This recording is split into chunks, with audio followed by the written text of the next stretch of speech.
The armor. 23, 24, 25. Ready or not, here we come.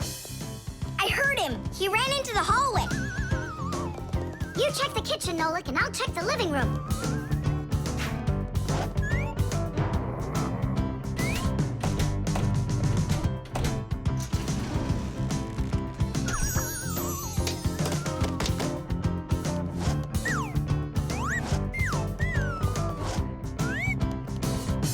Well, I just don't get it. Where could he be hiding? The office. We forgot to check in there.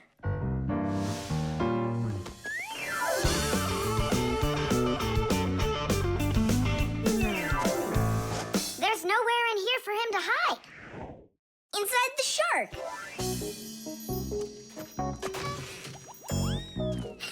Nolik. Tom Thomas couldn't even fit half of himself inside of that shark. Yeah? Then in that huge vase. Uh-huh. He's all scrunched up in there and laughing at us. Oh! Simka! There! Did you hear that? He is in there! There's no one. But I know that I heard a hee-hee. You imagined it.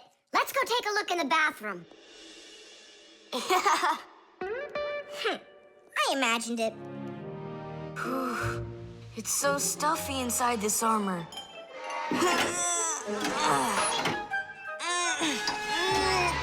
The arms got stuck.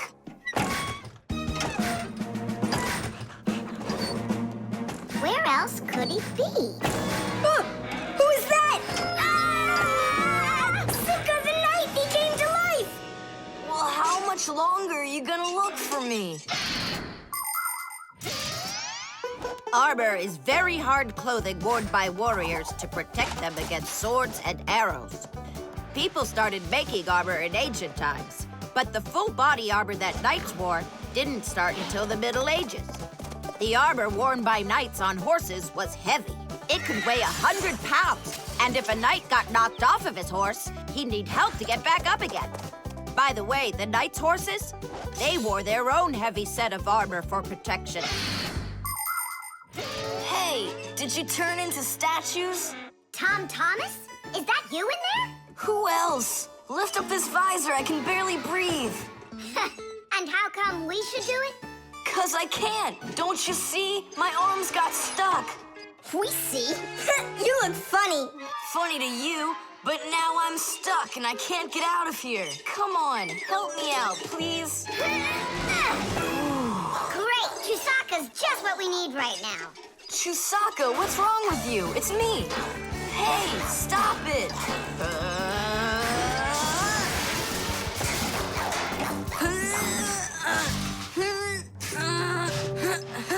Help, I can't get up. Come on, let's undo the latches, Nolik, quickly.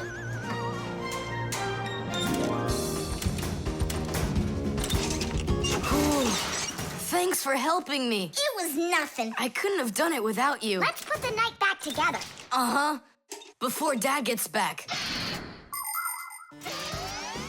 Protective clothing isn't just for people who are fighting in battles.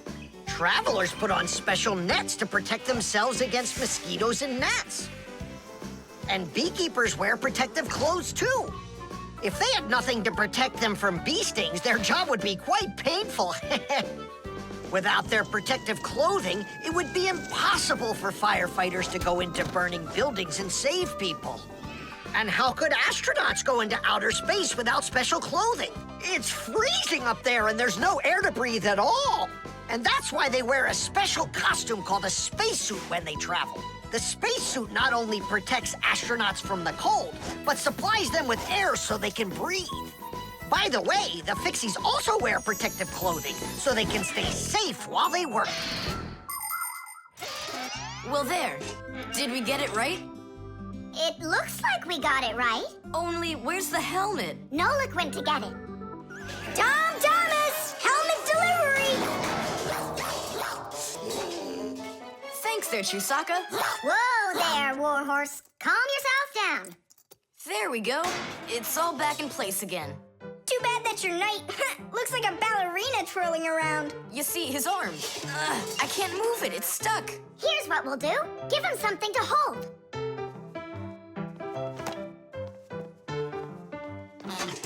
How's that look? Perfect. Now we can paddle into battle. The bee. Tom Thomas, Hello. how come you're eating jam straight from out of the jar? Because it tastes so good. Oh, a bee!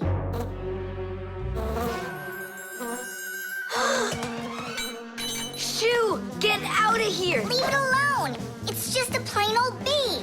Well, I was bitten by one of those plain old bees once. Ugh. Tom Thomas, don't do it! Go away, you pest!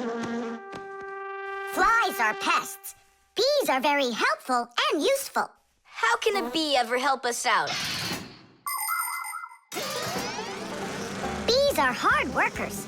They are constantly collecting nectar from flowers. Flying from flower to flower, bees transport pollen on their bellies. Thanks to this process of pollination, flowers produce fruit and seeds. In other words, bees help plants reproduce. The bees use the nectar they collect to make that delicious sweet honey loved by kids of all ages. And bee honey is not only delicious, it's also nutritious. So I'm still afraid of it. What if it bites me? Bees don't bite, by the way. They sting ya. Ah! Ah!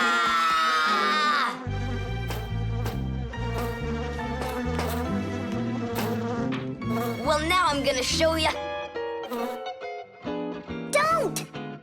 The bee's the one who should be afraid. You tyrant. Yeah, you let it go, tyrant. Why are you calling me names? Who's stopping her? She can fly away if she wants.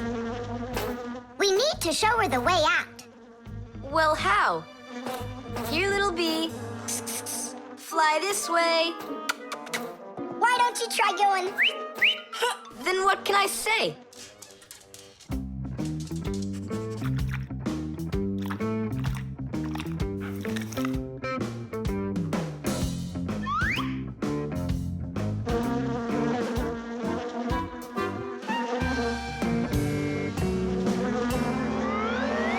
Chusaka, don't move. It'll sting you. It doesn't want to sting.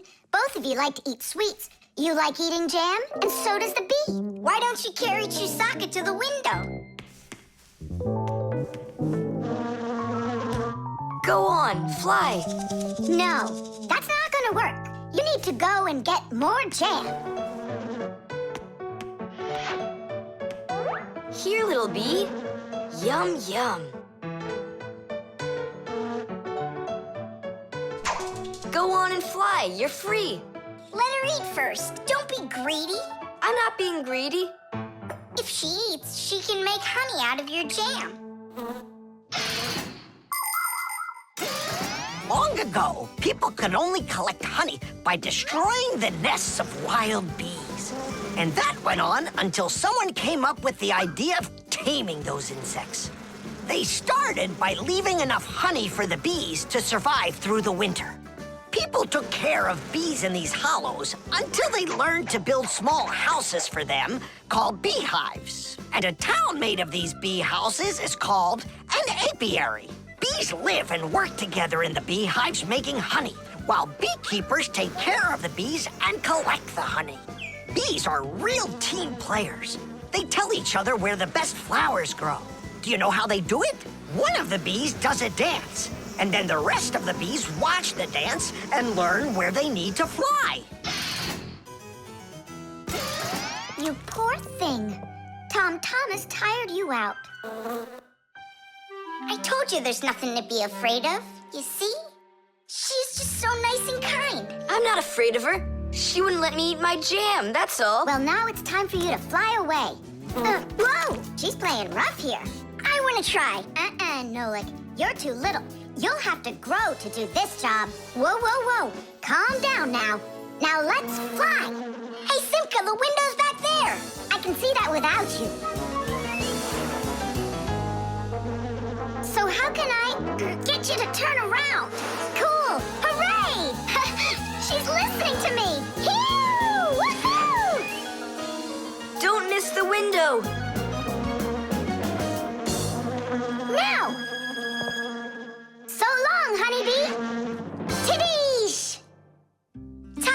Thomas, do you have any more of that jam left? Yeah. What for? Bring it here. We'll get more bees to fly in. How come? What do you mean, how come? Because it's my turn for a bee ride. The Kaleidoscope.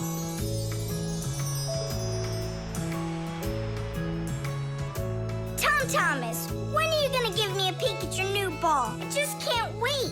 I told you. You can see it as soon as I hang it up. You're not peeking, are ya? No, I'm not. Oh! So can I look at it now? Sure, take a look. Which one? This one. You broke it. It's okay. Don't be sad.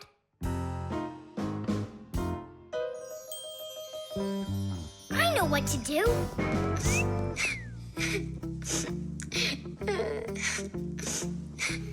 Thomas, look inside the kaleidoscope. What for? I looked already. Come on, there's something in there I'm sure you've never seen.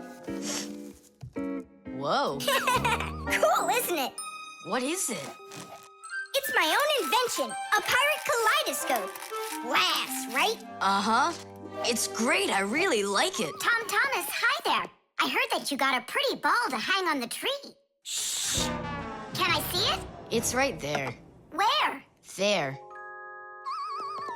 No. Oh, that's just terrible. Why'd you do that, Simka? Come on now, I just cheered him up. How? Tell me. With the kaleidoscope, remember what Grandpa's taught us?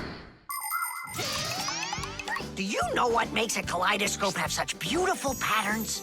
Ah, it's because pieces of multicolored glass are tumbling around in there. And it's also because it has mirrors inside. Usually there are 3 of them, and they are arranged facing each other. That way, each piece of glass makes many, many reflections that create the kaleidoscope's beautiful symmetrical patterns. By the way, you can put just about anything you want inside a kaleidoscope, and each different thing makes its own special pattern. Yes, there are all kinds of kaleidoscopes. Some with buttons inside, some with flowers, and even some that are filled with insects. Once, a very rich man had a kaleidoscope made with precious stones inside. Yeah, it probably wouldn't have been nearly as beautiful if he had just filled it up with money.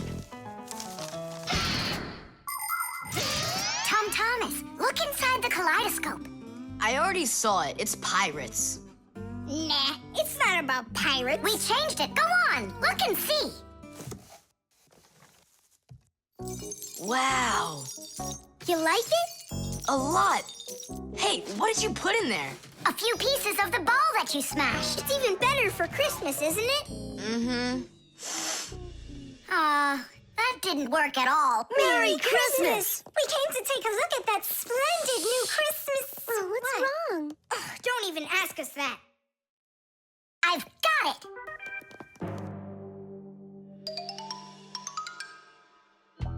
Thomas! What? Look inside the kaleidoscope! Again? I don't want to. And I'm telling you, you've got to. Fine. Cool, yeah. Merry Christmas! Thanks so much. Now don't you feel good again? Yeah, it's really something. And you're the first human in the world that's ever seen it. How about that? Turn it! It's great, isn't it? Wondrous designs that tickle the eye in the kaleidoscope. Shimmering scenes, gingerbread trees in the kaleidoscope. Magical flowers just blooming with light. Petals that glisten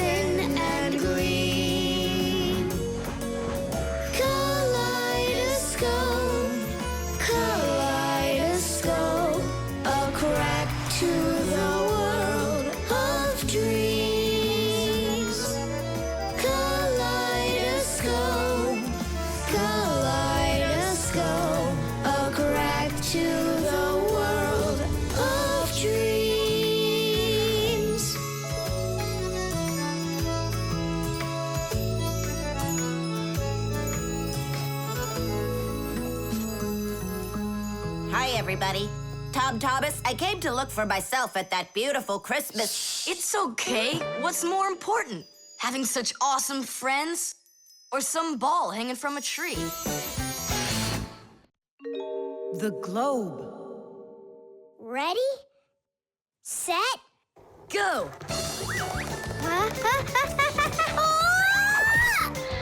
Yay!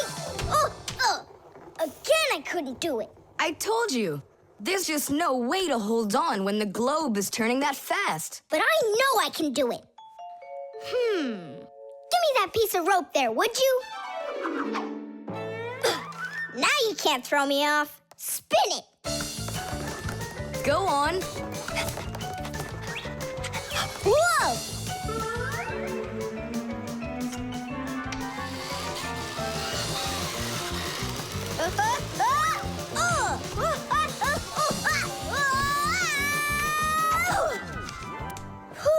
What you doing?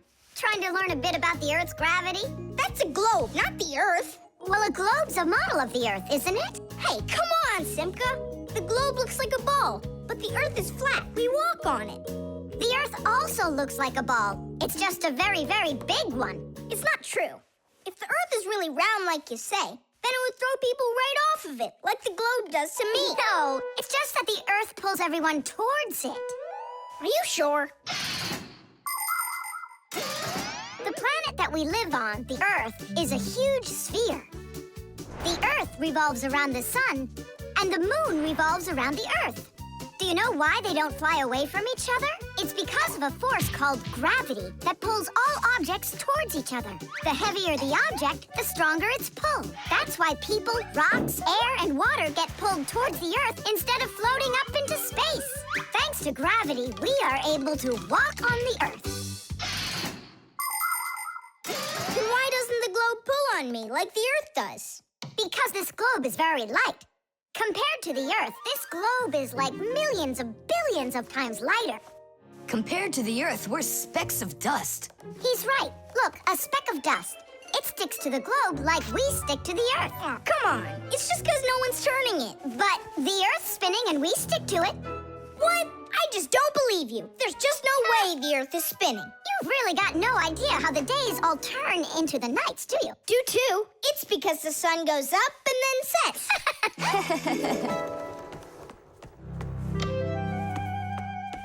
Watch this. Our sun's here, and you're over there. On Earth. Is it dark, Nolik? It's dark. Then it's nighttime on your side. And here, it's day. All right, now we'll turn the Earth. Hooray! Now it's daytime for me. And night for me over here. Ah, my side got dark again. And for me, it's a new day. All right, fine. You guys were right. I believe you. The Earth is spinning. The Earth goes round and round like a tilted spinning top. And as it spins, the sun shines its light on whichever half of the Earth is facing it. And as the Earth makes one full turn, we watch how the night becomes day and the day becomes night again. It takes 24 hours for the Earth to make one full turn. But that's not all. The Earth is also traveling in space around the sun. It takes the Earth 1 year to make a full circle. As it goes along its way, the top and bottom of the Earth take turns being closer to the sun. That's because the Earth is tilted. When the top half is closer to the sun, it's summer there, while at the very same time on the bottom half, it is winter. And when it is winter on the top half, it is summer on the bottom.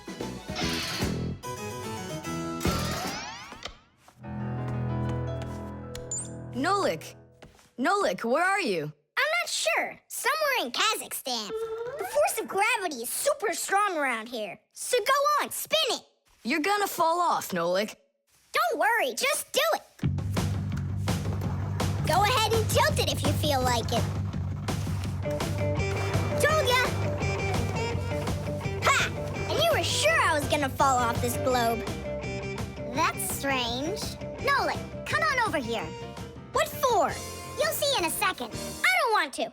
You really don't want or you can't. Tom Thomas, take a look. I get it. He stuck himself to the globe, didn't he? Yeah, with the chewing gum. Isn't it time to go? Uh-huh. And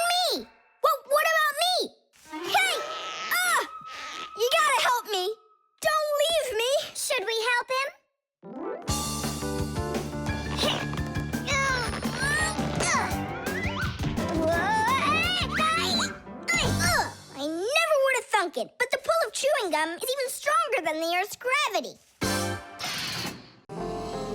The level. Tom Thomas, I'm really sorry. The movie this weekend, I have to cancel. You do? I need to go to Africa for work. I leave tomorrow. Oh, cool. You think I could go with you? To Africa? Can you even find it on the map? Africa. Here we go. No, you're still too little. When you grow as tall as the top of Africa, then I'll take you with me.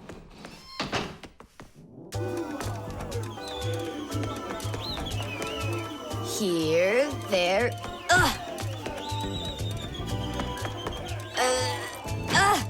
Tom Thomas, what you doing down there? I want to know if I'm as tall as the top of Africa or not. Well, do you know your height? Okay, then let's measure you and mark how tall you are. You just need to hold the book, all right?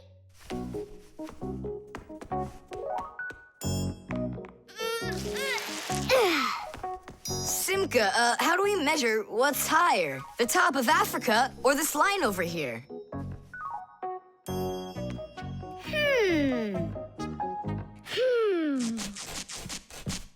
It's a tough one. We need a piece of flexible, clear tubing. Oh, I can get it for you. I know where it is. And we'll build a simple tool to find out the answer. It's called a water level. Let's do an experiment. First, we'll pour water into 2 bottles. A little bit more into one and a little less into the other. Now we'll connect them with a tube so that the water can flow between them. You see? The water flows and flows. And then it stops. It stops when there's the same amount of water inside of both bottles. And if we do this with a simple tube, it becomes a useful tool called a water level, in which the water on both sides is always the same height.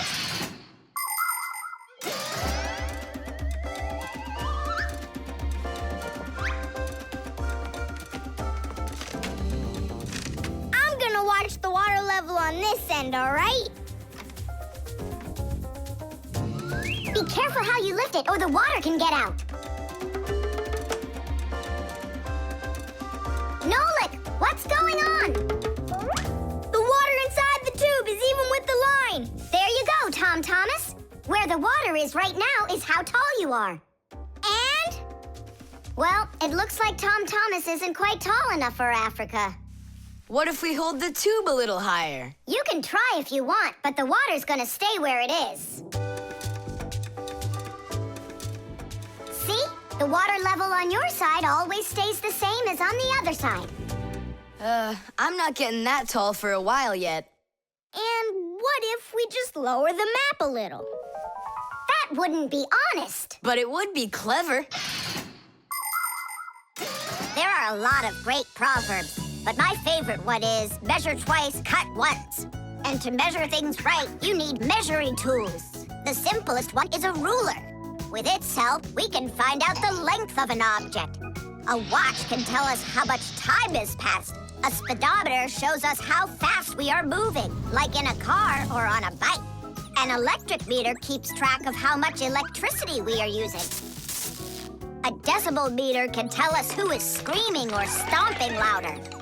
And a beam compass is used to accurately measure the size of a coin or a hole. We couldn't get by without wonderful tools like these. If we didn't measure the things we are building carefully, everything around us would just come loose and fall apart. Uh-oh. Dad! Dad! Look, Dad.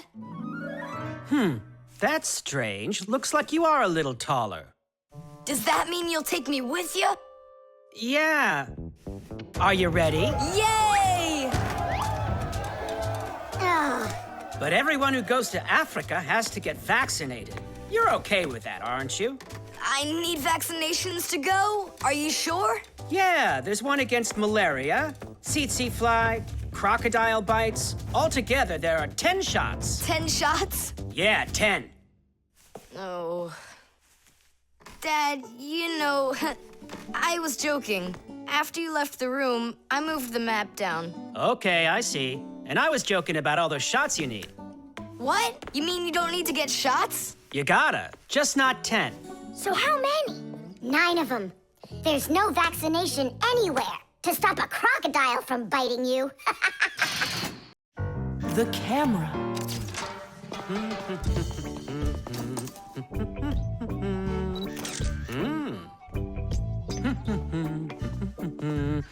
Stop right there and let me see. How pretty you look today. Well, just don't tell that to the elevator. Bye-bye. Check it out, Nolik. Class, huh? You're not gonna get in trouble for doing that? No. My dad gave me permission to take a few pictures with this camera. No, I mean the picture. You're sure that your mom and dad will like that you took it without asking for permission? But look, what a good picture. You know what, Tom Thomas? You're like a regular paparazzi or something. Paparazzi? They're the ones that take one photo and get millions, aren't they? You're right. And don't care about anyone except their photo paparazzis. Did you ever wonder how a photo camera works? Let's say you want to take a picture of nature. The light that's outside goes into the camera's lens. That's the glass eye on the front of the camera. The lens takes the light from the scene outside the camera and turns it into a tiny picture that's inside the camera. Then the picture is recorded onto a special electronic sensor called a matrix that's sensitive to light. Click, and there's your photo. What a great idea. Now I know. I'm going to be a paparazzi. Hey, what about your promise? What promise? To never take a picture of us. We're a secret. Stop. Hey, relax. I'll delete them all later.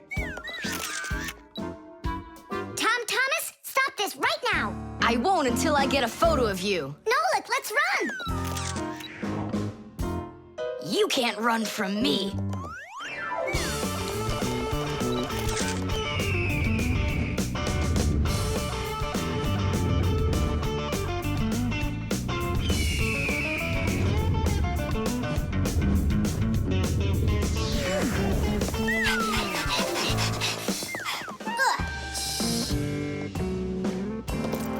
Chusaka? Aha! I've gotcha. The story of the century. The monster and its prey.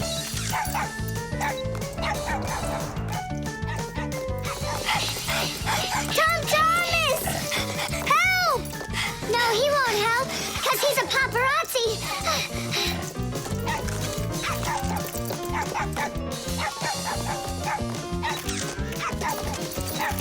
Yes! I got it! That's my best photo yet!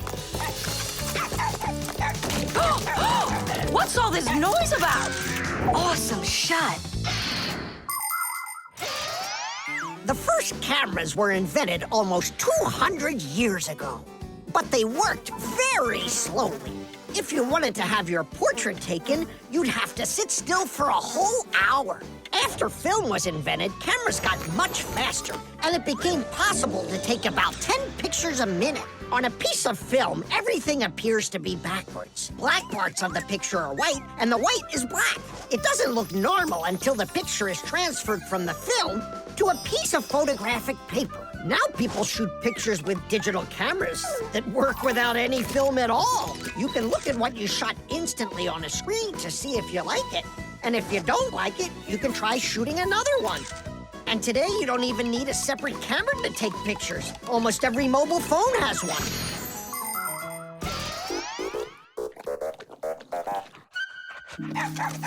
Simka, Nolik, are you in there?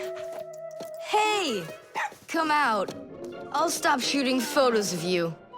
Aren't we friends? I'm sorry, guys. Well, your friends were almost eaten alive by a dog. Please forgive me. Want to look at the photos I took? Sure, go on, show us what you got. We're not in that shot. We're not there either. Ha! Well done there, paparazzi. Hang on a sec. I still got another one, and you're in it. I know for sure. Look! I'm zooming in. It's impossible. I don't believe it. It's possible. But when did you have time to turn into screws? The same time you were pushing the button. When we're scared, we can change faster than the blink of an eye. You lost. Paparazzi. And what are you gonna do with your millions, Mr. Paparazzi? Would you please stop calling me that? You got it, after every one of those photos is thrown away. All right, I'll delete them. And do I have to delete this one too? No, keep it. It's a great shot. I never even saw you take it. Tubes. Today's lesson will be on pipes and tubing. Right here inside of this laboratory, you can see them all over. Look, over there, and there. Some more over there, and there's another one. So, who can tell me some different uses for tubes? Digit. They're used in plumbing to carry the water. Nolik, in school we don't give an answer without being called on. Digit. You can. And for carrying waste. I am talking to Digit now. Gas goes through pipes too. Stop interrupting us. And don't forget about smoke in a smokestack. Nolik, that's just rude behavior.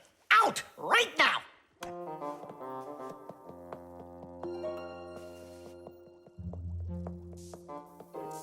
All right. And a shower hose. That's also a tube, right? I told you to get out. Yikes! And a vacuum cleaner's got one too.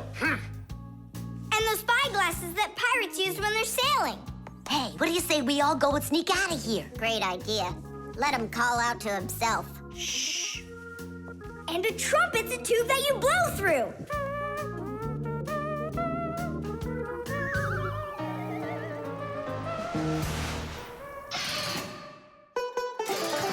Nolik is my younger brother. There's a lot he still doesn't know, but that doesn't stop him from getting involved in things he probably shouldn't. Unfortunately, that can get him into trouble. So, every once in a while, me or my parents have to rescue him. No, I wouldn't call Nolik a pest. He's just a bit curious. That's why he broke the #1 Fixie rule, hide from humans. Nolik's the one who first became friends with Tom Thomas. Well, I was there too, but Nolik started it. Actually, first it was Grampus. Many years ago, he befriended Professor Eugenius. And after that, the professor let us have our school in his laboratory. So it turns out that Nolik is just like his grandfather.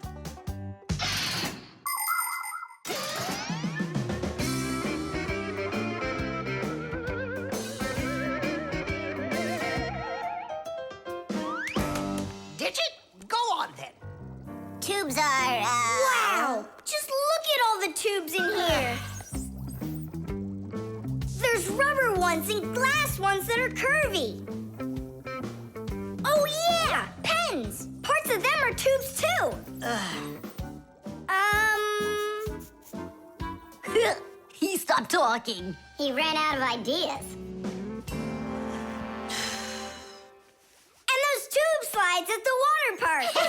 The barrel of a rifle and the shell of a bullet. Those are tubes. Oh, there's a tube with a serious crack. And it's also dripping and hissing. It's dripping? Where? How can I show you when you kicked me out of class? What's going on? Take a look. That tube up there is leaking. That's acid dripping out. Is that dangerous? It's awful. Any second now, it'll explode. Where did Professor Eugenius go? He went to eat a sandwich. So what do we do? It's a disaster. Don't panic. Fire, Verda. Go to that hose and shut off that valve. Simka, go get a pack-a-mat. We'll fix this pipe ourselves. It's very important to be sure that a pipe won't leak. But making pipes that won't leak isn't so easy. Pipes can be made by rolling up a sheet of metal and sealing it up. Unfortunately, the seam can break, and that's why people have figured out how to make pipes without seams. They do it by stretching out hot metal on special machines.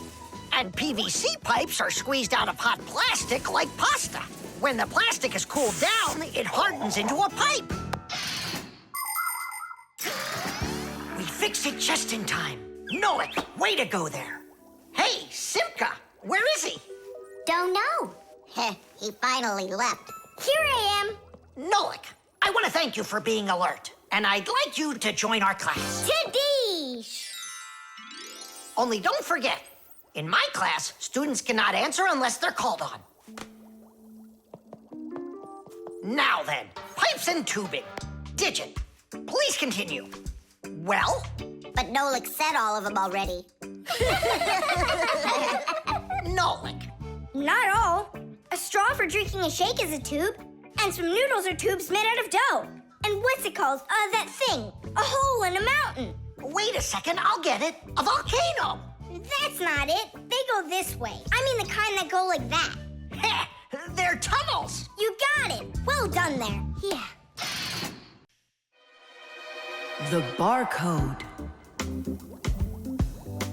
And so, what do we do if we happen to see humans? Hide from them, right? And what if you've got nowhere to hide? Then we turn ourselves into screws. That's correct. Where could it be? Where on earth could I have put it? Oh, I'm such a scatterbrain. Ah, it's Professor Eugenius. There's no need to hide from him. He's our friend. Where has it gone? Did you lose something again, Professor? Yeah, how did you guess? It's just awful. Yesterday I started testing a new iron, and today, it's totally disappeared into thin air. Where could you have put that thing?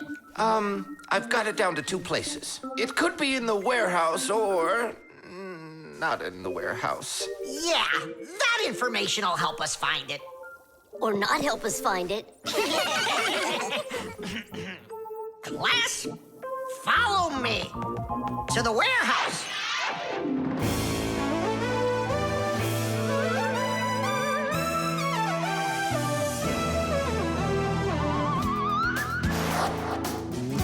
Wow, look at all these boxes. If we have to look inside each one of them, it'll take us 2 days. Maybe we'll get lucky. Let's look in this one. No, inside there is a fan. A fan? Wow, it's a fan. And what's inside this one? A mixer. Yeah, amazing. And what's in this box? An electric kettle. Made in Germany, by the way. He's right. There is a kettle in there. Professor, is this some trick? I don't get it. Krampus, how do you do it? It's gotta be magic. What else? Here's how I think he's doing it. I think the professor has glasses made to see through the boxes. Of course not.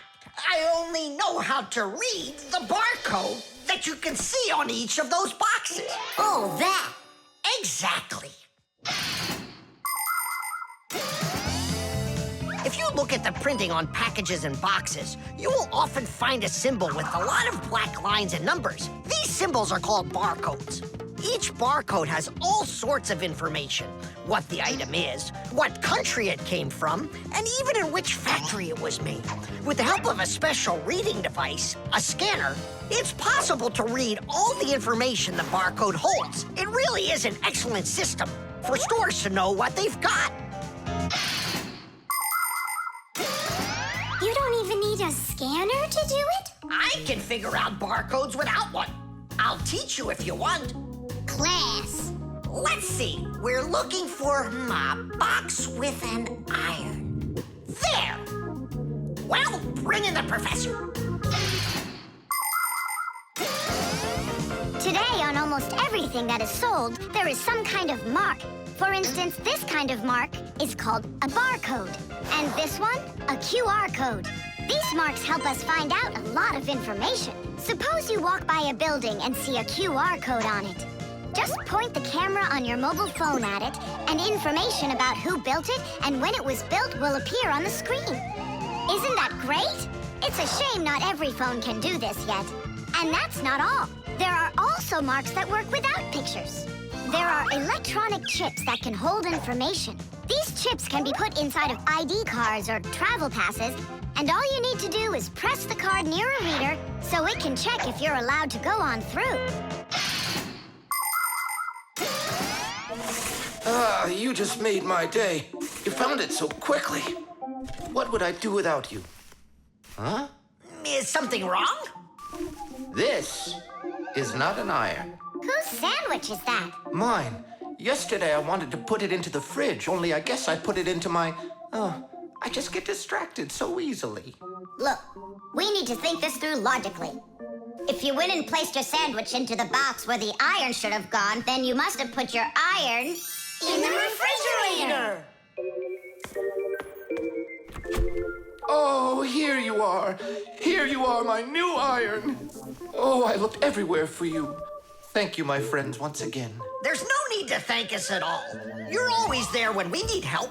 You've even let us open our own school here in your laboratory. And we don't have to hide ourselves. Yeah, that's because you're so kind and you love Fixies. The wires. Quiet down. Get ready for your lesson. Be quiet. Quiet down, please. Oh, it's so hot here. In today's class, we'll learn about... Whoa! What was that, huh? It must have been an earthquake. Yeah, it was an earthquake. Hooray! Sorry there, Professor. Ooh, I have to find an outlet so I can plug in this fan. Ooh, it feels terribly hot. It sure does. Well, keep looking. You'll find one. Now then, where was I? Oh, right. Today... No, it's impossible. In this whole laboratory, there isn't one free outlet. Look at this. Just pull out one of these wires and then you'll have a free outlet. I can't. I fear I could pull out a plug for something important. Volt himself would get all tangled up in these wires. Whew.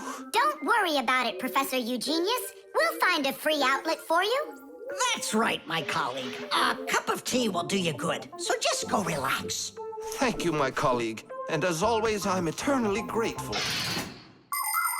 Fixies have opened schools for their children in all sorts of different places, like factories, stores, and warehouses. Anywhere where there's lots of machines and appliances and places to hide from humans.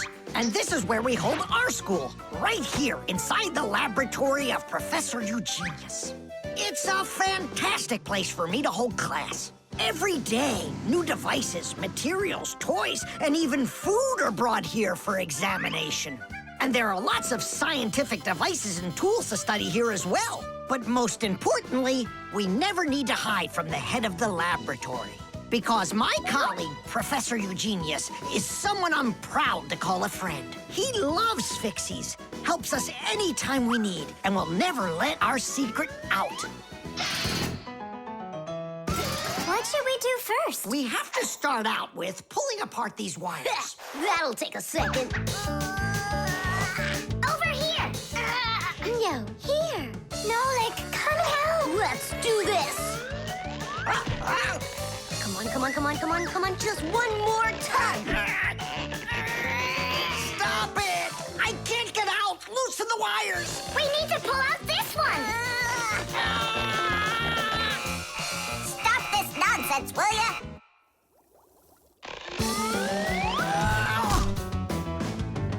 Thank you, Digit. Tidish.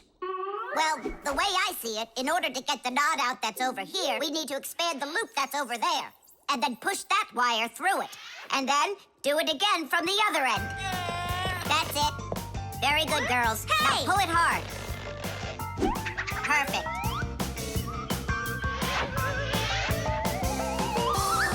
Hey, check it out. This green wire up here isn't plugged into anything. Then no one's using it. So that means we should go and pull it out from the outlet. Got it. Tidish! Vera, here's another wire that isn't plugged in. I found another wire no one's using. Simka and I found it together. Nolik, why are you so upset? Because you guys are doing all the work. How about this wire? Nobody's checked it yet. Really? Oh, wow!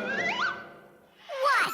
Did you find some treasure, Nolik? Uh-huh. There are 6 free outlets under here. Great! Now Professor Eugenius can plug in his fan, and his kettle, and even his soldering iron. To get electricity to a device that doesn't use batteries, you need to plug a pair of wires into an outlet. But it's important not to let the wires touch one another, or the electricity can burn them out. That's why wires are covered in plastic or rubber, so the electricity won't pass from one wire to the other, or to us when we touch them. So always be very careful with wires. And never, ever touch a bare wire. You could get killed by the electric shock. Oh, what would I do without my wonderful friends? Thank you.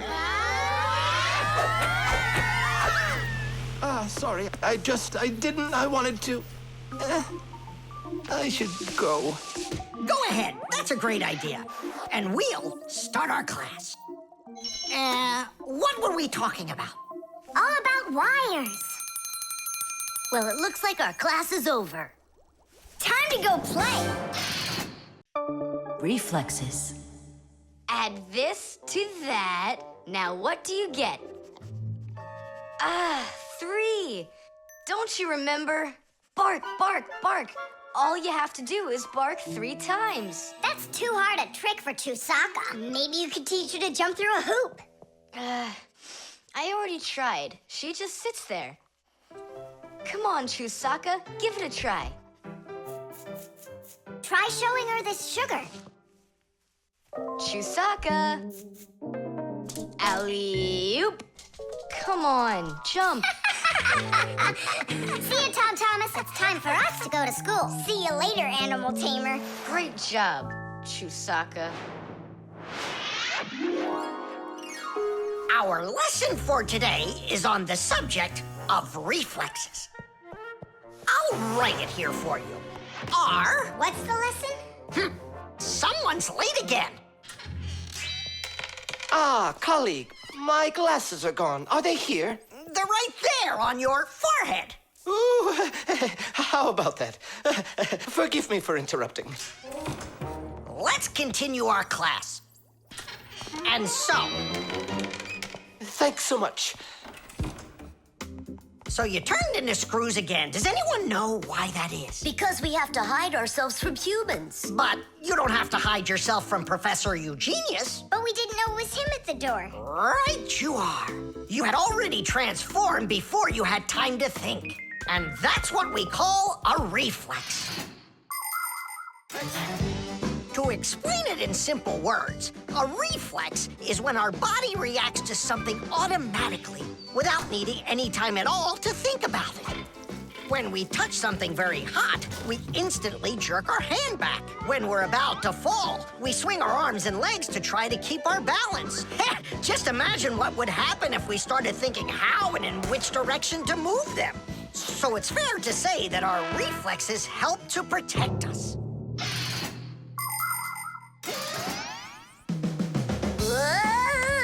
No kidding. They protect us. My nose itches. Achoo. Excuse me, I didn't mean it. Professor, sneeze. Is that also a reflex? It most certainly is one. Fire didn't want to, but then his nose tickled and achoo. Bless you, too. Thank you. And do dogs also have reflexes? Of course dogs have reflexes. All animals do. Yeah. It's something all good animal trainers know. They use the animals' reflexes to teach them tricks.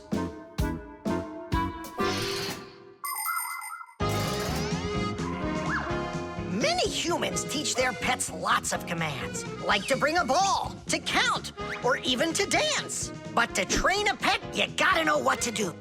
A good animal trainer always has plenty of treats handy. As soon as an animal follows a command correctly, like standing on its hind legs or jumping over a hurdle, the animal gets a treat. And then the trainer makes a unique signal right away, like clicking his fingers or blowing a whistle. After repeating this training over and over, the animal develops a reflex. Once it gets the signal, it carries out the command and then gets a treat. But the most important thing about animal training is to love your trainee and never hurt it. Otherwise, no treat will work. Tom Thomas, we just learned in Fixie school how you can train Chusaka. Yeah? With the help of reflexes. With what? Where's Chusaka? Call her. Chusaka, come here. Give her a math problem. A nice simple one. Add this to that. Now what do you get?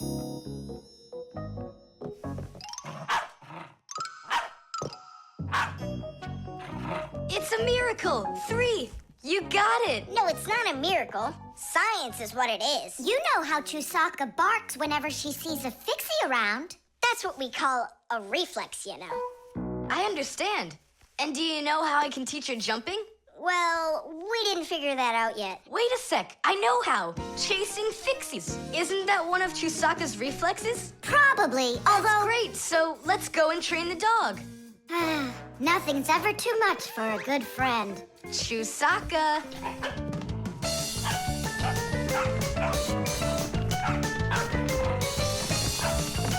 It's pretty tough work being a dog trainer.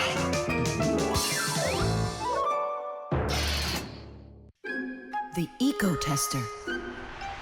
Are you ready to see my new invention? I just can't wait to show you what it does. Whoa, what is it? An Eco Tester. And what is it for? This device lets you check vegetables or fruit, so you'll know if they're safe to eat. To grow apples, tomatoes, or melons faster and bigger, people add chemical fertilizers to the soil. But there's a problem if too much of these chemical fertilizers is used. When there's too much of them, the harmful chemicals get inside the fruits and vegetables, and that makes them very dangerous to eat. An eco-tester is a special device that quickly shows how much of these harmful chemicals have gotten inside of the food. And if the reading is too high, that means you shouldn't eat it. As you can see, the Eco Tester shows that this apple is good. Well, let's see. Look, this one is safe too. Ugh, it's not interesting this way. These apples are all safe. Now let me take this delicious apple and, make it bad. We will inject this apple with a harmful amount of nitrates. How come? What do you mean, how come? So we can see how the Eco Tester works.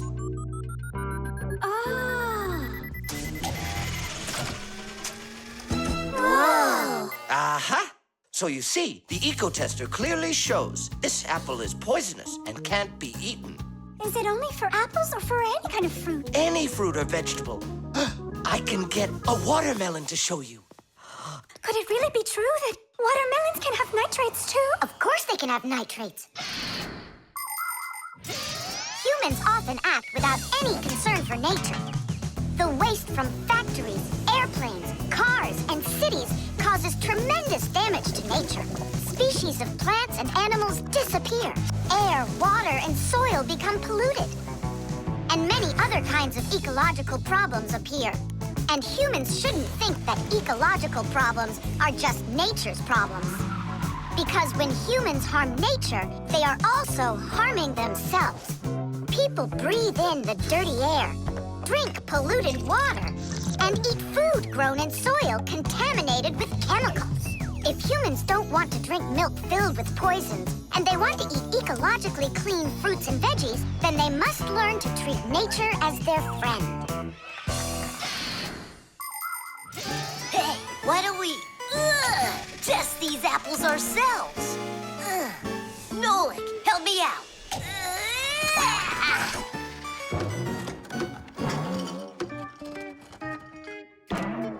Oh, it rolled away. I don't care. That apple's poisoned with nitrates. Oh, apples.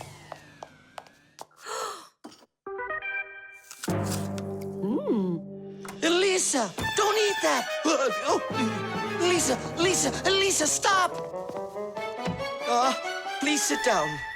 What? You bit into it? Yes, and what? Oh no, it's poisoned. What? You have trouble talking. Oh, yeah. You feel faint. Oh, I'm fainting. Elisa, hang in there. What?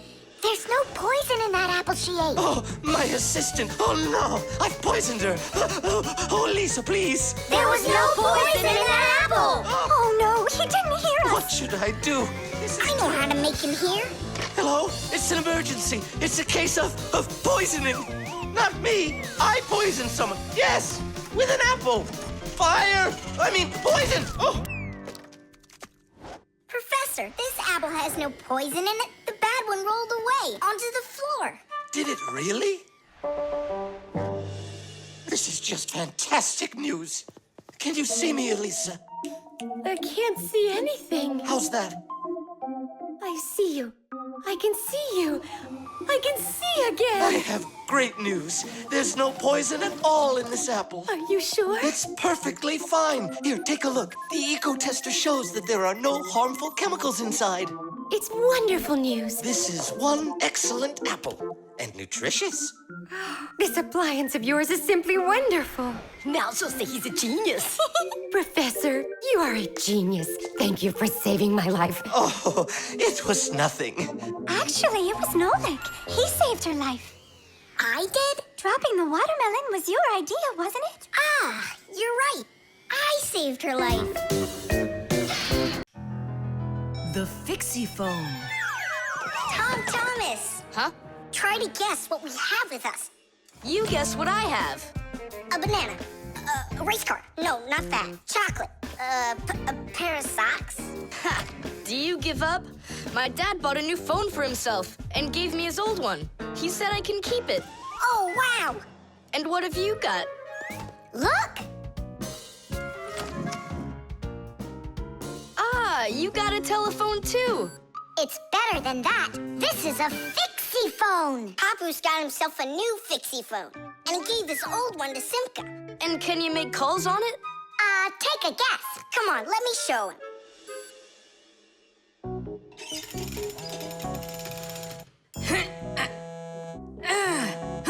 Hi there, Papus. Hi, Nolik. Why are you calling? Just to say hi. Nolik, don't just call me if you know I'm working. All right. See that? So what? I can make calls on my phone. Calls to humans, that is. But to Fixies, you can't. A Fixie phone is a smartphone made just for Fixies. Not only can Fixies call each other with it, but they can get onto their own special Fixie internet. On a Fixie phone, you can find a camera, a flashlight, news, games, movies, and Fixie ditties. Those are the Fixies' favorite songs. Fixie kids love them, and so do their parents, because Fixie phones can easily let parents know where their kids are and whether or not they're in trouble. Over the years, humans have learned how to turn telephones into mobile phones and mobile phones into smartphones. They use them to call each other and to go onto their internet. A smartphone is almost as powerful as a computer, but they still have a long way to go to be as good as Fixie phones. Yeah, that's really cool, guys. Only this phone does the same. But can your phone do this? Take a look over here. You mean here? It's just a mouse. And now, look here. Whoa! But he's not on there. But look, he's here. And that's not all. Watch. A mouse helps the user navigate around the computer. And when we move it... You get it? No one else can see the Fixie except for you. And he can help you. Super! Oh, it'd be great to have my own Fixie phone. What are you talking about? You're not a Fixie. What a shame. I'm off to school, guys. He gets so upset. He even forgot to take his phone. I have an idea.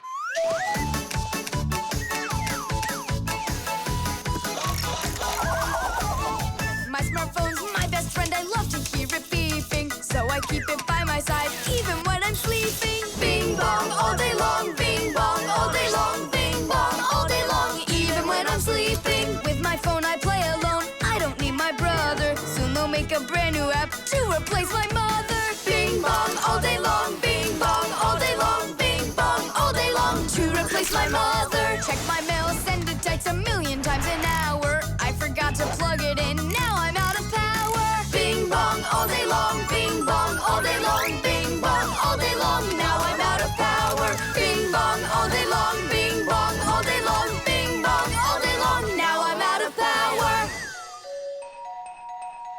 We finished. Titties! Look, it's a... Surprise! Wow, this is great. Now I've got my own Fixie phone. It's just like you've got. Well, pretty close. Tom Thomas. Tom Thomas, let me use your phone to call myself. I need to find my phone. Oh, wow. You've changed everything in here. Where am I? I guess I'm Papoose.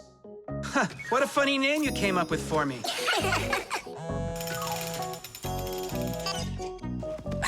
Nolik, just stop. I don't have time for you fooling around. What? Who is that? That's, not Nolik. Who is this? Do you know who I just called? Does anyone know who this phone belongs to out here? Oh, your mother found it. I'm coming. We'll fix those numbers later. Ugh, Papoose is gonna really give it to us. Give me your phone, Tom Thomas, and I'll delete all the Fixies numbers from it. But how can I call you up then? Why would you have to call us? We're always close by. The shadow play. Oh, hi there, Tom Thomas. What are you doing here? I dropped a paper clip. Give me some light. Huh. What's so funny, huh? We're trying to help you out. You've got funny shadows, that's what. Hey, check this out. It's an eagle. And Simka is a goose. She looks more like a moose. I do, huh? All right, and take that. You're like real actors performing in a show. Uh-huh. Actors playing a theater, you know? And we're just under a bed. And so what? How about we make our very own theater? A theater with shadows. Class! Tom Thomas, we need a piece of paper, a huge sheet. It's really quite easy to make your own shadow theater. You can make the screen out of a white sheet or a big piece of paper. Next, make sure the room is dark and shine a desk lamp at the screen. Now, to make the shadows, just put yourself or a cardboard cutout between the lamp and the screen. Your shadow or the shadow of your puppets will come to life. But make sure that the audience sits on the other side of the screen. The play will be much more magical for them from that side. Tom Thomas, light. Oh, wow, Simka, you look totally like the real Red Riding Hood. Hello, dear granddaughter. Hello, dear grandmother. Grandmother, what very big eyes you've got. The better to see you with, my dear. Nolik, come on, we're rehearsing. The wolf's voice is funny. Grandmother, I never noticed what very big teeth you've got. They're so much better to eat you with, my dear. Yum, yum, yum, yum. Let them out, wolf. Or I'll get them out, myself. Ha ha! You'll stop me with that little stick? Hey, that's not in the fairy tale. But in the fairy tale, it's a normal hunter. And what do you think I am? Look for yourself. You're way too small to be the hunter. Fine, then go do your play without me. Well, I guess I'll have to make the hunter out of paper then. That's all. Take a break. I'm really thirsty. She was so salty, that grandma. Nolik, don't be upset. The wolf is huge, and I'm so little. Then let's make you bigger. You see? Now you're bigger. Yeah, you're right. And if we go back here, then I'm even bigger. Now you know. If you go back here near the lamp, your shadow will get bigger on the screen. Class! There are just so many different kinds of theaters in the world. In the dramatic theater, the actors speak the lines of the playwright. At the opera, the actors don't speak their lines. They sing them, accompanied by an orchestra. And here at the ballet, the performers don't speak or sing their parts. Here, the story is told with dance. There are also theaters where the performers are animals. In an animal theater, you can watch performances by cats and dogs, or goats and pigeons, or even bears and seals. There are also theaters where the stories are told by puppets. To tell the truth, the puppets are brought to life with the help of people. Yes, there are so many different kinds of theater. My favorite is the shadow theater. I think it's the most beautiful and mysterious theater of them all. Hello, dear grandmother. Grandmother, what very big eyes you've got. The better to see you with, my dear. And grandmother, what great big sharp teeth you've got. Oh, the better to eat you up with, my dear. Ooh, just wait. Aha, Wolf, I've got you. The hunter looks so strong. You're a hunter? Then where's your gun? Why do I need a gun? You're so tiny I could use a fly swatter. But I'd rather do it like this. Like what? With my bare hands. Way to go! Hooray!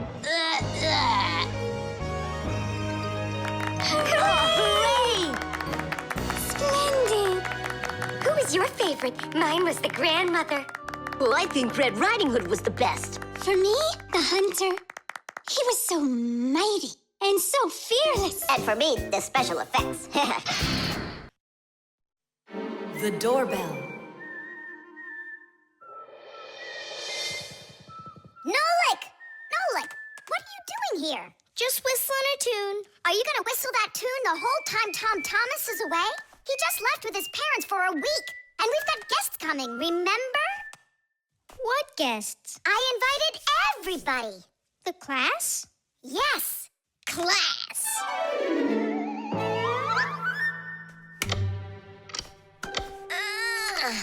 Are they sleeping in there what, huh?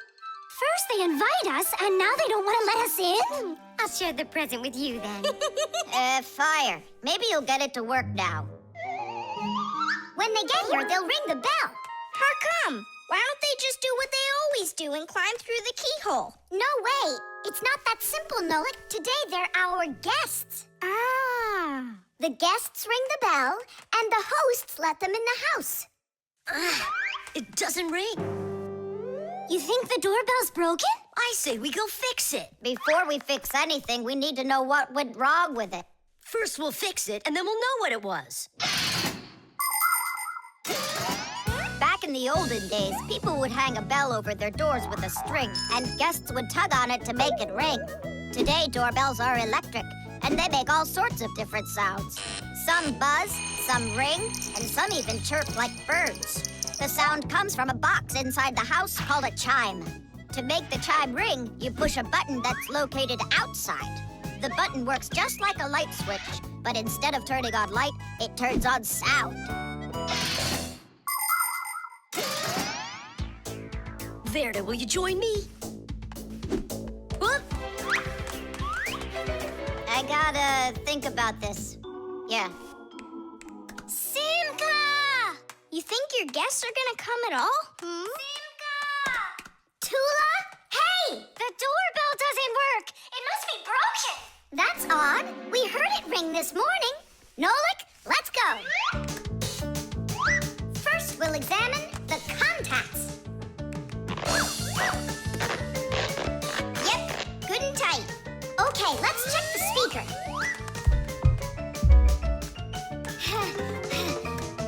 The speaker's fine. Maybe the electronics are the problem. And what if we disconnect these wires and switch them? What'll that do? We'll know soon enough.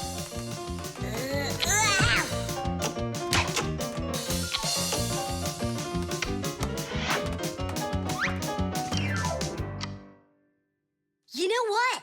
Why don't we connect the wires straight together? Isn't that dangerous? We'll find out. Don't worry, nothing happened yet. Fire. He's the engine of our class. He's the fastest, the nimblest, and the bravest. Fire never sits still for a second, and he's always looking for adventure. New ideas just burn in his head, and that's why his name is Fire. But not all of his ideas are very good, so he's constantly getting bumps and bruises. He just can't help getting carried away. If he's burning with an idea, he can even forget about his classes at school. Grampus punishes him for that. But it doesn't seem to bother Fire, because some new plan will pop into his head the very next second. To be honest, Fire's my favorite out of all the boys in our class. It's sure never boring when he's around. Hey, you down there. I figured out why it's not working. So what's the reason? There's no electricity in the whole house. So that's why the bell isn't working. And what? We can't visit like real guests do until the electricity comes back? And when will it work again? Don't know. It could possibly take hours, guys. Oh! Oh! It's working again! Ah! Enough ringing! Hey, Fire, quit fooling around! He's not fooling around! It's not me, see? Then who's ringing it? I don't know! Well, I know. The doorbell's ringing because Fire connected the wires together. True, but I'll fix that right now.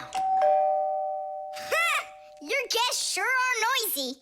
Yeah, thank goodness the humans aren't home right now. Hello? Hello there, dear guests. Let yourself into our home through the keyhole. So, should we go in? Go where? Go inside. Nah, that's not how guests act. So what do we do? Real guests always ring the bell. Okay, hold me tight. The fire extinguisher. So, who can tell me, in the home, what is the greatest danger of them all? Chuzaka. Well, dogs are dangerous for us, but what is very scary for us and for humans? Fire! Huh? Where? I was just answering what you asked us. Although your joke was awful, Fire, your answer was actually correct. Nothing can be worse than getting caught inside a house on fire. Don't know much about chemistry, but I can handle circuitry. That's an interesting idea. I have to try it out. And that's why every Pac-a-mat has a fire extinguisher inside of it. And how do you turn them on? Well, I'll show you at the end of the lesson. Nolik, listen, yell fire. How come? I just want to find out how the professor turns on a fire extinguisher. Forget it, Fire. I won't do it for you. Fire! Huh? You again? I was joking. It's a stupid kind of joke, and I want you to leave right now. Actually, I should call your parents to discuss this terrible behavior. Fire is no joke at all.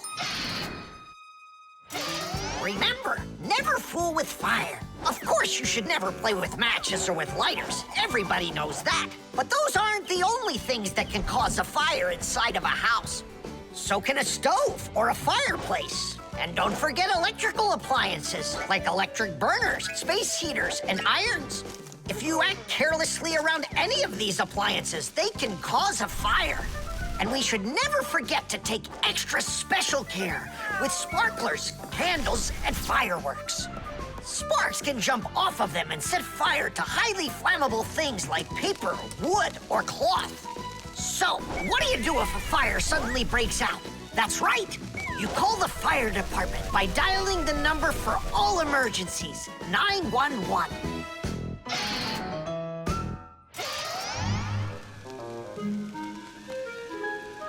Huh? What's going on? No way. No way! Fire? It's burning for real! Fire! What do I do? Oh, yeah! I need a fire extinguisher!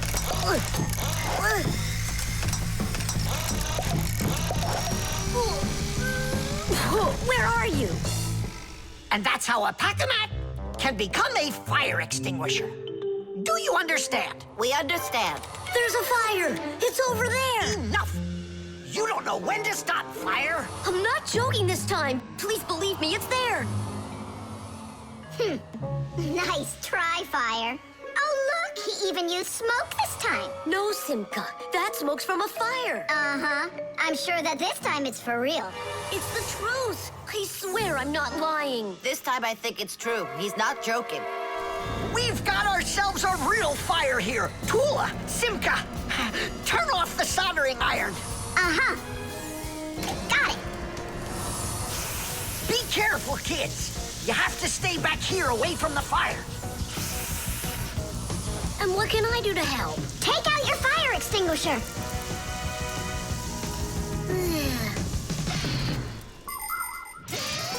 Long ago, people used to put out fires with just water or sand. Today, people also use fire extinguishers. Fire extinguishers are cylinders with hoses. They're usually painted red, so they're easy to see. The cylinder is filled up with a special powder or foam. If someone needs to put out a fire, they point the hose at the fire, pull out the safety pin, and squeeze the handle. The foam or powder shoots out of the extinguisher and puts out the fire. Our fire extinguishers are just too small for this fire. We have to find Professor Eugenius to put it out. I already did. All right, where's the fire? Ah! Ooh! Hooray! We put out the fire! You Fixies are just the greatest. Thank you, you saved the whole laboratory. Not at all, colleague. If not for you Fixies, I can't even fathom how this could have ended. And what I'm wondering is how the fire got started at all. Fire? I had nothing to do with that. Yeah, sure. Then who was yelling, fire, fire? You know what? Maybe it was you that set the fire. Well, if that's what happened, don't even think about coming back to school without your parents. Colleague, wait. It's all my fault. I didn't turn off the soldering iron. Forgive me. Now we know whose parents the school should be calling. Batteries. Oh, my little lemon, just you wait. One day you'll be a strong and splendid tree. She's talking with a flower pot. Oh, you scared me. Do you like it? Like what? My seedling, don't you see? It will grow into a huge tree. And there, amongst the green leaves, will be beautiful yellow lemons. Class! From that thing? Lemons? Oh, yeah. It'll grow into a tree. All it needs for that is to gather energy. Get energy from where? From our sun. The sun? It'll be so slow. Oh, batteries would be faster than the sun. Batteries? I really don't think so. Tula, do you know how much energy they have? Let's just bury a bunch of those batteries in here, and you'll be watching your lemon plant shoot up into a tree. Are you positive? Absolutely. And where can we get the batteries? Over there. Professor Eugenius has a whole box full of them.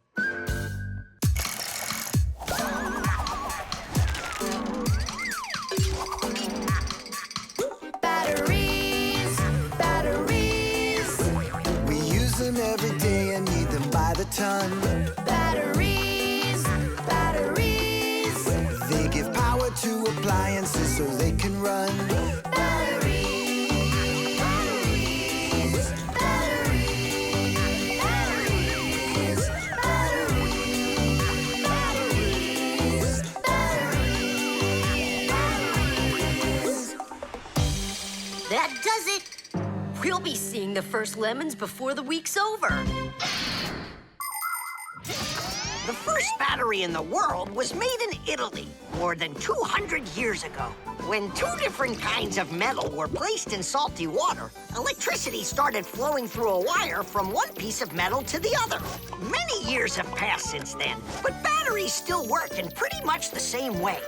Today, you can find batteries being used for electricity just about everywhere.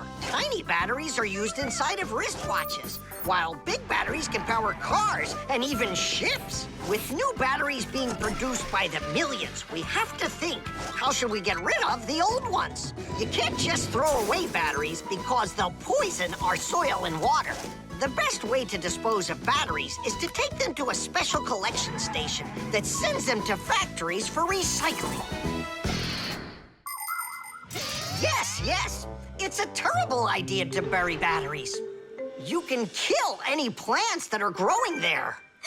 And this is the very reason why Professor Eugenius puts all of his used batteries in that box over there, so he can dispose of them properly. Hey, where are they? Oh, my seedling! We harmed you! What? Where are the batteries? They're in the flower pot. How come? So the lemons would grow faster. From the batteries? Who came up with that idea? It will die! Hurry! We gotta go save it! The soil's contaminated. We've got to find a new home for the seedling. But where? Over there. There's a pot with healthy soil. Let's do it! Batteries, batteries. They come in different sizes, shapes, and colors too. Batteries, batteries. Could be yellow, might be green, or maybe red and blue. Batteries, batteries, batteries, batteries,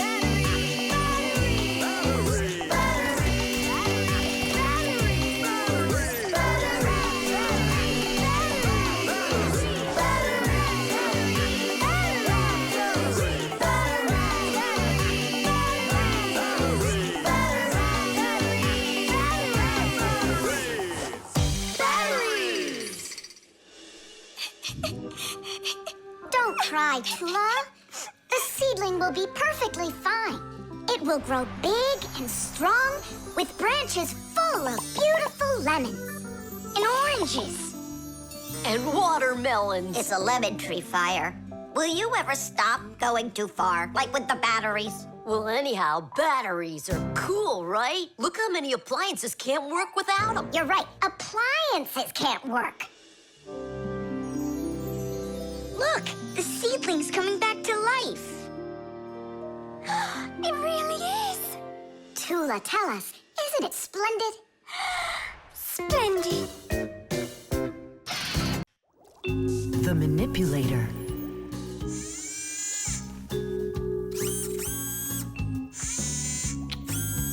Well, what do you say, Professor? It couldn't be any more accurate. Our manipulator works just perfectly. Good! So that means that we're free to go. Great. See you later. All right, finally. Now it's our turn to experiment with that manipulator. And do you know how to operate this manipulator? Why do you think we were spying? A manipulator is a kind of mechanical arm that people use for difficult or dangerous work. To control a manipulator, humans use a remote control or a joystick.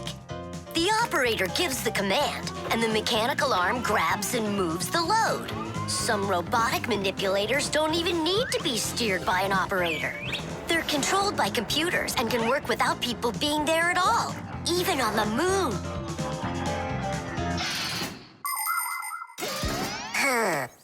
What is this button for? Uh-huh. How about this one? Uh-huh. Would you like to take a ride? Right now? You're scared. Scared? Not one bit. Then off we go. Yeah, cool. Ha, this is totally awesome. Well, hang on. This is gonna get even awesomer. Professor?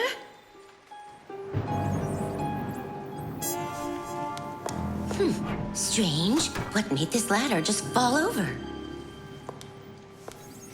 Ah! Am I crazy? Or is someone here? Oh, calm down. Calm down now. Poor Elisa. Yeah, you're completely overworked. Whoa! Ah! Who's here? Achoo! Hang in there, Nolik. I'll get you out of there.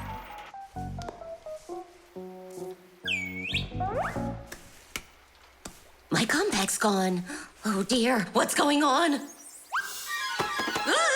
Stop this nonsense right now, or I'll call the police on you. I don't believe in ghosts. I don't believe in ghosts. I don't believe in... Ah! Where are you pulling me? I'm going to faint. I'm warning you. That's all. Goodbye. Ah. Throughout the world, humans use manipulators for all sorts of work. In factories, manipulators are used to lift and move heavy loads. They can also hand out the parts needed for assembly or even attach these parts themselves. In hospitals, more precise manipulators are used by doctors to help perform operations. Manipulators are also used in places where the work is simply too dangerous for people. For instance, where there are deadly chemicals, or places where humans can't get to easily, like somewhere underground where there isn't enough space to move, or deep under the water. Or in outer space where there's absolutely no air to breathe. So you see, mechanical arms are helpful in all sorts of places where humans are unable to reach things with their own arms. Hang on, Nolik. How can I get that thing open? Ugh, I got it!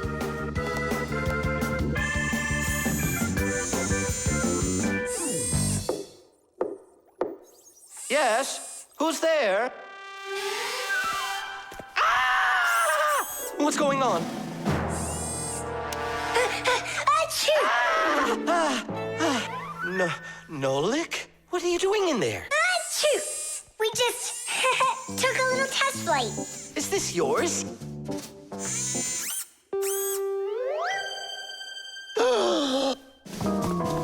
Elisa! Elisa! Professor, you genius. I was attacked by a crazy arm. The manipulator. It's your imagination. Look, it's come back. Stop, I'm telling you. Professor, you genius. It heard what you just said. Calm down, it's okay. It was a little malfunction, but I took care of it. You are just astounding. And don't think that I'm through with you. With me? With you? No, with the manipulator. Let's go, Elisa. Yeah, let's go, Professor. Great job, Fire. And why fire? Achoo! Chess. How about that? Then I'll play my pawn. And I'll play my pawn. Grandpa's, we need our spool, and it's missing. Oh, congratulations. Professor, have you seen it anywhere? The spool? I haven't seen it. We're playing chess, can't you see? Do you like board games? Like dominoes, for instance. Just about everybody has played it. But do you know where it came from? Dominoes was invented by the ancient Chinese. They made tiles and decorated them with dots like on a pair of dice. And this is a game that looks a lot like checkers, but it's a lot more challenging. It's called backgammon. Backgammon originated in Persia, and from there it spread all over the world. But the most challenging game of them all is the game of chess. Chess was invented in India, and today the game of chess is loved in every country. It's played by adults, by children, and even by computers. Chess is a real sport. But the most important thing for playing chess is not the power in your arms, but the power in your brain. Hey, look, I found it! Yeah! Hey, what's going on? That's our spool. Please let us take it back. There's something we have to do with it. But we're using it. Can't you wait? It's a replacement for the missing pawn. Oh, Nolik can work for a while as the pawn's replacement. Yeah, I can do it. All right, you can take it. And you stand right over here. 1, 2, 3, up we go! Class. So how do we play? You're going to play for the whites. And now I'm going to capture your knight. And we're gonna knock over yours. Take that. Whoa, young man. Slow down. It goes back here. Ooh.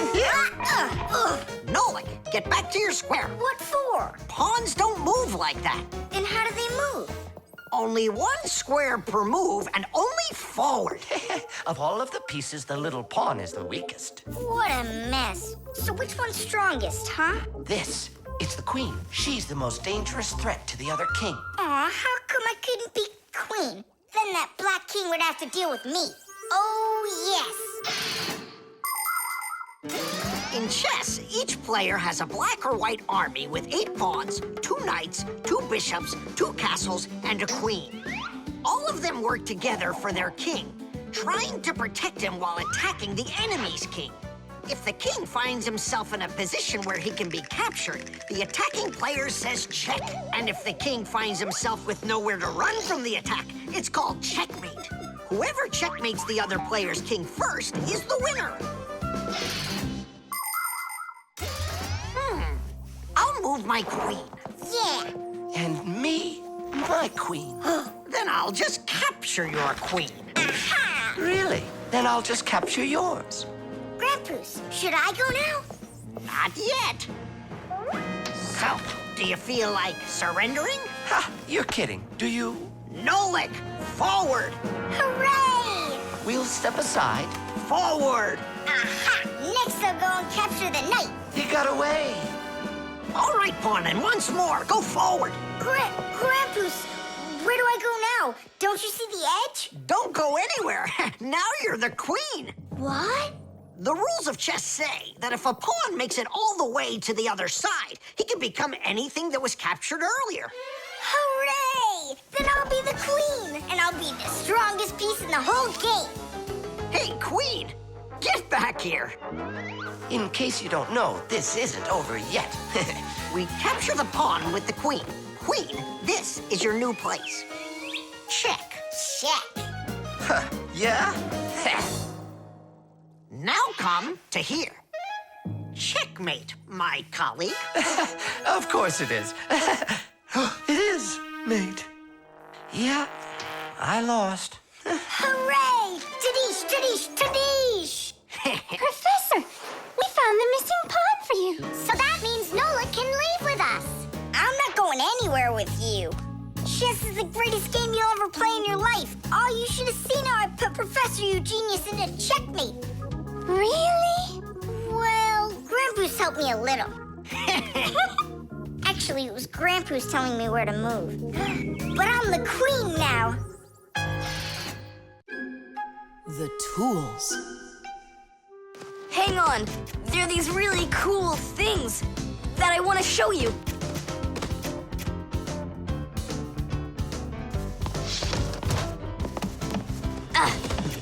Whoa! Whoa, look how many things you got all at once. Your dad's gonna be so angry when he sees what you did with all of his tools. I'm gonna put them all right back where they were. And where were they? Open the box and you'll see. It's neat. There's a special place in there for each one of the tools. Try hammering in a nail or drilling a hole with your bare hands. Uh-huh, there's no way. But with the help of the proper tools, it's a piece of cake. But of course, that's only if you know how to use them. Tools need proper care. If the head of a hammer is loose or a drill is dull, then you shouldn't work with them. It's dangerous. And when you're done working, put the tools back in their places, or you'll be tearing your house apart trying to find them the next time you need them. Huh. The pincers go here, and the wrench goes over there. This drill bit's too long for this spot. Let's see if it fits in this one. Huh. Any idea what this tool is for? For splitting wood or carving stone that chisels what you want to own. Wow, Simka, you're a real poet. Now try to answer this little poem. When you have a thing to measure, this round tool is quite a treasure. This tool, right? I know what it's called. It's a measuring tape. Let me measure you, Nolik. Wow, you've grown. You've almost reached 1 centimeter. Class! I also have a rhyming riddle for you. What bangs a nail into the wall to make sure pictures never fall? A hammer!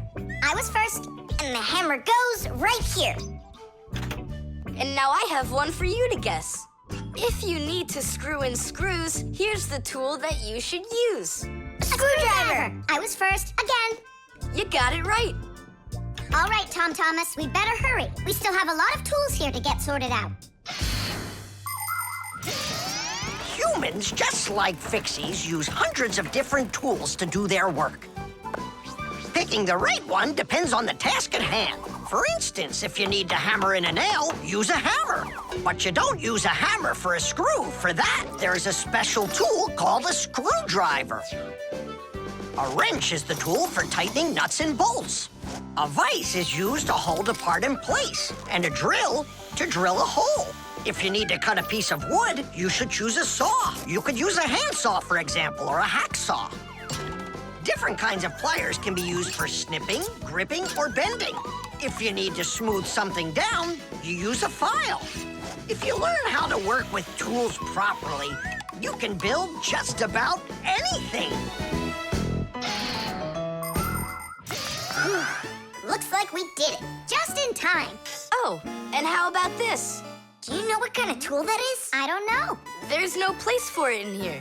Just throw it out. Come on. And what if my parents use it? Looks like we did something wrong here. My dad came home. Tom Thomas! I'm in here. Hi there. Reading. Way to go, son.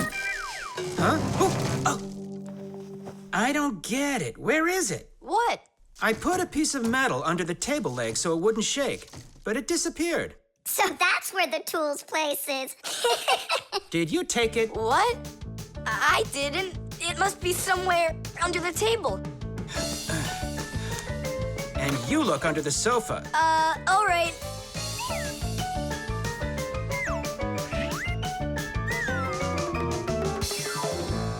What do you think he wants? He wants us to get that metal thing out of his dad's box. Come on, let's go. You got it.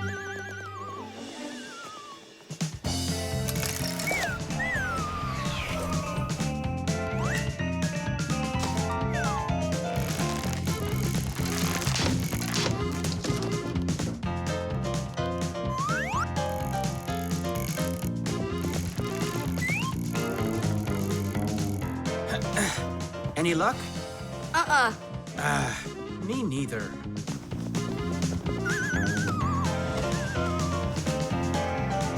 I found it, Dad. It was under the table, just like I told you. Huh. You were right. It's strange. How could I have missed it? Maybe you're just, tired from working too much. Maybe. Tadish. What? It's a new word, Tadish. Tadish. I do like the sound of it. The key card. Whoopa! Well, Professor Eugenius, your kennel's back in action. Tadish! Ah, why, thank you. I've been longing for a cup of tea. Yes. There's no tea left in here. Then I'll go ask Lisa if she has some. Look! Professor Eugenius! You forgot the key! The key! Don't close the door! Simka, you must be joking. That's a key. This is nothing but a plastic card. But it is a key. A special kind. It's called a key card. To open up a combination lock, you need to enter a code in the correct order. That means if you can't remember the code, you can't open the lock. But if the lock uses a key card, there isn't any code to memorize because the code is held inside the card's memory, and the lock can read the code from the card. Of course, key cards don't work with any lock. They have to be smart locks that are able to read electronic codes. When the smart lock reads the correct code, it opens right up.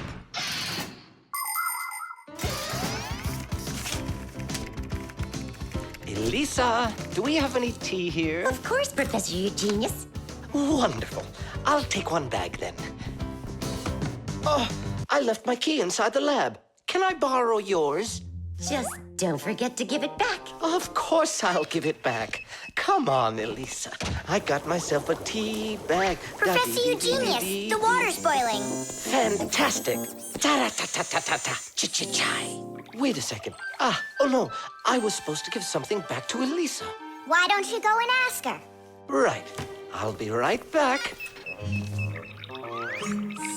Professor Eugenius! A too now. Elisa, I promised you something, didn't I? Yes, the key. You said you'd return it. Yeah, sure. Let me get it. Just a sec. Oh, I locked it in the lab. It's terrible. How will you ever get back into the laboratory now? You see, there is one way, but it's a secret. Would you mind leaving for a couple of minutes? Colleague, Professor, can you do me a little favor? The key. I think I left it on the table. Yeah, right. It's true. So how do we solve this? I need to think about it. What's there to think about? We just have to go and push it under the door. You think you can do it? Yeah! It's time to get to work. Hey, what's going on? Oh, were you just calling for me? Yeah, no, Lisa, not for you. It's so heavy. Do you know where Digit ran off to? Ow! Digit's off somewhere thinking. He's always doing that when it's time to work. Hard to port. Hard to starboard. Way to go, Nolik. Then who were you talking to? Actually... Oh, what's that? Where? What? What was that? Come on, let's try again. Look, do you see that? It's telekinesis. It's the power to transport things with your mind. You are just astounding. Was that done with your mind, too? The door? Yeah, sure. You are a genius. Professor Eugenius is a very talented scientist and a dear old friend of the Fixies. He always helps the Fixies, and the Fixies are happy to help him too. Professor Eugenius let the Fixies set up their school right here at his laboratory. It's hard to imagine a better place for a Fixie school. People from all over the city bring all sorts of things to the laboratory to be tested, from computers, phones, and furniture to food and toys. Professor Eugenius uses his expertise to check the quality of all these different things. To help him carry out his experiment, his laboratory is filled with a variety of tools and machines. Yes, Professor Eugenius is a very smart man, but he can be absent-minded. Lucky for him, he's got us Fixies around. Thanks for everything. Sliding the keycard under the door? That was Simka's awesome idea. But the door opened wide while the card was still on the floor. That's strange. There's nothing strange about it. I'm the one who opened it. How? I climbed in the lock, that's all. Figured out how it worked, and Tadish. Very clever. That's a real Tadish. I guess that thinking before you go and fix something ought to be what we all study next. The crowbar. Everything's fine here, too. I wish something would break for a change. It's already been a week and nothing's broken in here. Stop worrying. Everything breaks at some point. Well, nothing seems to ever break inside of this house. That's because we take such good care of it. No, Marcia, it's boring with no real work to do. We should move somewhere else. When Fixies graduate from school, they must choose the place where they want to work. Some will work at factories, and some on ships, and some in theaters, and some in hospitals, too. Fixies are needed everywhere. Now, Fixie families with children like to choose places that are a bit quieter. Usually, they'll settle inside of people's houses. It's not too noisy there, like in a factory, but there's still plenty of work to do. They need to check on appliances like computers, vacuum cleaners, telephones, irons, and washing machines. And Fixies always try their best. They just love being busy with work. And so if there's nothing broken in the house, Fixie families will move to a new place where there's much more work to be done. Nolik, did you hear that? I don't want to move anywhere. But think about the kids, dear. They've got their school and friends here. Do you like this friend of theirs? A human kid playing with Fixie kids. You know as well as I that it's just not right. All right, then. If nothing's broken down before the end of the day, that's all. We gotta move. Oh, no, I can't. Tom Thomas comes home the day after tomorrow, and we'd be gone by then. Pull yourself together. And I won't see him anymore at all? Nolik, I have an idea. What idea? If something happens to break down before the end of the day, then we're not moving. But what if nothing breaks? Calm down. We're gonna make sure of it. Simka, you're a genius. But how can we make sure of it? We're going to use a crowbar. A crowbar is powerful and simple. It's nothing more than a heavy metal bar with either sharp or flat ends. It can be very helpful for breaking through concrete or ice. It can also be used as a lever to root out a tree stump or move a boulder. If one end of the bar has a claw cut into it, then it's good for pulling out nails. Yes, sometimes the simplest tools are the most powerful ones. Do we have that tool? We've got our pack-a-mat, and it's got everything. Yay! In gadgets and devices, our work will never end. Appliances are fickle, they need a loyal friend. At morning, noon, and midnight of every single day. When there is an emergency, you know we're on our way. 1, 2, 3, inside we'll be to fix what's wrong, till it runs strong. 1, 2, 3, inside we'll be all day and night. We fix things right. How about you let me try? Go on. Nolik! What are you thinking? I'm doing like you were doing. No, you're not. Now I'm confused.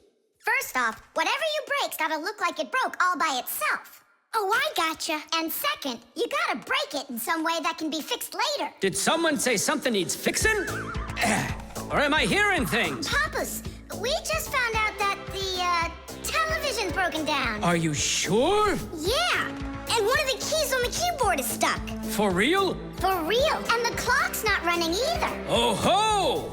Masya, our life is getting back on the right track. Should we fix them? Yeah, what else? We are the Fixies. We live to keep on working, and work for us is fun. So we'll just keep on working, 'cause our work's never done. And deep inside of gadgets, if you look when it's dark, you might just see us race around like multicolored sparks. 1, 2, 3, inside we'll be to fix what's wrong, till it runs strong. 1, 2, 3, inside we'll be all day and night. We fix things right. Tidish! Oh, that was a lot to do. You'd almost think that somebody broke it on purpose. Well, we didn't do it. It broke by itself. Yeah, this apartment still needs a lot of work. We shouldn't move anywhere. I like it here. So do I. It's the best. See, we don't need to go anywhere. The laboratory.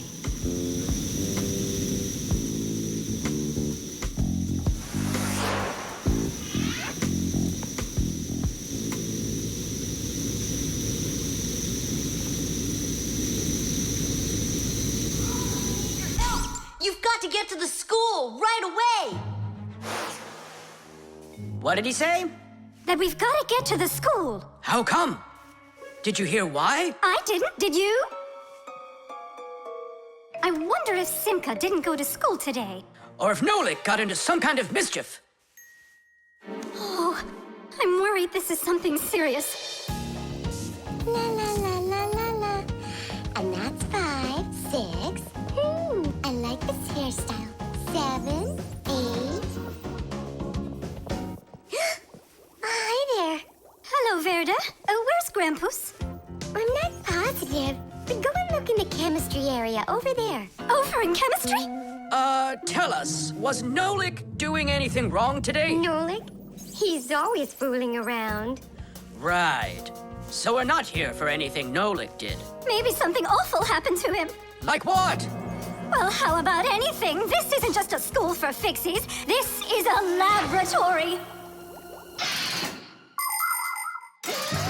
The laboratory where Professor Eugenius works is always humming. In the mechanical zone, Professor Eugenius tests all sorts of different devices to see how well they are made. In the chemistry zone, he conducts experiments on the quality and safety of food. In the electrical zone, he repairs electrical devices and checks their safety. Unfortunately, the professor can be absent-minded, and that can cause things in his laboratory to bubble, spark, or even explode.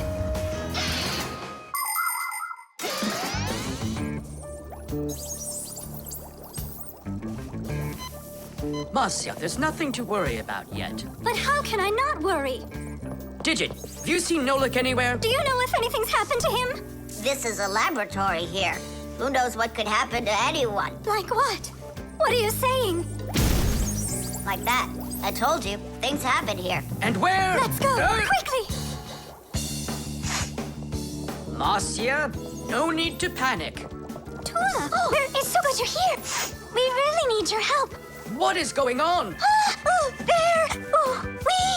Grampus! What? Where? In the mechanical zone, there! And Simka and Nolik?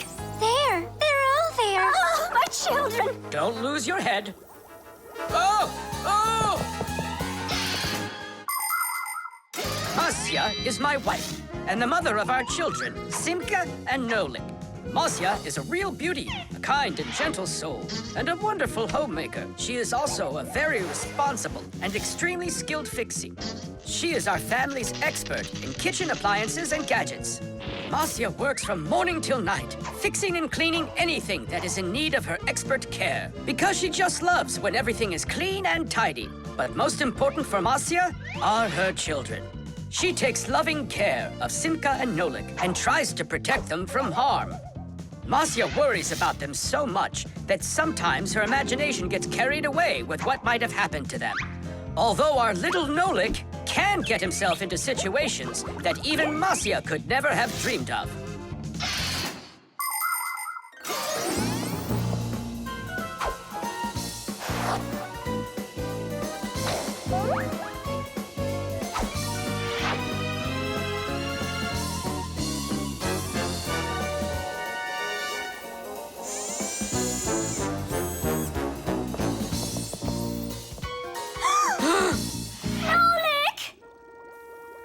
Tight! We'll save you! Hey! You're alive! What's going on? I don't need to be saved from anything. So it's Simka we need to save, not you? I don't need saving either. I'm fine. And what are you so worried about? Everyone's alive. Then why did you make us come here? I need you to help with a little accident we had. Nolik, was this your fault? Oh, no, it's not Nolik's fault. Quite the opposite. He was trying to help me fix it. Papoose, we need you to help us with one of the pieces that we couldn't get back in place. This one?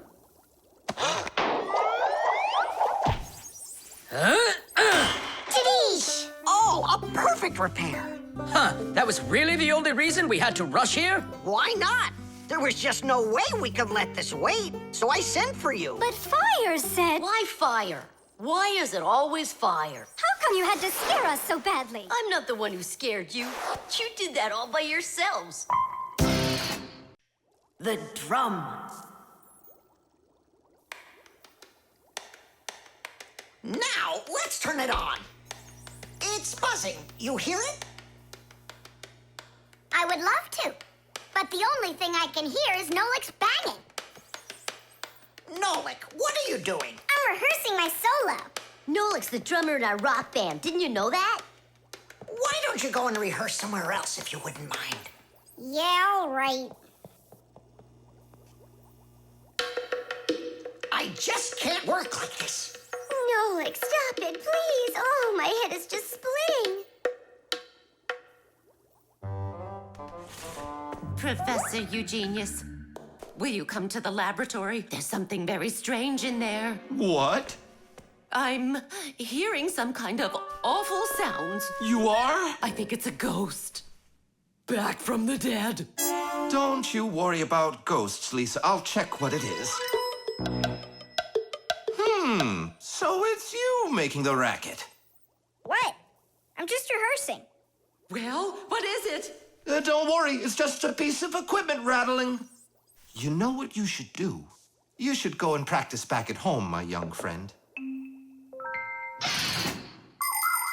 It's not very hard to make a drum. One way to make it is to take an empty barrel and replace its bottom with a skin made of leather or plastic. If the skin is stretched tightly, the sound can get very bright and loud. Really big drums are usually played with percussion mallets or beaters, while smaller drums can be played with sticks or with bare hands. Instruments that make sounds by being shaken, scraped, or beaten are all called percussion instruments. There are lots of different percussion instruments, like the small hand drums that are called bongos, big shakers with handles called maracas, cymbals made out of metal. Now those really make a lot of noise. And there's tambourines, ratchets, and even spoons. That's right! People can make music using spoons as a percussion instrument. Tom Thomas, do you think I could practice my drumming here? Yeah, go ahead. I've just got some homework to do. I can do that, and better than you can, too. And what if I play like this, huh? Then I'll go like that, or like that. Ever since I had decided that a drummer's what I want to be, there is nothing that I won't bang on, 'cause the world's a drum to me. So I bang on radiators with a spoon, the pot goes boom, bam, bum. Maybe someone will take pity and they'll buy me my own drum. Bang it, bang it, bang it, boom, bang it, boom, bang it, boom, bang it, bang it, bang it, bam, bang it, bam, bang it, bam, bang it, bang it, bang it, bum, bang it, bum, bang it, bum, bang it, bum, bum. Bang the drum. Bang the drum. Both my father and my mother wish I play a violin instead. I don't want to. I'm a drummer, but I can drum that in their heads. So I bang on radiators with the spoon, the pot goes boom, bam, bum. Maybe someday they will get it and they'll buy me my own drum. Bang it, bang it, bang it, boom, bang it, boom, bang it, boom, bang it, bang it, bang it, bam, bang it, bam, bang it, bam, bang it, bang it, bang it, bum, bang it, bum, bang it, bum, bang it, bum, bum. Bang the drum, bang it, bang it, bang it, boom, bang it, boom, bang it, boom, bang it, bang it, bang it, bam, bang it, bam, bang it, bam, bang it, bang it, bang it, bum, bang it, bum, bang it, bum, bang it, bang it, bum, bum. Bang the drum. Tom Thomas, let's take a break! But I'm not done. Keep going, Nolik. This is fun. Maybe it's fun for you. Bang the drum. Stop, that's enough. Bang the drum. And now, let's turn it off. Can you hear that? It stopped buzzing. It did. Hey, everybody, it's Nolik. Yo, what's up? So, our noisy ghost is back. I thought you were practicing at home now. Tom Thomas is drumming there. I had to run away. Well, our excursion is over. And now I would just be so happy to listen to your rock group. Hooray! Bang the drum! Bang the drum! Come on, not so loud! Bang the drum! Did you say something? Bang the drum! I beg you, not that loud, please! The Talking Doll. Well then, now you know what you need to do to fix it. Professor! Professor! Our lesson is over. I'm sorry to be a bother. No problem, Professor Eugenius. Our lesson's over. I've got an urgent matter. You see? You've got yourself a talking doll. Yes, only she speaks Japanese. The problem is I've been asked to get her to talk in English. We can teach her. It's a new technology. I'm puzzled. Don't you worry. We'll figure it out, Professor. Thank you, my colleague. You're always there when I need it. What would I do without you?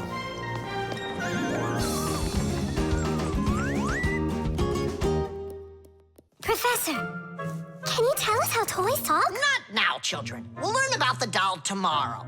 Now it's time to go home.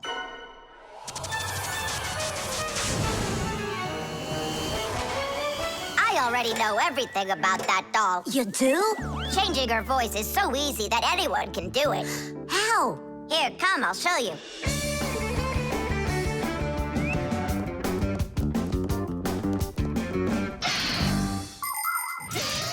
Early talking dolls used to work with a noisemaker inside. When the doll was turned over, air inside the noisemaker got pushed through a squeaker at the end of it, making a noise that sounded like the word mama. Mama. Funny. Today, the noises are recorded onto an electronic chip that's part of a little player inside of the doll. Just press a button and the sounds start playing. So now dolls can say much more than just mommy or daddy. They can say anything at all.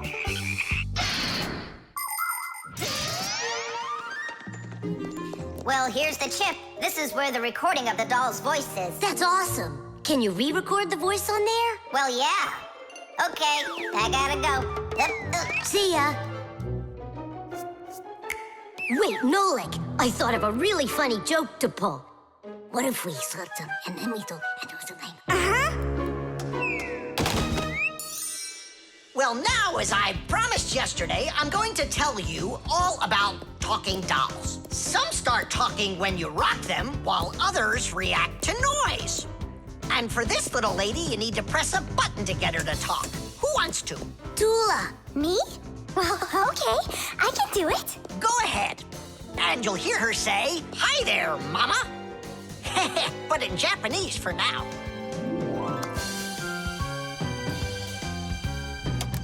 Tula! Tula?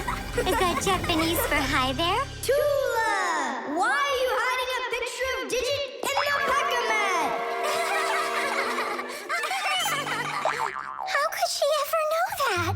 Maybe you're in love? That doll is alive! They call that joking. I just thought of a better joke that we can play. Yeah. What? Tula, don't cry. She's not alive. She is alive. I'll tell you who did this horrible thing. It was Fire and Nolik. It's true, but now the joke will be on them. How? It's easy. All we gotta do is go. The smartest Fixie in our class is Digit. Sometimes I think that he knows everything about everything. Professor Grandpas has a lot of respect for him. Digit's always in thought whenever you see him, and he doesn't like when anyone distracts him. He just has no time for fooling around with the other boys. Digit prefers to solve problems using his brains and not his muscles. That's why he can have a tough time in gym class. But he's so sweet that it makes you want to help him. To tell you the truth, Digit isn't always great fixing things with his own hands. But no one understands technology better than he does.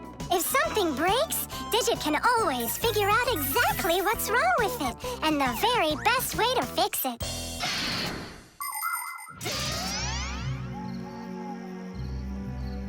We're gonna make it even funnier this time. You came back? What? You troublemakers. Now I'll show you what happens to bad boys who hurt girls' feelings. Oh, you got scared. Who's crying now, huh? They probably thought that the doll came to life. You know what, Digit? I just started thinking that it might be better if she were alive. You know, Tula, you sure are hard to please.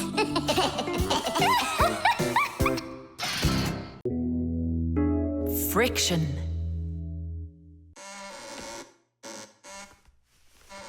Oh, Tom Thomas, that door of yours squeaks terribly. Yeah, and it's not easy to open either. Well, that's because the hinges are rubbing. That's why your door is not working right. How can I fix it? Just reduce the amount of friction. How? With some oil on the hinges. I can do it for you because I've got a pack-a-mat. All right. Simka, can I help you? Sure you can. Wear the pack-a-mat, all right? Friction is the force that tries to stop something from sliding or rubbing smoothly against something else. Rubbing can make things wear out quickly if there's a lot of friction. If you want less friction, you need to put something on the parts that rub against each other, like oil. There are special kinds of grease used to keep clocks and wheels turning smoothly. And for skis, a special kind of wax can be used to make them go even faster.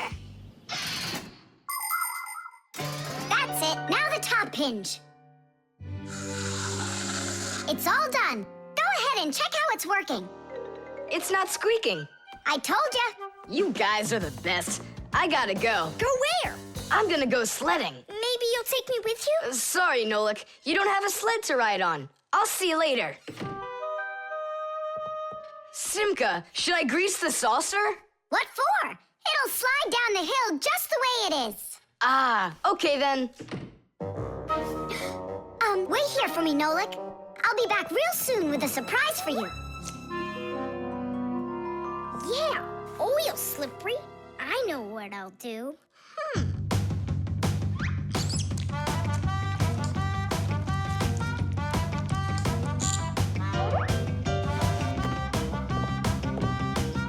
Wow! Talk about no friction!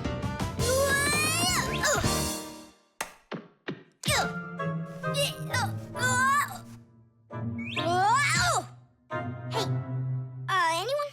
Help! Help! Simka! Nolik, are you all right? Just stay where you are. I'll be right there.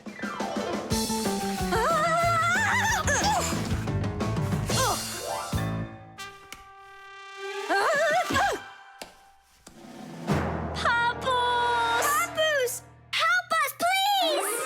Who called for me? Help is on the way! Hey, what are you up to? Grandpa, stay away from here! You'll fall over! Huh? What did you say? Stay where you are!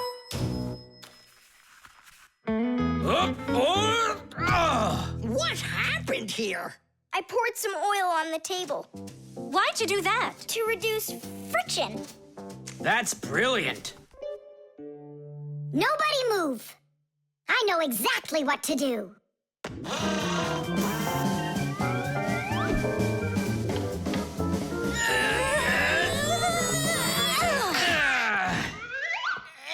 And what was the problem you had with the friction? I want to see all of this oil gone in 5 minutes. Engineers are in a constant battle with the force of friction. They want less friction so that cars will run faster and their parts will wear out less quickly. But just imagine what the world would be like if all of a sudden there was simply no friction at all. Everything would start slipping out of our hands and falling off the table. Knots would untie themselves, and that's not the half of it. Cars wouldn't be able to run without friction either. Wheels would spin around and around in one place, unable to grab onto the road. We wouldn't even be able to walk. Because when we walk, we move forward by pushing off the ground with our feet. And how can we do that without friction? We can't. So now I think you can see why it's not so bad to have a little bit of friction in our lives.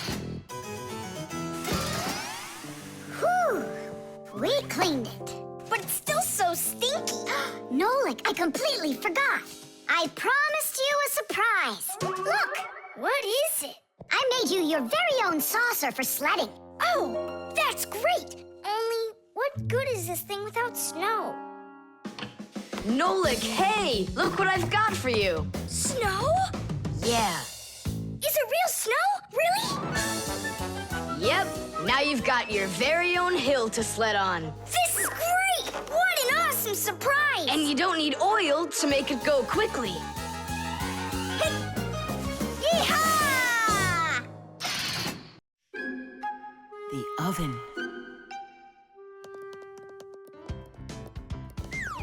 Now here he is, our death-defying acrobat. Nolik, don't!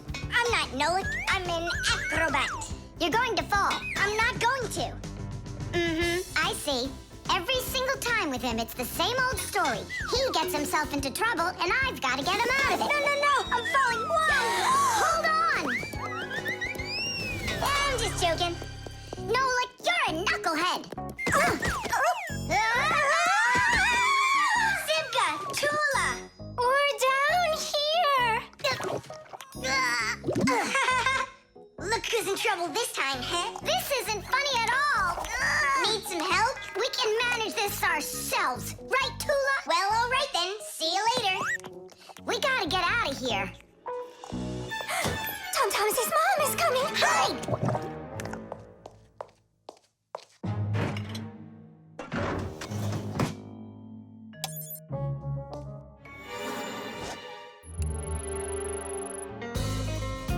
Hi, Tom Thomas. Hi, Nolik. Are you up for a ride? Because this train's leaving the station.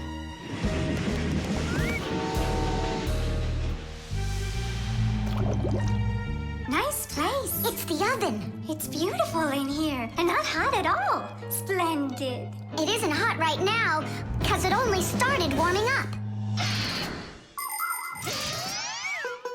An oven is a cabinet with a heater. It can get so hot inside that it'll roast whatever's in there. As a matter of fact, that's what ovens are for. People roast meat inside of them and bake things too. Some ovens burn gas for heat and others use electricity. They have special electric coils that get red hot and heat everything that's inside the oven. So be careful around ovens. A hot oven can burn you very badly.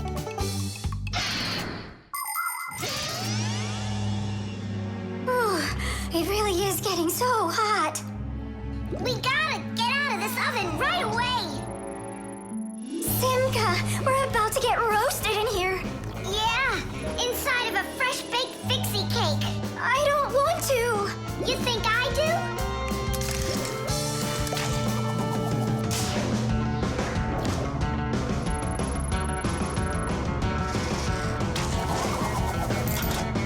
Here, grab on tight. This way.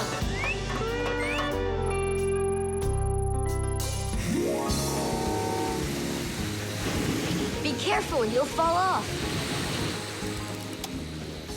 You're just like Simka. She told me the same thing, and then she was the one who fell. Right into the batter. Together with Tula.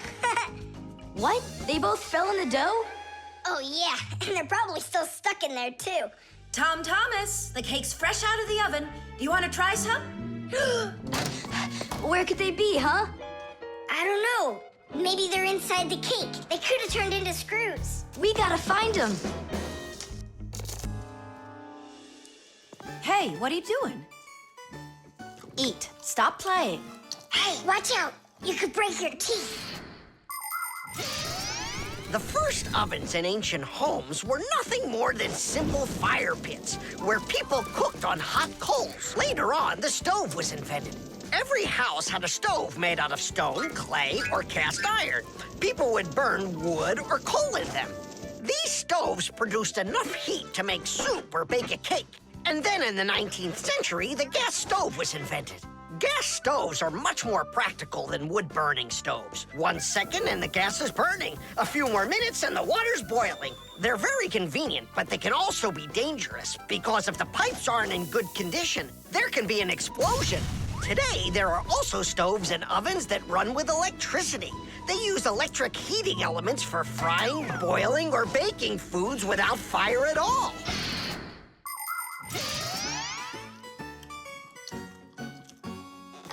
Tom Thomas, I think you'll explode. But it's so incredibly good. I just can't stop eating it. Keep chewing, Tom Thomas. That's as much as I can chew. Hey, what are you guys up to? Up to? We're trying to save you. You're not in the cake? Then how come I was eating all of this? I hate cake. Maybe it's because that's what good friends do. Yeah, he's a good friend who's got a really good appetite. Knots.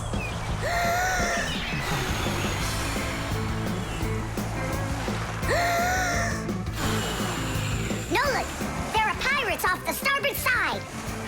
Battery, fire! Hey, I'm not a pirate. Why'd you hit me? That's it. I'm tired of playing the wind. Where are my pirates? This looks great. Can I board your ship? And what are your skills? Tons, like protecting the ship and yelling hooray when we win. And how about good sea knots? Can you tie them? Of course I can tie him. Then tie up our treasure. And make sure it's good and tight. Pirates, prepare to attack! I got it. Whoa! That's done. Good enough. Hooray! It's good and tight. Now can you survive a storm? Without a doubt.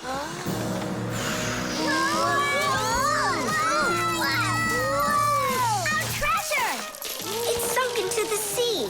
That was my mom's necklace we sunk. I'll pick it all up, don't worry. No, thank you. We'll manage ourselves. He calls himself a sailor. Go and learn to tie some knots. Try tying 2 ropes into a knot. You think it's easy? A badly tied knot will untie itself before you know it. Here's one way to tie it right. First, cross over the 2 ends like this. Now, to finish the knot, you've got to cross them over again. But not this way. It's got to be in the opposite direction. When it's done, it looks like one loop inside another. This kind of knot is called a square knot. And it won't untie as long as you tie it right. And that's just one of the many kinds of knots a sailor has to learn.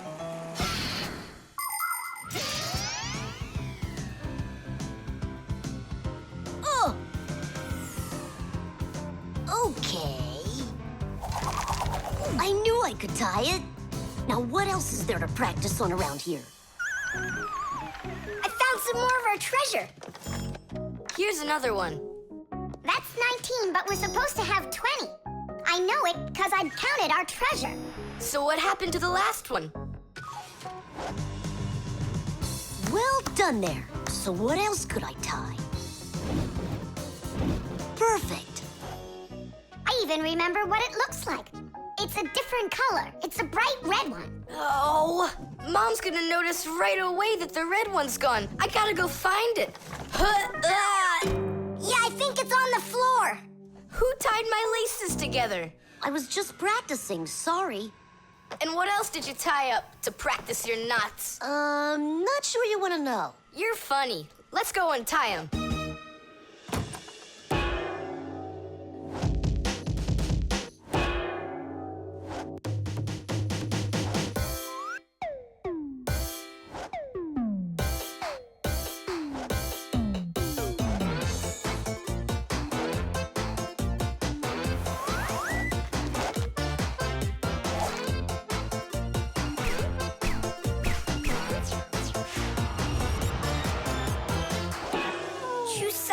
Don't look at me that way. I'm scared. She's just staring at her own whiskers, Nolik. And what have you done to her whiskers? Well, I tied them with the square knot. Fire, you're just a blockhead. And why don't you tell us what else you've done? Well, okay. I tied a decoration on her tail. That's where it is. We were looking everywhere for that thing. Fire, go and fix everything you've done. Chusaka, don't run away. Don't be scared. We just want to untie the knots.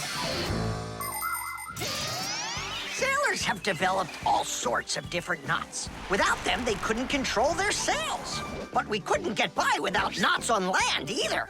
Mountain climbers use tightly knotted ropes to help them climb and keep them safe. Fishermen tie hooks to their fishing line using special knots. You can't even pitch a camping tent properly without making a knot. When people sew, they tie knots in the thread to hold it in place. And doctors use knots when they stitch and bandage a wound. And a tie wouldn't be a tie if you didn't tie a knot in it. Sneakers won't fall off your feet. And the laces won't drag on the ground if they're tied with a proper knot. But sometimes things can get knotted up by accident. And that's one time when you don't need to know how to tie knots, but how to untie them. All aboard! Like that. Now the only thing left to do is tie a knot. Should I tie it? Are you sure it won't untie?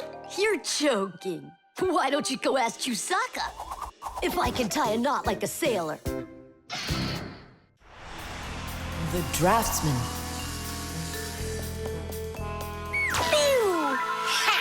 Huh? What? Hi there, Tom Thomas. What are you drawing?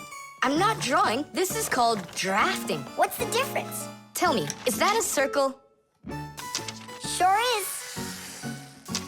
And that? It's a circle, too. Only it's a rounder one. Of course. That's because I drafted it with a compass. And now I've got a real target. So now I'll load my dart gun.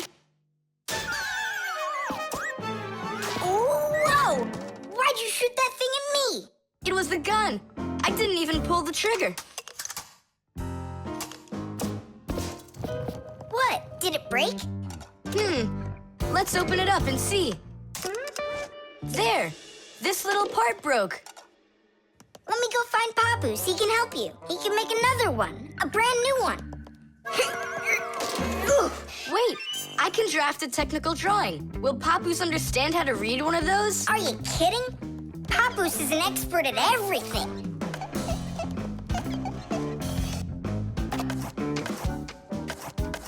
Done.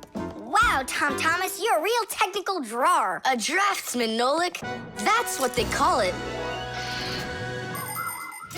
Try drawing a perfect circle by hand. Can't do it, huh? Well, with the help of a drafting compass, your circle will turn out great. Just put the needle point in the center and turn the compass, and it's done. A compass is only one of the many different tools for drafting. For example, if you need to draw a straight line, use a ruler. And if you need to draft a frame for your picture, you can use a triangle. First draft one side and then the other. And then to finish your frame, just turn the triangle upside down and draft the two remaining sides. You'll get a perfectly squared frame. There are also drafting instruments for making curved lines. They are called irregular curves or French curves. But actually, now people use computers more and more for drafting technical drawings. Papoose! Huh? What happened? We really need your help. One of the parts broke in Tom Thomas's dart gun. Could you make it? What kind of part exactly? Look, here's a technical drawing.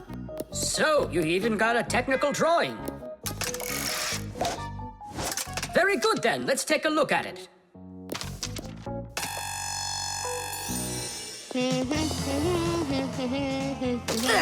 Here you go. Super. Let's see. It's not gonna work. You see, it sticks out here on the side. I need to draft another technical drawing. Papoose! Huh? Nolik, you scared me again. Forgive me, but the part has to stick out over on this side. And you're sure that's all? That's all, for real. Tom Thomas, it's done. Listen, while you were gone, I realized that the part needs to have a hole right here.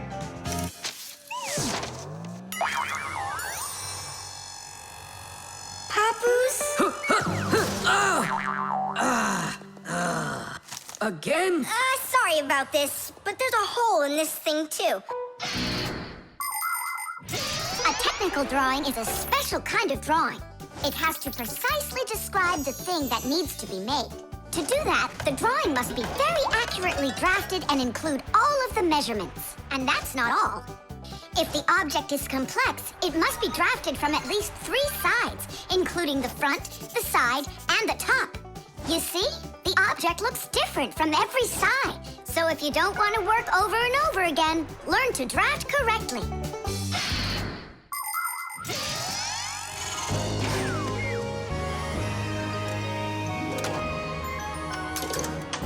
Kaboom.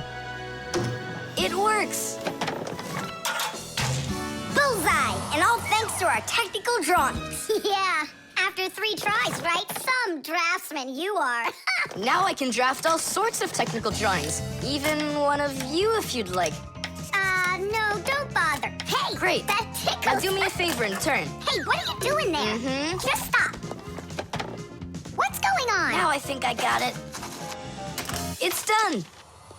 And what's that circle for, huh? That's the top view. You know what, Simka? That's what you really look like from up here. Nolik, take this over to Papoose. He can use it to make another Simka. No thanks, Tom Thomas. For me, 1 Simka's enough. The airbag. We're gonna be late. We'll make it.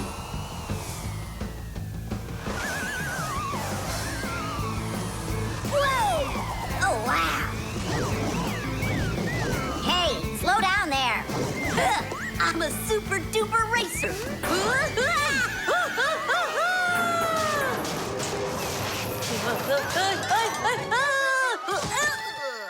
Well, well, Fire.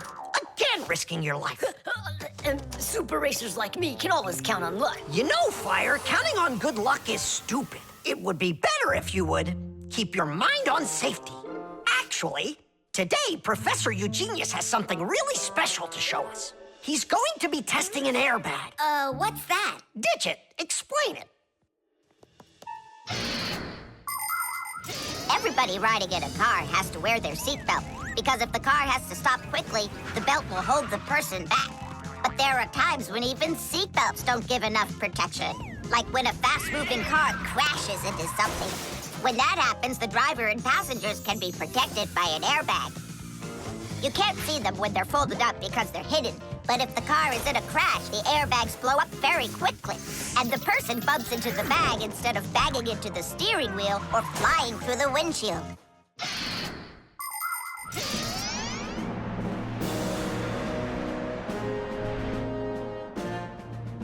Here I come. And once again, when something dangerous must be tested, Professor Eugenius tests it on himself. But Grandpus, aren't you scared that it won't blow up with air? Don't worry about the air. A 3 and a 2 and a 1.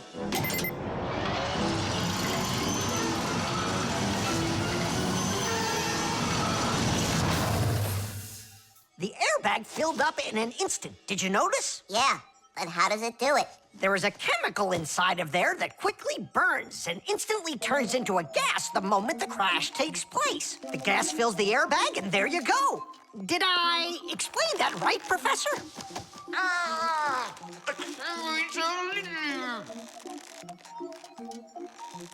We've got to get him out. Stop! We'd better call for help.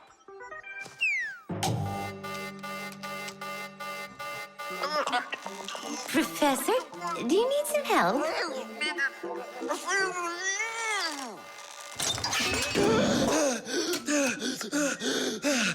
Thank you, Elisa. Sorry to take you from your work. You're free to go. Professor, how did you manage to press the button from way over there? I managed to hit it on the fly. You are just astounding. To keep small children safe while they're riding in a car, they must be buckled up with a seatbelt inside of a special booster chair. But kids also need to be careful when they're riding a bicycle, skateboarding, roller skating, or riding a scooter. First of all, it's best to keep off of roads where there's too much traffic. Second, put your protective gear on. For your arms and legs, wear elbow pads, gloves, and knee pads. For your head, wear a helmet. That way, if you fall down, you won't get badly hurt. And third, make sure that people can see you. If you're out riding in the evening, your clothes and bike must have safety reflectors on them. They let drivers see where you are by reflecting the light from their headlights back at them. Remember, better safe than sorry. Here we go. Well, I hope this time I've got it. Should we call his assistant right now, just in case? Let's just wait and see. Ready, set, go! Grandpus, he needs to be rescued. No need. I made a change to it. Now the bag not only inflates automatically, it deflates itself as well. Splendid. As you Fixies say, Today's lesson is done. Hooray! Come on! Where's my Fixie board? I've got your Fixie board, Fire. Here you go. I just went and equipped it with an airbag. Really? Ha! How come? You know I'm a super racer. See? Woohoo! And that's why I installed it. Super racers don't need airbags. We never, ever.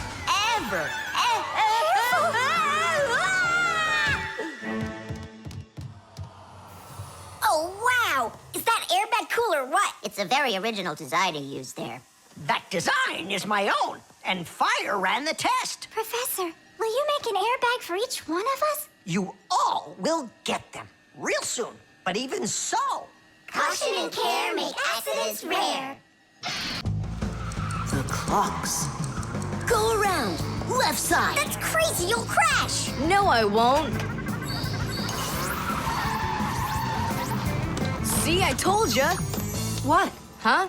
Nothing. Now you talk with your computer like it's your friend. Listen, that's enough playing for today. Oh, Mom, just a little more. I'll give you half an hour while I cook dinner, and that'll be enough for today with the computer.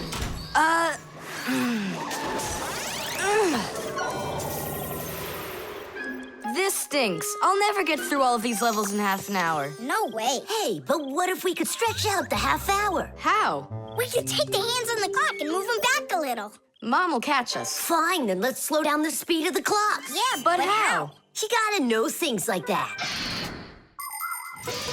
Since olden times, many clocks run with the help of a pendulum.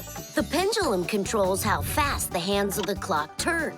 If you make it longer, the pendulum will start to swing slower, and the clock's hands will slow down. If you make the pendulum shorter, the clock will tick faster. Most clocks that are made today don't use pendulums. They run with the help of springs or with an electronic chip instead. But even so, there are ways to change the speed of these clocks, too.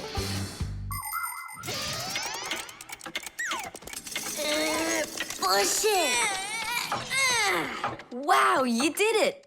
It's amazing how much slower it is. That'll give you lots of time to play. But now you gotta slow down the clocks in the kitchen. Yeah, and every other clock you got.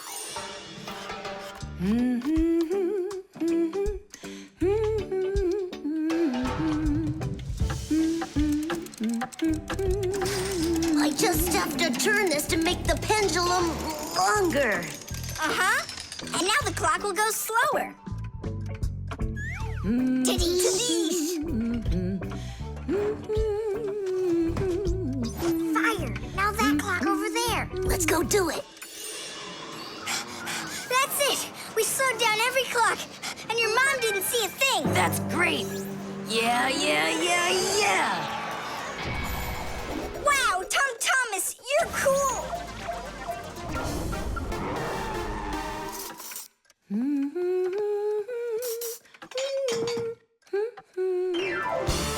Amazing! He got another one! Awesome!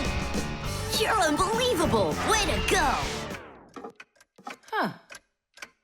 That's strange. Hooray! Incredible! Yay, I did every level. Oh, thanks. You're both just... The time masters of the universe! Yeah, but I'm getting really hungry, and Mom hasn't called me for dinner. Because a half hour hasn't passed on the clock. Hey, do you smell that? Something is burning. What happened? A fire? I don't get it. I was just waiting for 30 minutes like I always do, but everything burned this time. Maybe the clock stopped? No, take a look. They're working. Oh, I'll make you some oatmeal. Oatmeal for dinner? Mom, I need to, I'll be right back. You see what you've done? Time masters of the universe? You gotta go speed those clocks back up. Okay. We'll speed them up. They'll be caught up in no time. Humans have come up with lots of different ways to measure time. For example, if you stand a stick in the ground, you can measure the time of day by watching where its shadow falls. That's a very simple clock called a sundial. Another simple and ancient clock is a water clock. It keeps track of time by measuring how much water has poured out of it. And if the clock uses sand instead of water, it's called an hourglass.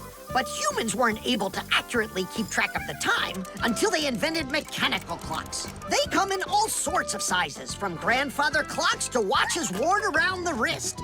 Today, we also have easy-to-read and accurate electronic watches and clocks. But the most accurate clock of them all is the atomic clock. It tells the entire world the exact time.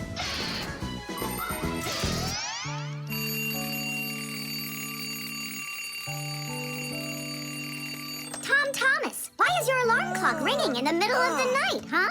Really? Is it still night out? Look, Tom Thomas. But the clock says that it's morning. Interesting.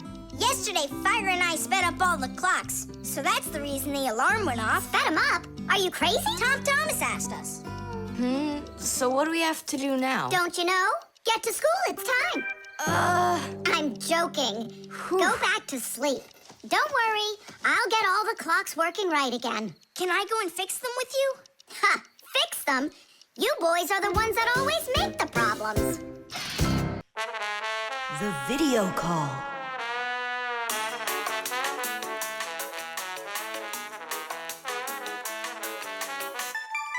Turn on the camera right away. It's me, Simka.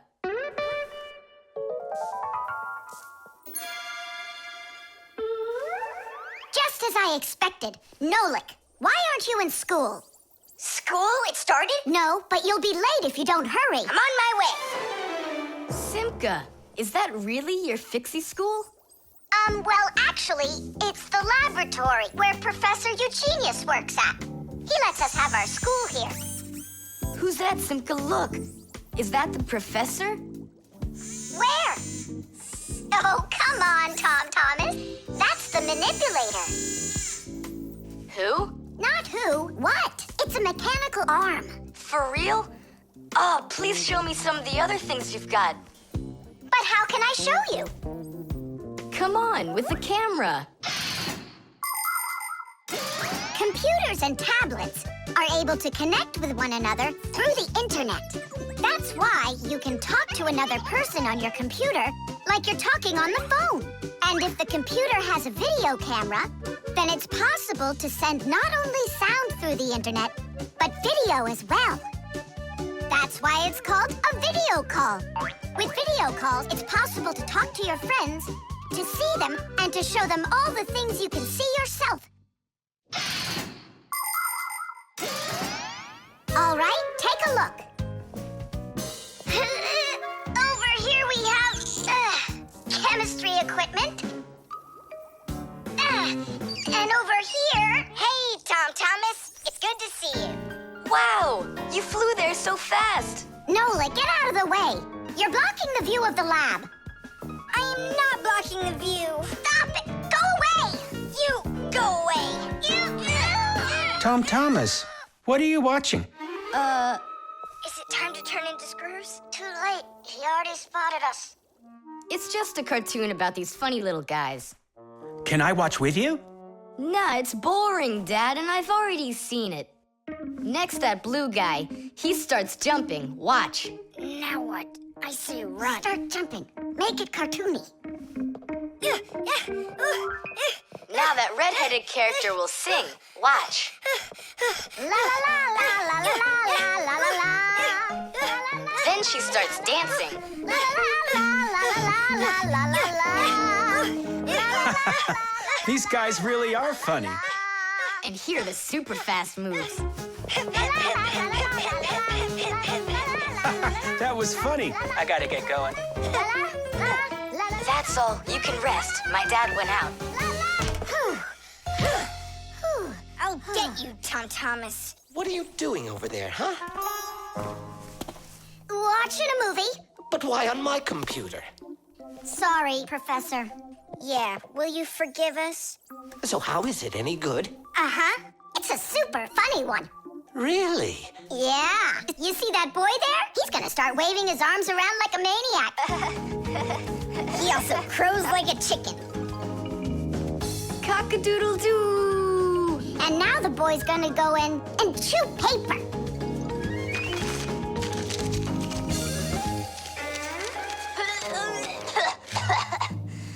I can't do this all at once. A movie. That's what we're watching here, right?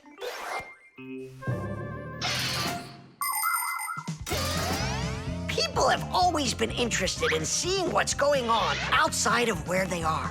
And with the invention of video transmission, it's now possible to see what's going on almost anywhere.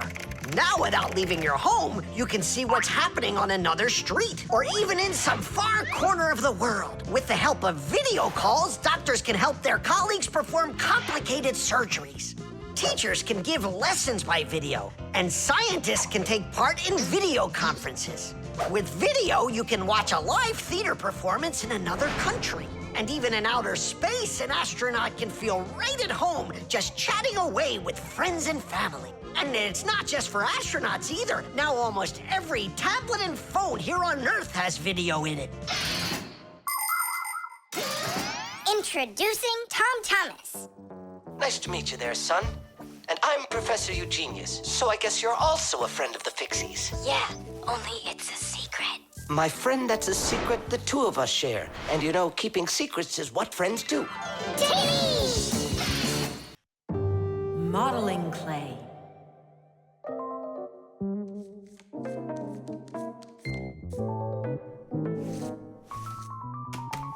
All done. Simka, take a look. I've got my own pack-a-mat. Now look at that, a pack-a-mat made out of modeling clay. But this one's my own, and it looks just like a real one. Okay, you're right, it really does, Nolik. Simka, Nolik, what's up? Hi there, Fire. Wanna play some tag with me? I really wish I could play tag, but unlike you, I've got tons of work. Yeah, like what? Well, a bathroom hook fell down. Tom Thomas broke the lamp on his desk. The aquarium has a tube that's leaking. So go and play. I have to get a pack-a-mat. Oh. I wish I could play tag. Hold on. Nolik, you've got a pack-a-mat. Uh-huh. Although I gotta say, it looks a little strange. That's because it's... Let's fix everything before Simka, with your pack-a-mat and my Fixie board. This'll be great.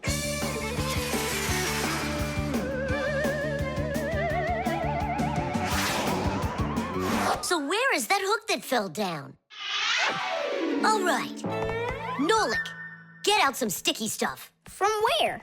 Obviously, from out of your pack-a-mat. But it isn't real. I made it out of modeling clay today. Out of clay? Well, it totally looks real. Long ago, back in the Stone Age, people learned how to use clay to make their dishes and sculptures.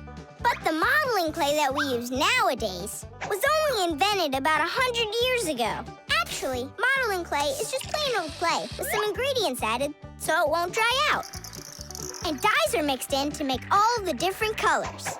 There is just no end to all of the fun things you can make out of modeling clay. I got an idea. Go on, turn around. What are you doing? Grabbing glue out of your pack-a-mat. All right, get up here. Will it stick? Yeah, of course it will. Let's go and fix the lamp.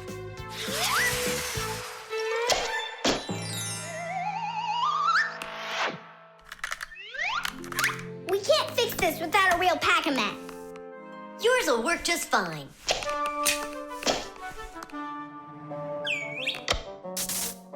Tadish! So, what else did Simka have to fix? The aquarium.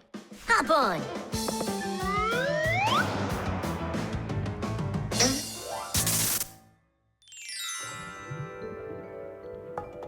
Well, where's that leaky tube? Here, it's leaking at the joint. Yeah, this tube is gonna need a lot of modeling clay. Give me the rest of your pack-a-mat. Sure. And here's a souvenir. They're all done. What's all done? We already fixed everything. And what did you fix it with? Modeling clay. Ha!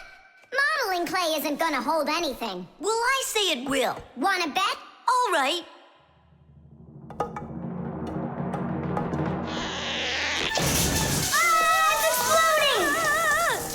What in the world is happening here? Flooding water! You just do as I tell you, without panicking.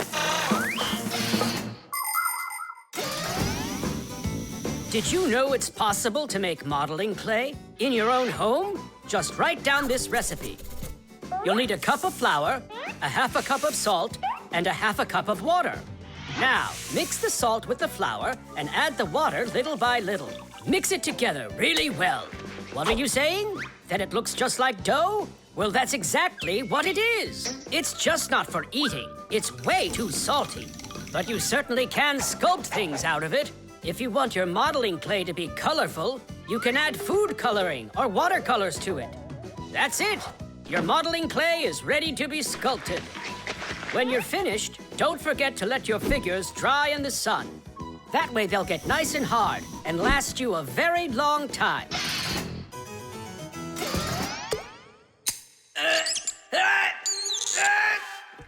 Phew. We almost didn't make it. And did you fix the lamp with that modeling clay? Uh-huh. And the hook, too. That was not a good idea. But it was really quick. Hey, that's true. That's why I want to give a medal to you.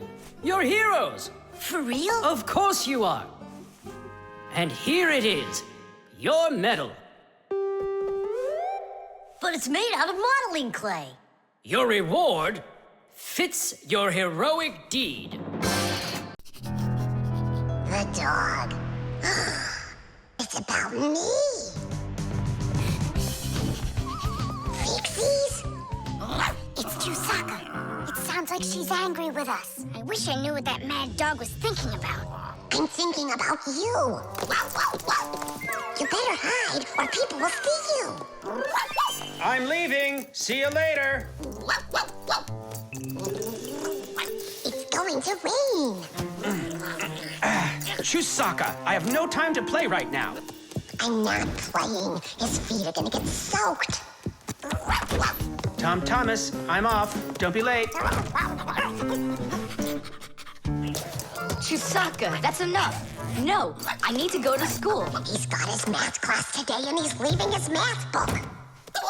I'm trying to serve like a good dog, but no one understands me. Dogs have been serving people since ancient times, along with cows, horses, chickens, and other domestic animals. But of all of these animals, the dog was the very first. In the beginning, domesticated dogs looked like wolves. Over time, they started changing and were developed into dogs of many different breeds, from big shepherds to tiny chihuahuas. So a dog is not only a human's best friend, but his very first friend as well. What is that smell?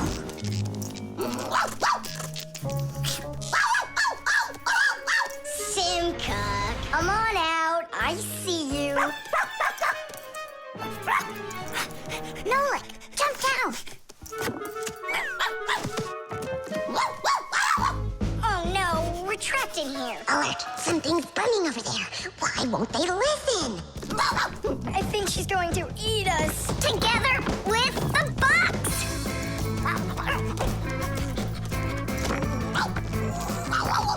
We're done for. Oh. Come on, look. The outlet is sparking. Oh no, something must have broken in there. Are we going to fix it? Kids should never touch outlets, and you know it too. It's forbidden. Then how do we fix it? Go find Papoose, and I'll stay here and wait for you. But where's Papoose? I know where he is. I don't know what she's barking about, but I think Chusaka wants to help us.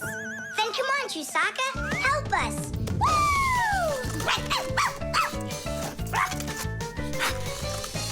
He's in there. Papoose! Papoose! Nolik, is that you?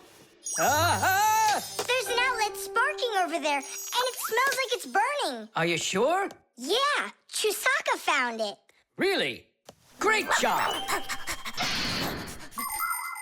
There are many kinds of service dogs. Dogs that help people by carrying out a wide variety of different jobs, like protecting a house or a flock of sheep if the dogs are shepherds. Some working dogs help guards protect their borders, while others work for the police. There are sled dogs that transport people and loads in the north, where there's only snow and no roads. Some service dogs help blind people by helping them get to the places they need to go. And there are dogs that save people trapped on mountains. And that's not all. Dogs went up into space before humans. But don't think that dogs are just given these jobs. Oh no, like humans, dogs study for a long time before they're allowed to take on serious work.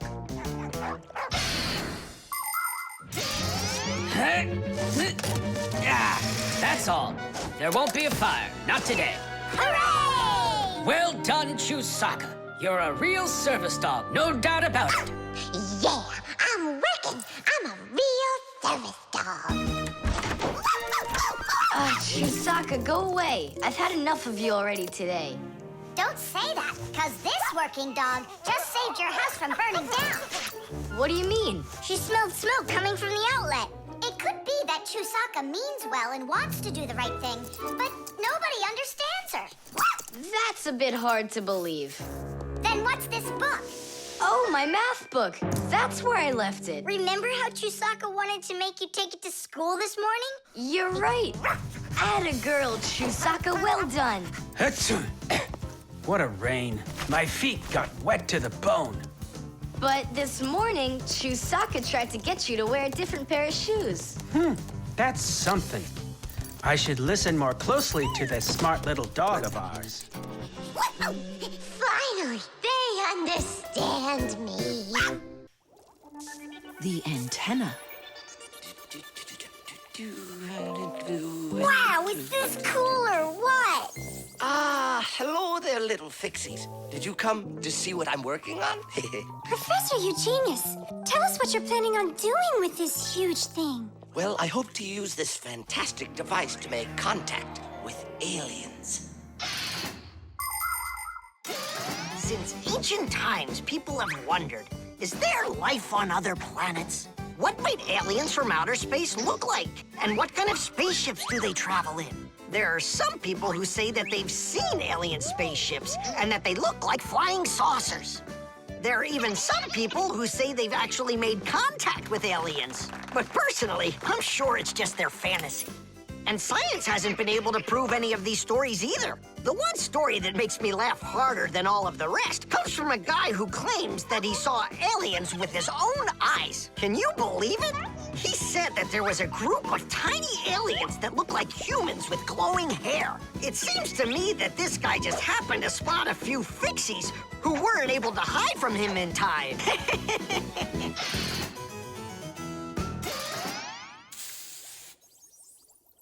It's ready.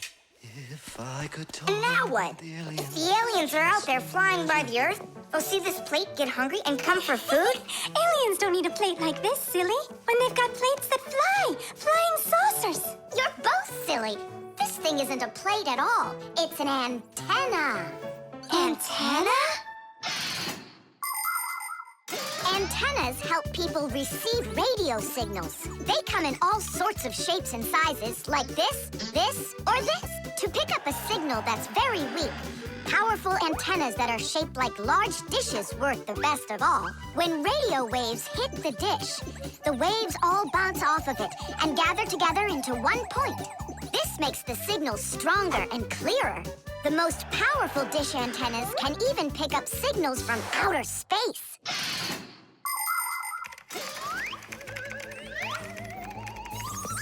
Nolik, stop! You'll burn yourself. Don't treat me like a baby boy, okay? Huh, interesting. I wonder what's inside of there, do you know? Why don't we go and take a look? I was only trying to help him out. No need, Nolik. The soldering iron is way too hot, and I'm practically all done here. Then let's start looking for those aliens in outer space. Just 1 second, Nolik. There. Uh-oh. And now,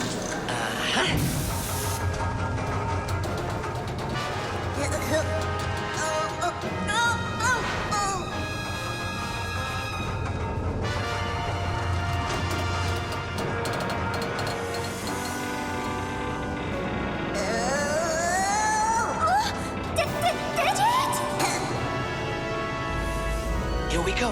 Nolik, Simka, let's see if we can pick up signals from outer space.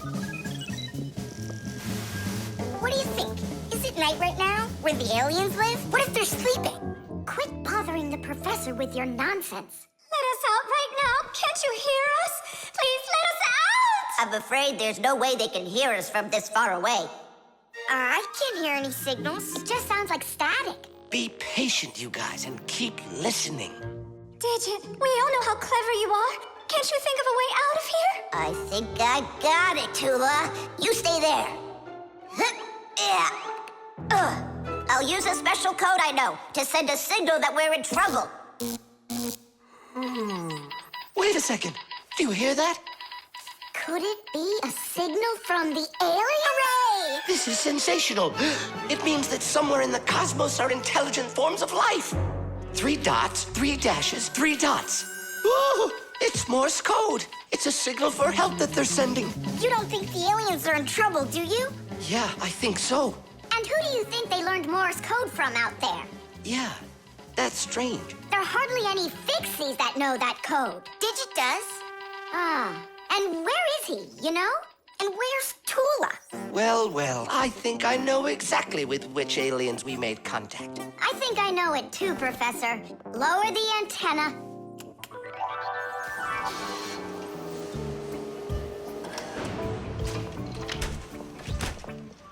Greetings to you, oh extraterrestrial visitors. Hi there.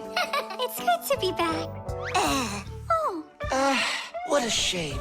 I was really hoping that we'd find intelligent life forms out there. It's all right. At least we found 2 unintelligent ones.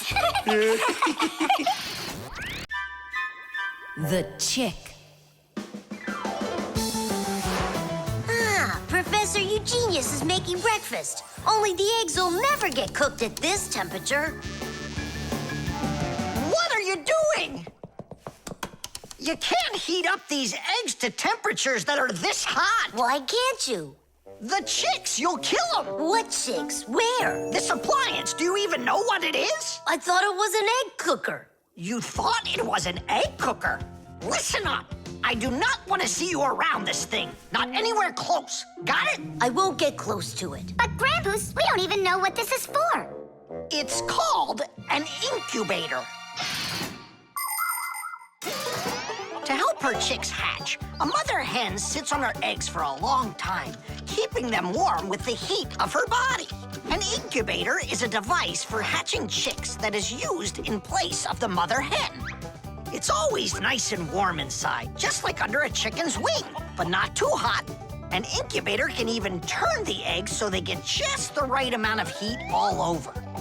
Chicks that are hatched in an incubator are no different from the chicks that are hatched without them. Fire! What? This thunderstorm is really scary.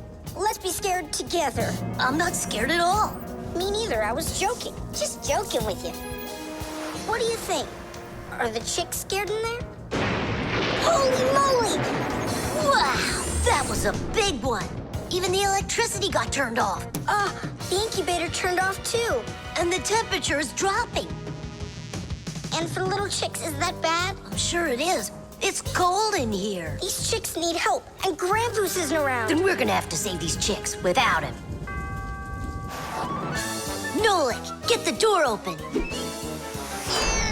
Help me. I can't.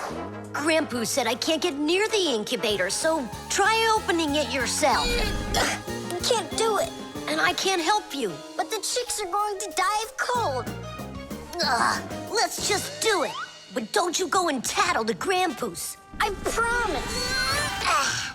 Hooray! It's a bit early for hooray.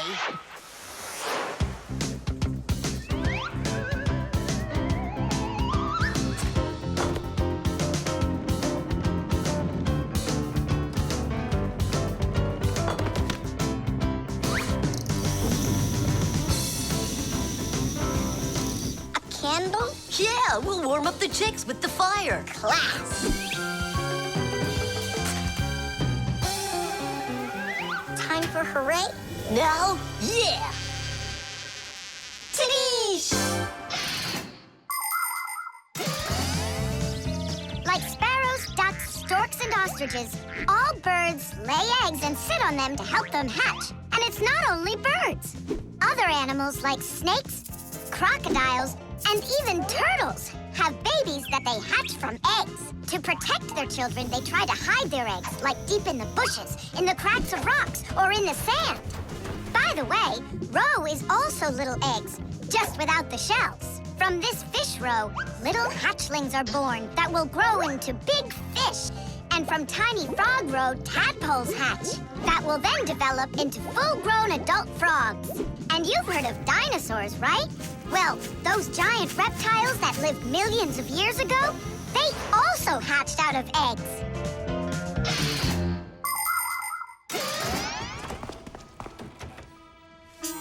happened to the electricity in here? It's a blackout from the thunderstorm, I guess.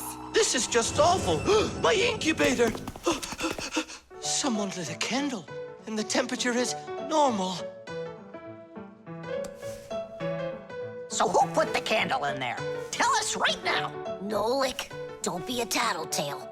It was me. By yourself. By myself? Of course yourself. I wasn't allowed near it. Well, yeah, he wasn't allowed near it. All by yourself. Then well done. You saved the chicks. Our hero. So, Fire, follow his example. And you, Nolik, accept our heartfelt thanks. Look inside. They're starting to hatch. All right, Fire. Come take a look. Now I'm allowing you.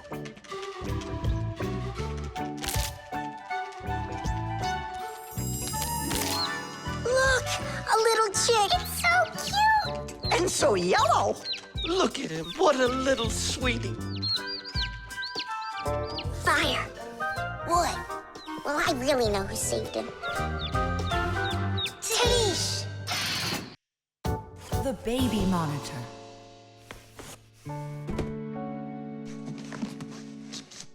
Oh, it's my old baby monitor. On. Check, check. Checking. 1, 2, 3. Checking. It's working. Why don't we give it to the Johnsons? They just had a baby the other day. This is mine, and I'm planning on using it. Aren't you a little too big for it? No, I'm not big at all. Well, I didn't realize that you're still a little boy. And a greedy one at that. They're never gonna notice this. Hey, Fixies, are you here? We're here now. Why did you call us? I gotta show you how I turned into a mind reader. I find that just a little hard to believe. Okay, then I'll show you. I'll leave you alone, and then you'll hide this button wherever you want. Then I'll come back and find it. You got it. So where's a good hiding place? Well, we gotta think of one. Right here, under the keyboard. Great! Go on, Nolik. Come on in. We're ready for you. And now, I'm going to read your thoughts. Here I go. You hit the button here. Look. Ta-da! He really does read minds. Oh, that was a lucky guess. Bet you can't do it again. Well, I bet you I can. We're gonna have to be sneakier. Verda, she's the most beautiful girl in our class. She knows it, too, and doesn't hesitate to use it. She can even be a bit sneaky, like when she needs help with her homework. Then Digit suddenly becomes her best friend. But if she doesn't want to carry her pack-a-mat, she'll say, "Fire, please help me. You're just such a strong Fixie." But all us boys like her just the same. Digit does, and Nolik does, and I guess I do, too. Although, I really like Simka more. Or maybe Verda. Or both of them. I haven't decided yet.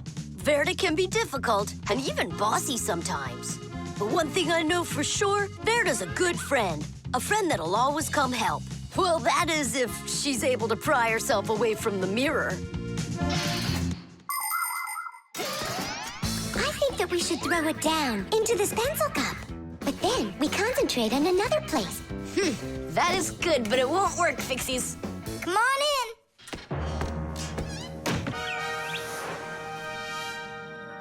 Uh-huh. Aha! It's in here. Tidish? Simka, were you thinking about the cup? No, I swear. And my mind was blank. Then who did, huh? Uh-huh. Tom Thomas, what do you say we go again? As many times as you want. Shh, I know how he's been doing all of this. It's a baby monitor. That's how we can hear what we're saying. I don't get it. A baby monitor helps parents watch over their babies. The system has 2 units that look like wireless telephones. The parents keep one of the units by their side and put the other one in the room where the baby is sleeping.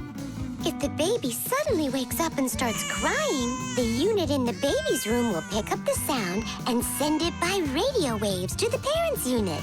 Mom or Dad will hear the crying and go and comfort their child. And so he's listening to us now. This time I know what we should do. We'll hide it under the globe. Ooh. Go on. Uh-huh. Aha! Huh?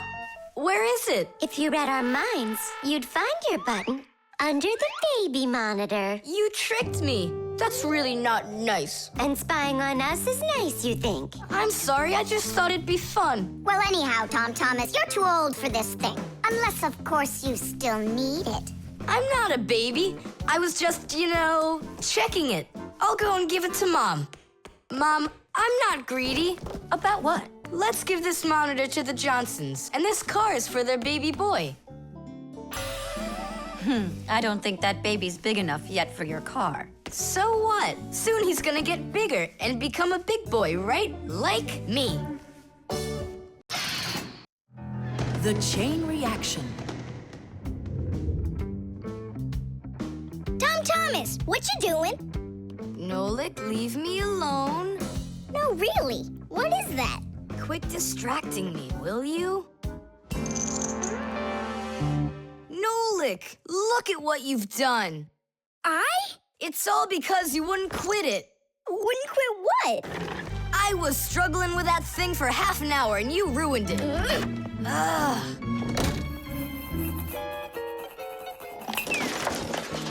Whoa! Ah! Oh!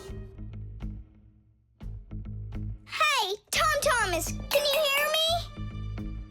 Tom Thomas, let me out!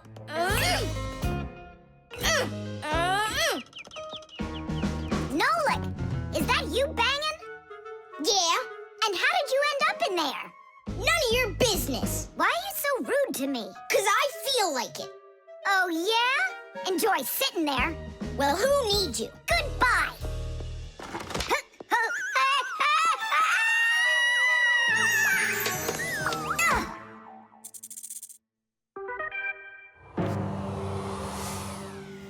Oh, Simka, what happened to you? Did you bang yourself? And so what?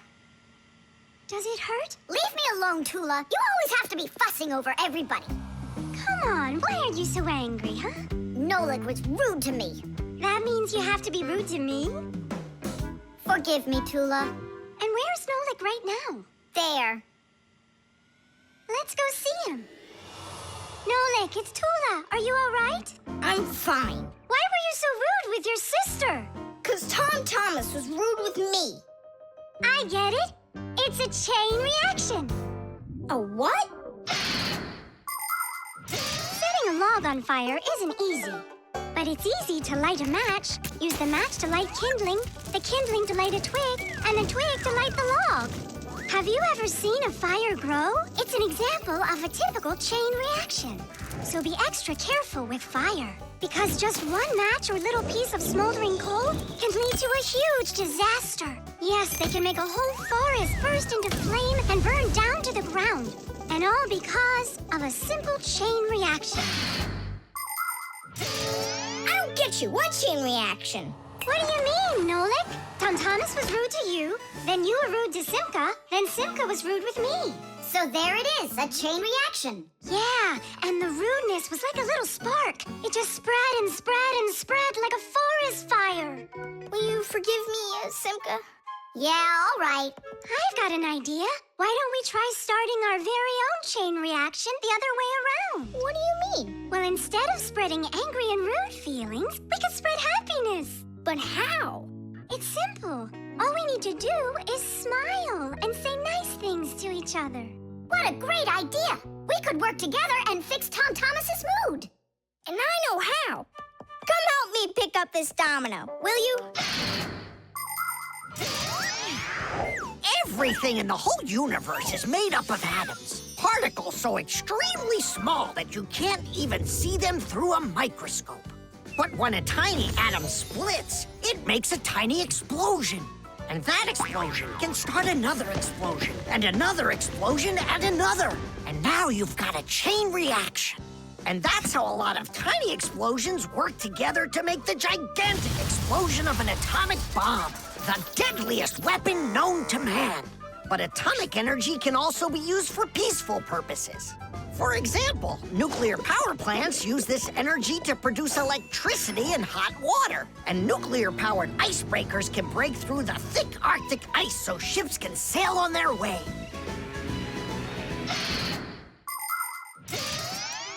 There, all done. Nolik, bring him in.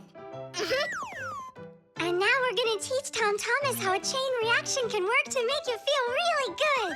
He's coming. On your marks, now. What's going on? No, really? Tom Thomas, watch this.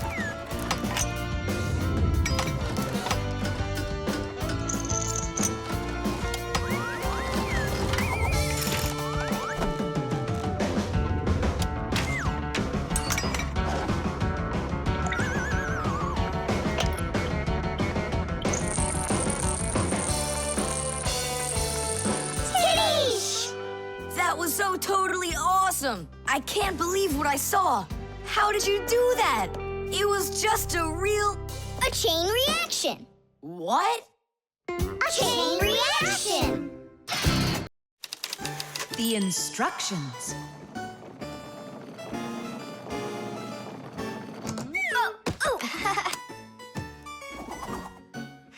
It doesn't work. Try putting it in the other way. Did you read the instructions? Why would I? Instructions are for dummies. Yeah, instructions are for dummies. All right. What's going on? Whoa! My battery! Instructions teach us how to do things right. Instructions for a piece of furniture explain how to put it together. With the instructions for a television, we can adjust the picture and sound the way we like them. Printed on a box of oatmeal are the instructions for how to cook it. The instructions for medicines tell us what the medicine is for and how to safely use it. So always read the instructions if you want to do things right and avoid a lot of problems. I found it. Here it is. Here you go, Tom Thomas. Whoa. We got you a new chair, but it has to be assembled, and I'm afraid it'll be a little bit difficult for you. No, it won't. Don't worry, Dad. I'll do it. Finish before dinner, and we'll get ice cream tonight. A creamsicle. 2, okay? First, assemble the chair. Tom Thomas, can I help you put the chair together? Come on. Hey, first you two need to read the instructions. Simka, stop being such a bore. What, like I haven't seen a chair? Or like I haven't seen a chair?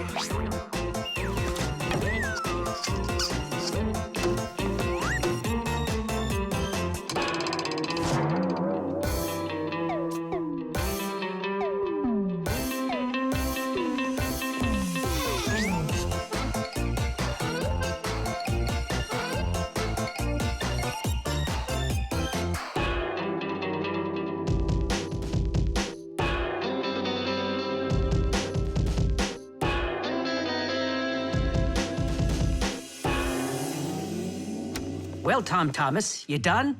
Dinner's ready. Let's go. Oh, Dad, no. I need another 2 minutes. Simka, help me. How? What does it say I have to do in the instructions? Ah, I thought you could do it without them. All right, I'll help you. Let's see. Take this part over here and that one over there. Nolik, get a screw. No, the longer one. It's over there.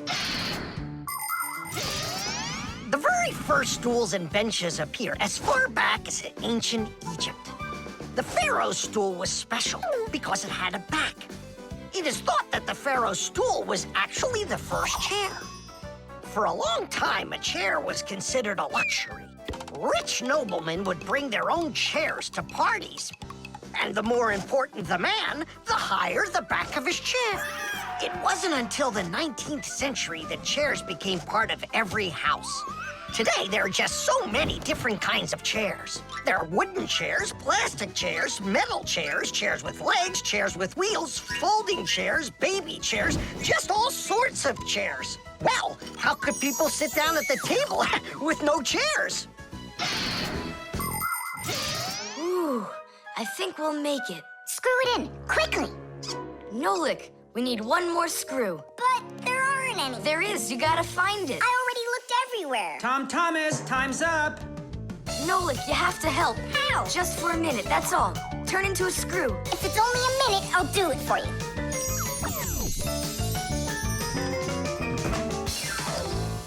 I'm done. You built it. Huh. Great job, son. Mom, see how I won the bet. Can you believe it? He put the chair together. You're so brilliant. Go on, have a seat. Oh! Huh? Whew. Now I see. You missed a screw. But I screwed it in. It must have what? Must have what? Look. Here it is. Now this screw's not going anywhere. And that ice cream you won? Well, you just lost it. Well then, Mr. Chair Builder, time for dinner? Yeah, in a sec. Where is that Nolik? He ran away. What a traitor. No, he's not. He promised you he'd become a screw for just a minute. And the minute was up. Well, where is he then? Over there. He's studying the instructions for the clock. Hey, Tom Thomas, it says that we put the wrong kind of battery into the clock. We should have used that kind. You see, Tom Thomas? If you don't want to be a dummy, instructions are for you. The suction cup.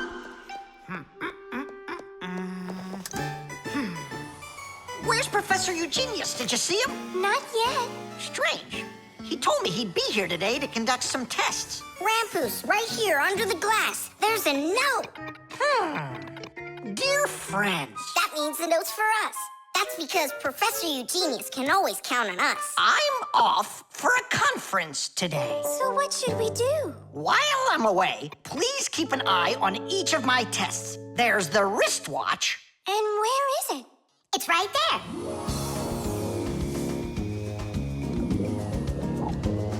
Look! How come the watch is in the water? So the fish can know what time it is? Nolik, don't be silly. This is the test he made for the watch. You see? It says water resistant right there on the back. That means that water shouldn't get inside of it. I see. So the professor needs to check if it will work underwater. Understand? Yep, I got it. The watch is working. So now, the doorbell test. We'll go look. It's over there.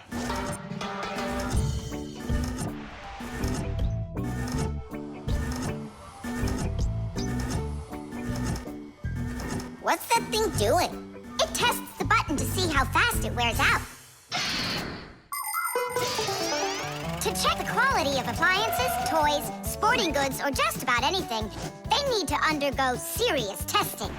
Take, for instance, telephones. They need to be tested with both heat and cold because they have to work in places as hot as Africa and as cold as the Arctic. Computers are tested to make sure they can be shaken and rocked, too. That way you can be sure they'll work on a desk at home, or outside in the park, or while you're taking a ride. Different kinds of products need different kinds of durability tests. For example, athletic shoes and car tires are rubbed and squeezed over and over to see how long they are going to last. Yes, testing's very important. Without testing, a machine or appliance could let you down at the very worst moment. If guests come to visit once a week, and once every month a hooligan comes, pushes the doorbell and runs, then I figure this doorbell will last right around 400 years. That's long. The doorbell is still working. That's very good. And also, What? I don't know. We need to turn the note over to read the end. But how? Oh, raise the glass, that's all. Hup, hup, hup.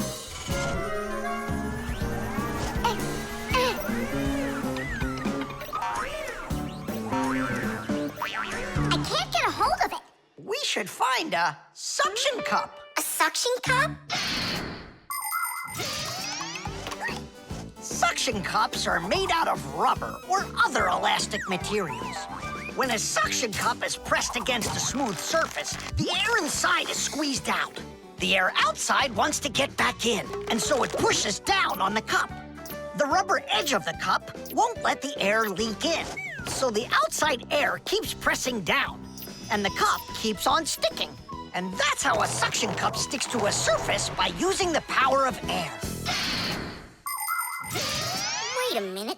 I know where there's a really big suction cup that we could use.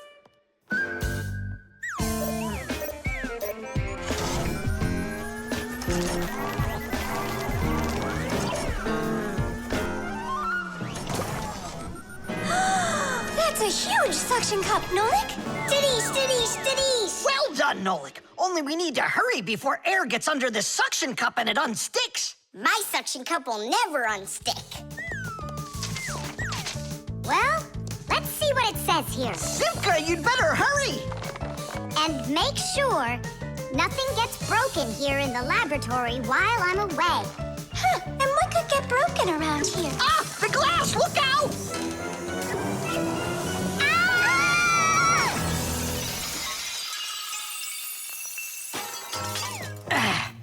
Yeah, so much for that. And who's going to clean up all this broken glass? You don't know? Nolik. He told us to use that suction cup. No, Simka. She was reading way too slow.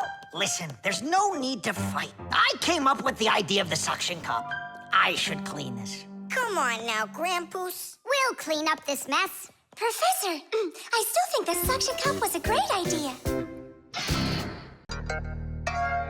The Pack-A-Mat. Simka, can I have the Pack-A-Mat? I'd like to practice with it a little before the exam. Take it!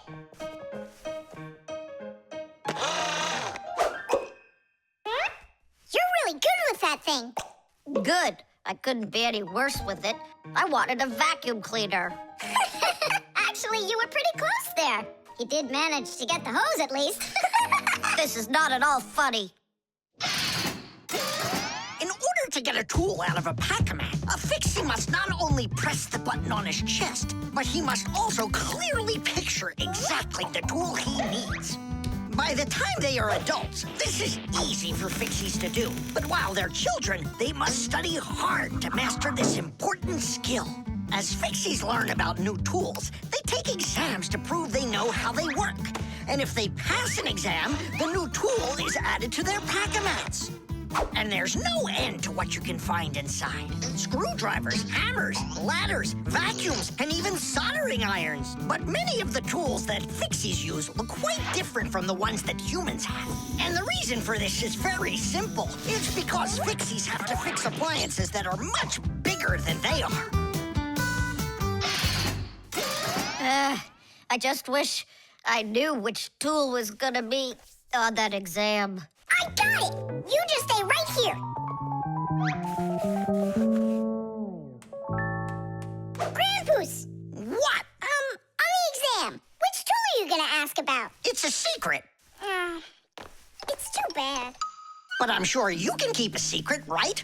Of course. Then I'll tell you. Today's exam is on pliers, you see? You won't tell anyone, will you? Not a chance.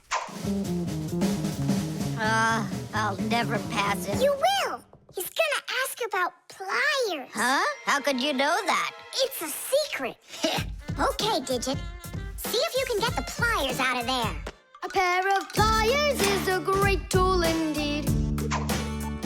To grab and turn things, it's the tool that you need. Just be careful how you use them, or your fingers you could bruise them. Pliers are a great tool indeed. Just be careful how you use them, or your fingers you could bruise them. Pliers are a great tool indeed.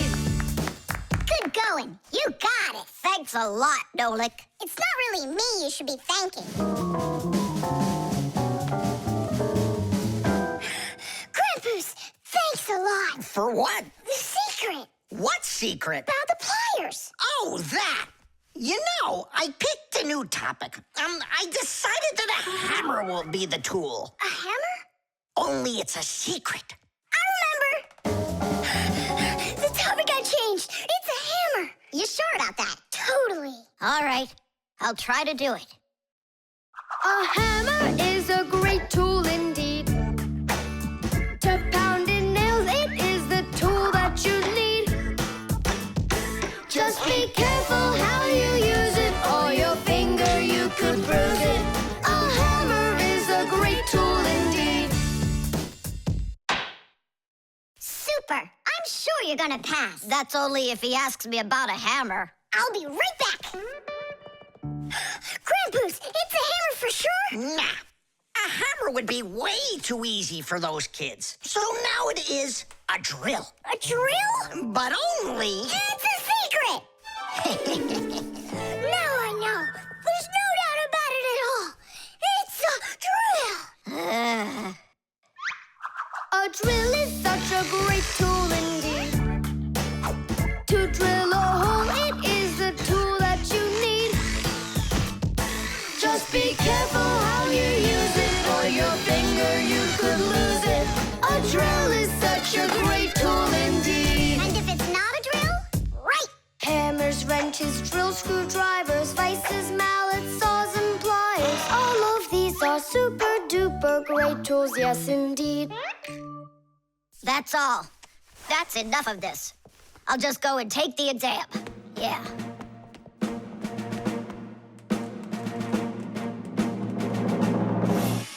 Digit? Come on in. Professor, well, what do you want to ask me on today's exam? Nothing. You already passed. What? You mean you're not going to ask me anything at all? No need. You're excellent at getting tools out of a pack-a-mat. But how could you know that? That's a secret. And we Fixies sure know how to keep secrets. Invisible ink.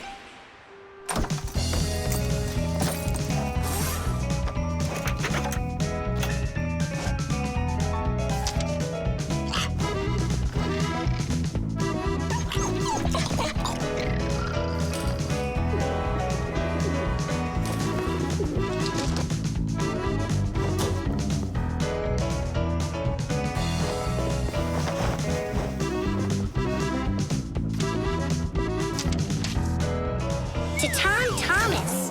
What is it? A note? Who's it from? It's from no one. Ah. Is this no one a girl? Hey, tell us. What did she write to you? I don't know. Well, then let's take a look at it. No way. It's a secret.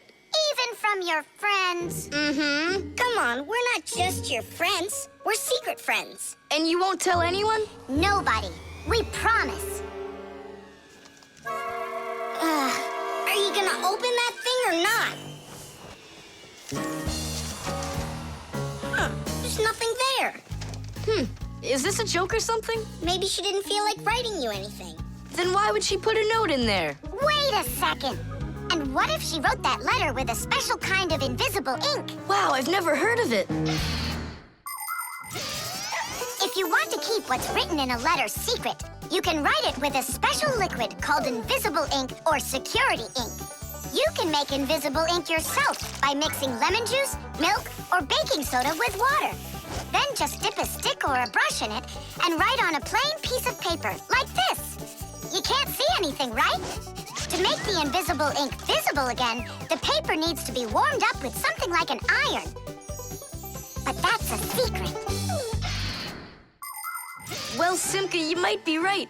Only what about the iron? I can't use it. But your mom can, and right now she's doing the ironing. Yeah? Well, that changes everything. Hold on! If that really is a secret letter, then no one should be allowed to see it. Even your mother. What can I do then? Ah, I know what.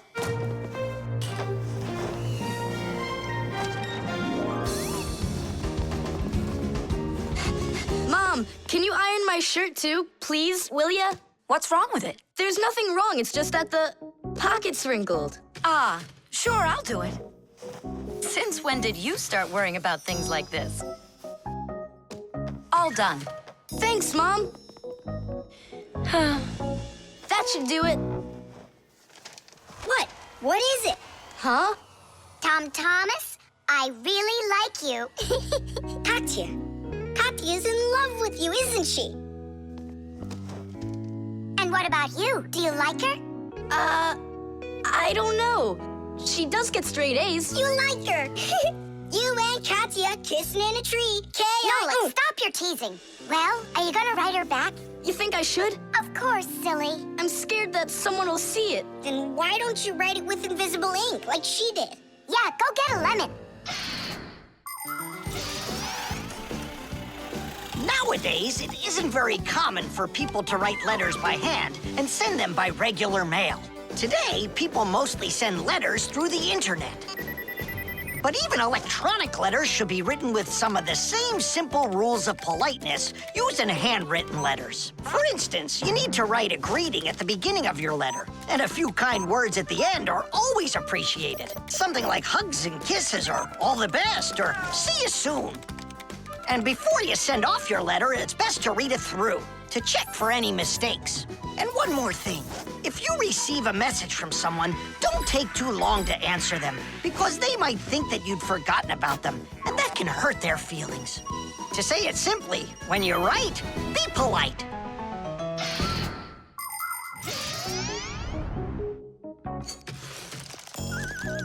Go on, write. And what should I write? Come on, tell the truth. Just write this. Forgive me, Katya. Only there's another girl I really like. My one and only Simka. Nolik! If you don't like it, then why don't you think it up? Tom Thomas, just go ahead and write how you feel deep down in your heart for Katya. Katya, I like you too. Like that? Is that all I have to write? Would that be okay? It's lovely. Kissi. Just sip it, will ya? Tom Thomas, is that everything? And did you make sure to check that you didn't make any mistakes? No, but I'll check right now. Huh, all the words disappeared. Well, if there's something wrong, only Katya will find it. The catapult.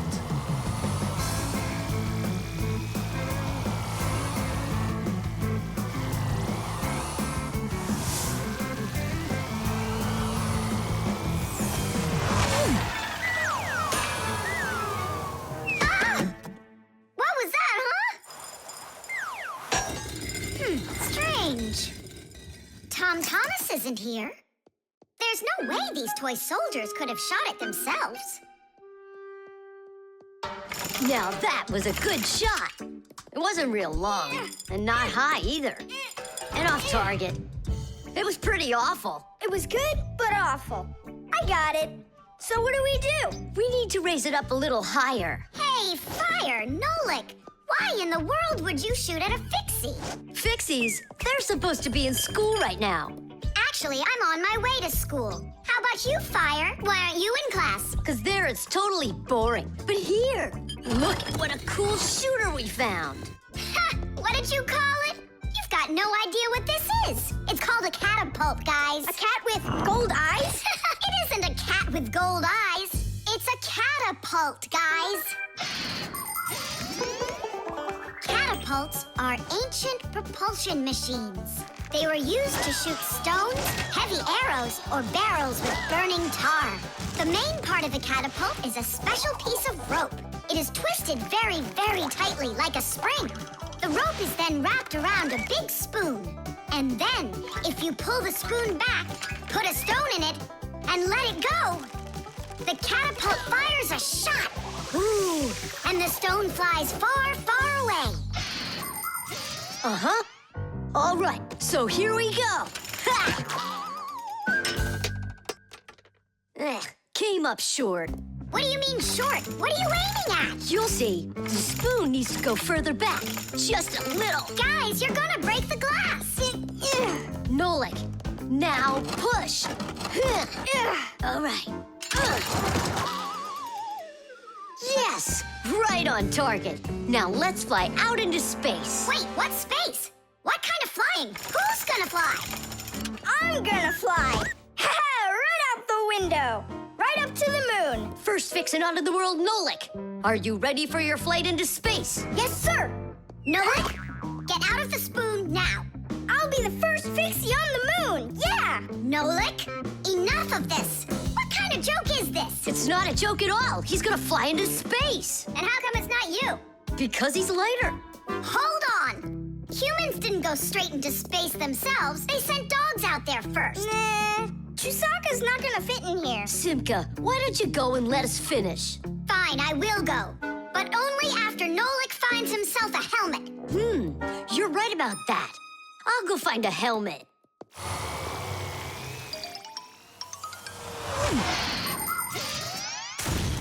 The catapult was invented in ancient times, but people still use them today. Only now, instead of launching stones, catapults are used to launch jet airplanes. You see, the runway on an aircraft carrier is quite short, so catapults are used to help the planes move fast enough to take off. Catapults can also be used to save the life of a pilot. When an airplane has an accident, a catapult activates in the cabin. The pilot is shot into the sky and comes back to the ground with a parachute. A plain old slingshot is also a kind of catapult. It's just a very little one. But be careful with this toy. It can be dangerous to others and to you too. As for us Fixies, the only time that we use catapults is on a peaceful mission. Habus, hurry! Our Nolik's getting shot to the moon with a catapult! What? And if I meet new Fixies up there, what should I say to them? Hi there. And you can ask them to launch you back. So, let's do it! Fire! Launch it! Stop! Don't! Simka! Nolik! I'm not getting out!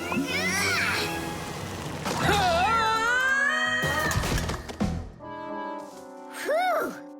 We're alive. hooray! He flew all the way. Who flew away? To the moon? Nope, just a bit short. It's not our fault. You're just heavier than Nolik, and that's why you came up short. Papoose, maybe we can try one more time. What? Ugh. The elevator.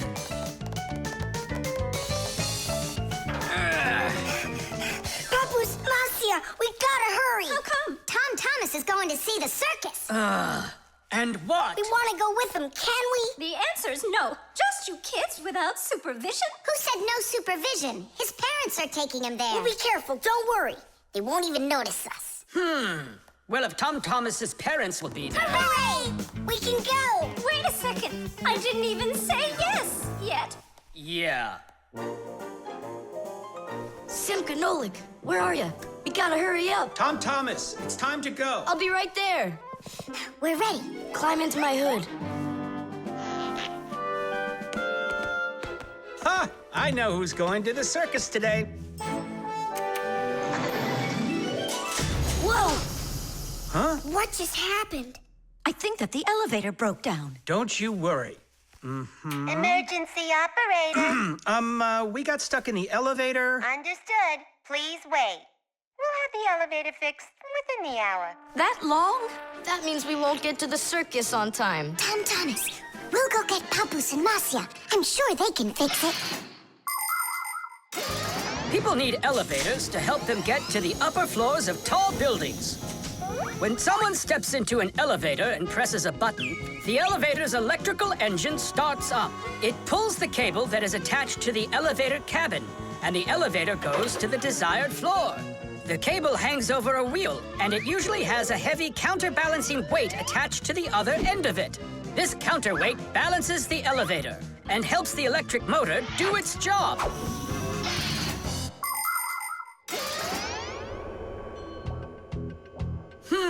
I wonder what the reason is. I think I see something over there that got stuck. Looks like you found the reason. We gotta gotta go and fix it now, or we'll never get to the circus on time. You know, we can just have it right here. Ladies and gentlemen, presenting the Fixies Spectacular. And now your attention, please, on the high wire.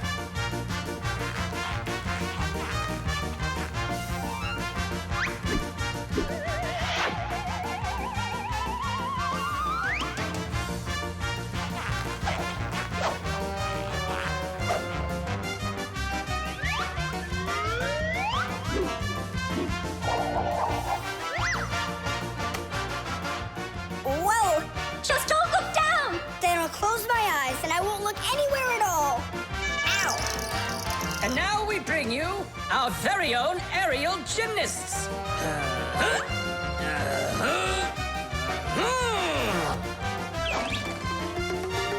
Hoop, hoopa.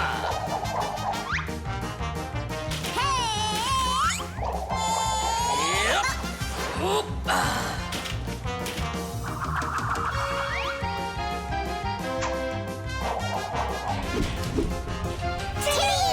Oh, Tadish!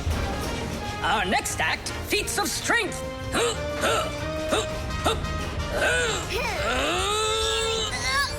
won't come out. I know how to fix it. With a death-defying circus act, point your eyes up. Marcia, where are you going? Up to the electric motor! Do you know the right way to behave yourself inside of an elevator? First of all, small children should never get into an elevator by themselves. They should only go in with their parents or other adults they know well. When getting onto an elevator, the adult should always enter first and then the child. When it's time to get out, it's the other way around. First the child leaves and then the adult.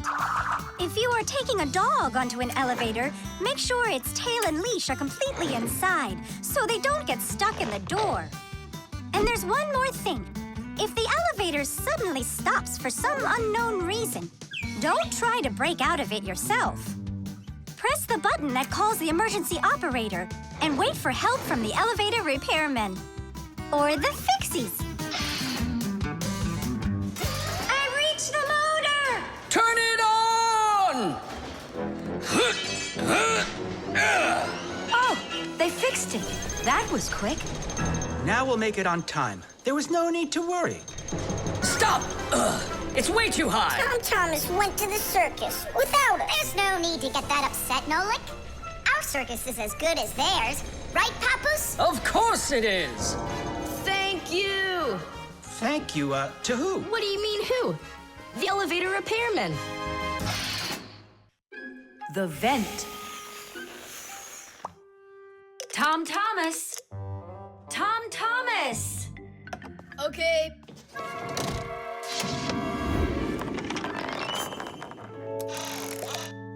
Simka, Tula, check it out. It's pretty, isn't it? Oh, splendid. It's nothing but a trinket. It's completely useless. Useless? Look how well it matches my hair clip. Useful things are the kinds of things you truly need. For instance, like this rope ladder I've got. It's splendid. And where do you plan on climbing with this thing? Now, this mirror here is both useful and pretty. Oh, how splendid. Tula, you say everything is splendid. Well, here's something super splendid that I bet you don't have. Oh, what is it? It's a mechanical super claw. It must be just perfect for scratching your back. Now look what I have. A photograph of Vector. And he signed it for me, too. Are you sure that's Vector? You've got a photo of the bravest Fixie on the face of the entire planet? Yeah, and the most beautiful. Is it him for sure? No way. Let me take a look. You'll smudge it. You've been fooled. No. Yes. Jealous? You are. My photo! Oh, no! What was that? A draft. This is completely your fault. It's not my fault. It's your fault for bragging so much. Please, girls, stop fighting. Let's go find it.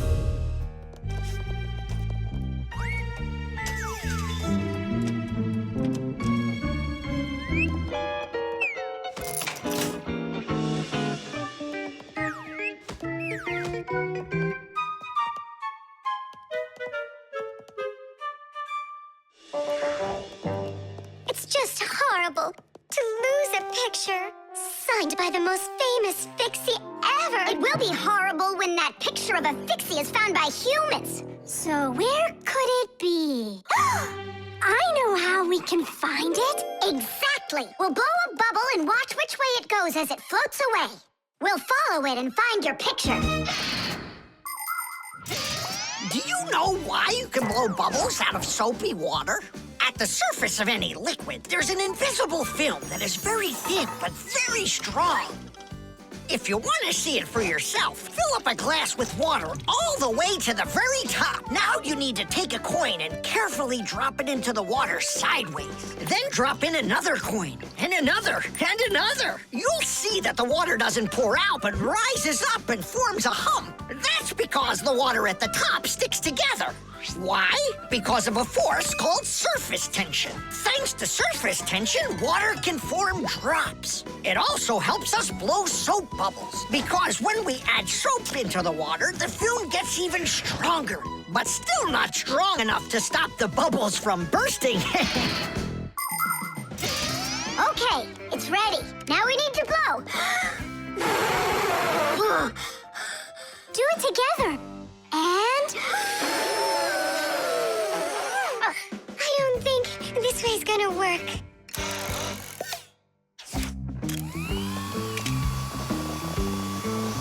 Look, it's flying! We did it! The vent! Of course! Why didn't I think of that before? Have you ever seen holes in the bathroom or kitchen that are covered with grids? Well, those are called vents.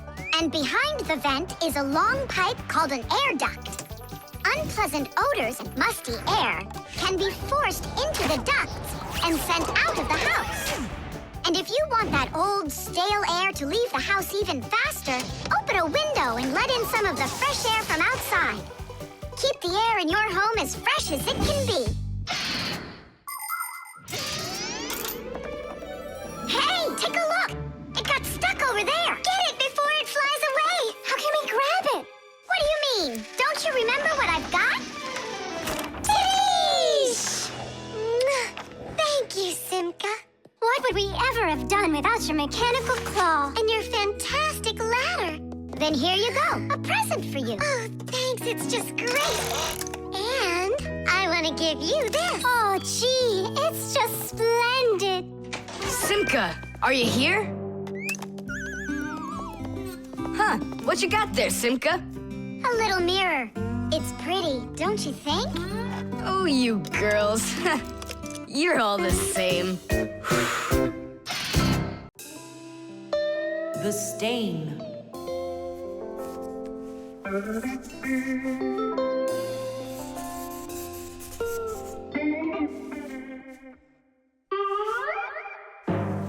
Tom Thomas, what's going on? If you really want to watch TV, then you gotta turn it on first. I'm not watching it, I'm looking at my reflection.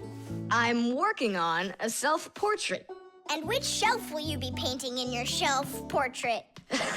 It's not a shelf portrait, it's called a self-portrait. It's when an artist draws or paints a picture of himself. Of himself? Ha! You think you've got muscles like this superhero I see here on this paper?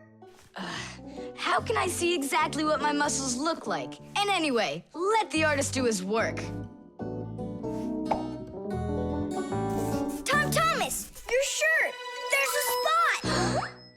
Oh no! Wipe it off, quickly! It's even worse, so now what? What we really need is Marcia. Ordinary dirt can be cleaned off with a brush or washed off with water. But there are stains that are not that easy to get rid of. Stains from fruit need to be soaked in hot water first. Blood stains, on the other hand, should never be washed in hot water. You can clean stains from paint or rust as well. Only for those, you'll need to use a special stain remover. But stain removers should only be used with the help of a parent or other adult that knows how to use them safely. Hey, I know a great way to do it. What do you use to get rid of pencil marks? An eraser. Only this shirt isn't paper. And so what? Let's try it. What's the harm? Now I've got 3 colors to get off. New idea. We should paint over it with this correction pen. With whiteout? Yeah! That was a bad idea. Now I got it. You have to use some water.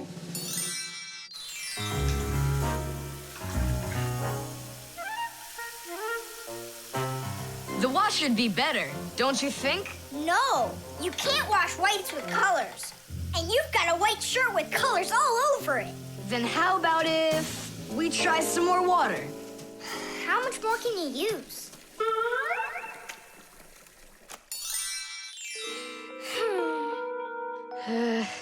Any more ideas? You know what?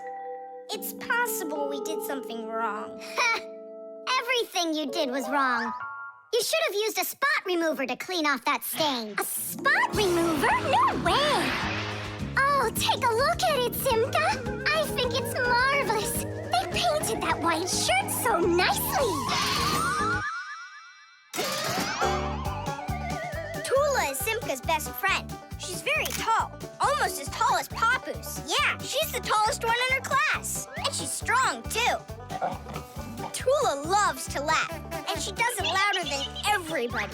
That's just the way she is. Cheerful and kind. Ready to help anyone who needs it, and making sure her friends are getting along. Of course, I don't like that she treats me like a baby, especially since she's the one that's a scaredy cat. She can even get scared of a cute little spider. And she believes in all sorts of silly superstitions and horoscopes.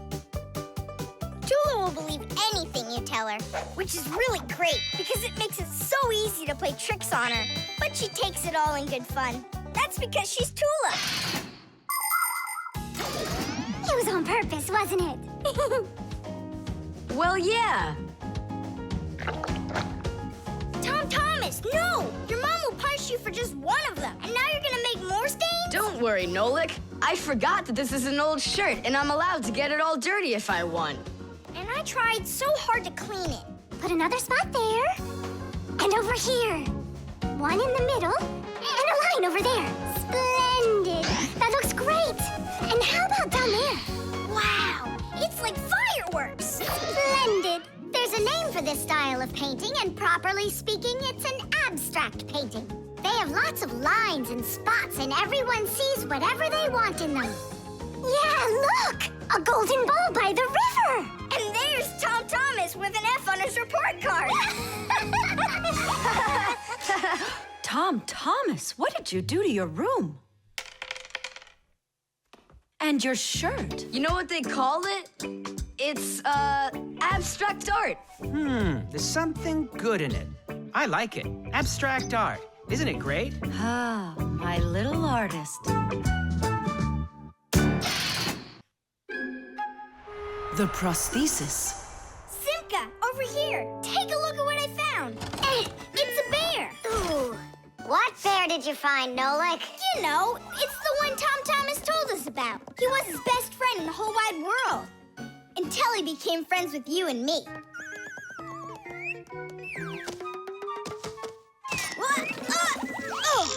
Uh-huh. Let's try to wind him up.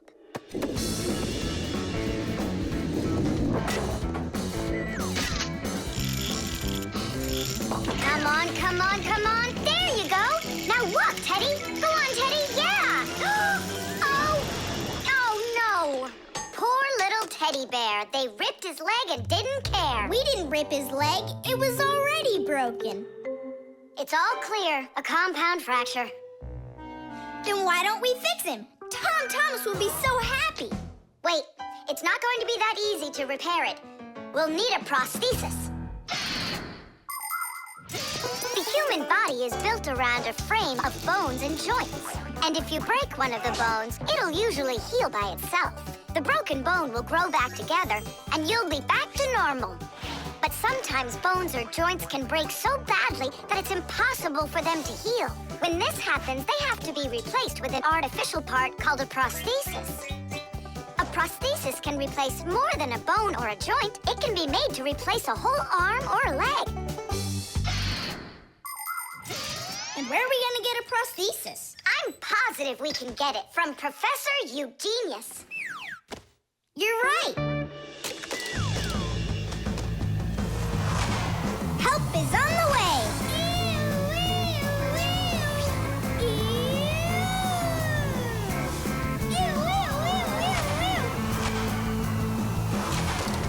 Hello, Professor Eugenius. Ah, I'm pleased to see you, dear children. How do you do? Hi there. Professor Eugenius, can you make a prosthesis? What, have you broken something? No, not us. It was the bear. He broke his leg. What bear? The teddy bear that used to be Tom Thomas's friend. Ah, now I see.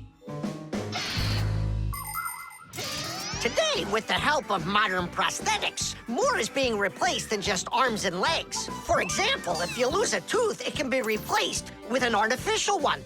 That's also a prosthesis.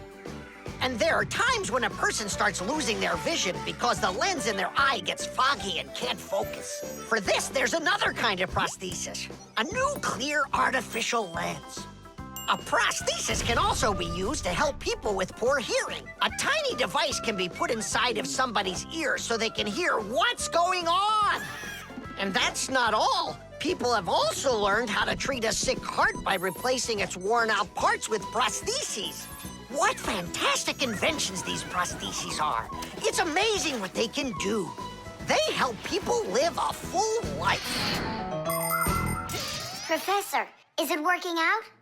We'll know soon enough.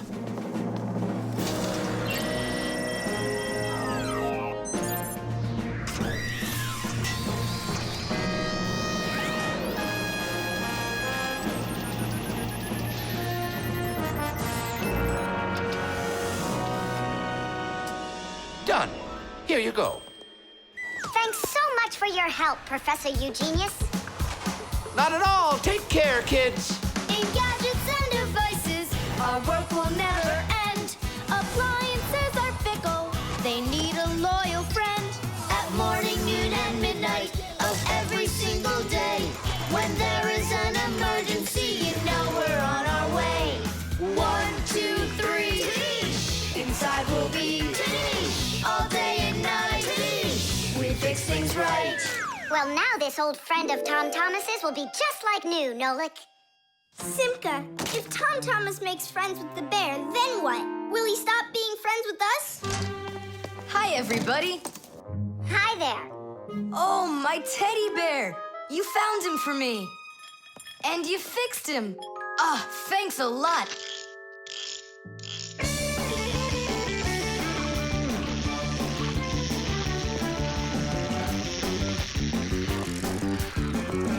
Yeah, it's just like Grandpoo said. A friend that's old is better than two that are new. Who's new and who's old? Well, the bear is old. And we're new. Nolik, it's not true. You're the Fixies, guys. You're my very, very best friends in the whole wide world. Teesh! GPS.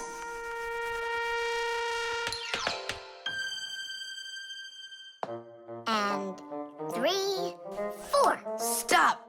Who goes next? I'm next. 5.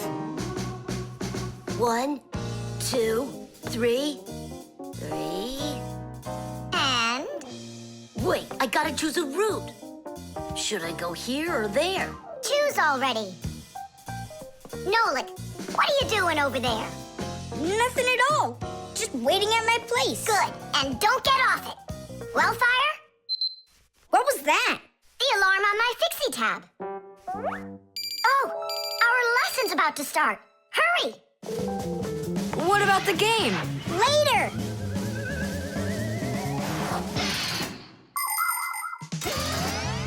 As soon as young Fixies enter their first year of Fixie school, everyone gets their own Fixie tab. It's a little computer that can do anything at all. Well, almost anything at all. Studying with a Fixie tab is fantastic. You can read it just like a book and write in it just like writing in a notebook. You can use a Fixie tab to listen to music, watch movies, find your way around, and talk, text, and send letters to your friends.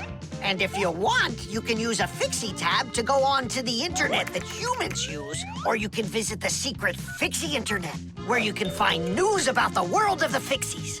And Fixie tabs have games on them, too. Of course, these games can be a lot of fun, but you shouldn't play games until your homework is all done. Faster, or we'll be late. I know a shortcut we can use. This way.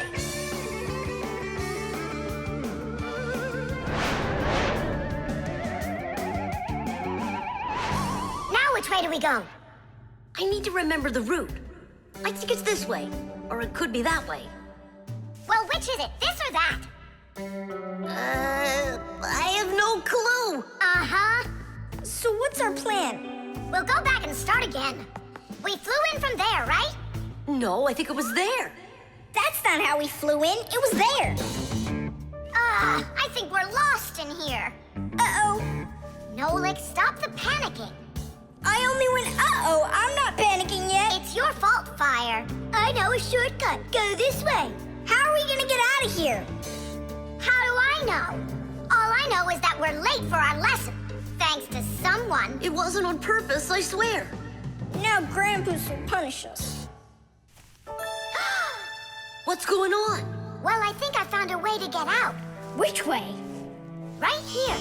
I forgot that inside of my Fixie tab is a GPS navigator. Class. What's a navigator? A GPS navigator is an interactive electronic map that can help you find your way around. The navigator can figure out where you are by using signals that are sent to it from satellites. All you have to do is type the address of the place you want to go into it, and the GPS can figure out a route to get you there. And then it helps you as you go by telling you where and when you need to turn, so you can easily get to your destination. Let's see. Right now, we're here. And where do we need to go? You know where, to school. But where is that? Are you joking? In the laboratory of Professor Eugenius. Can you be quiet? Where do you want to go? The laboratory of Professor Eugenius. Please wait while I chart out the route. Ha! It did it! The navigator says to go there. Hey, what are you doing over there? Come on!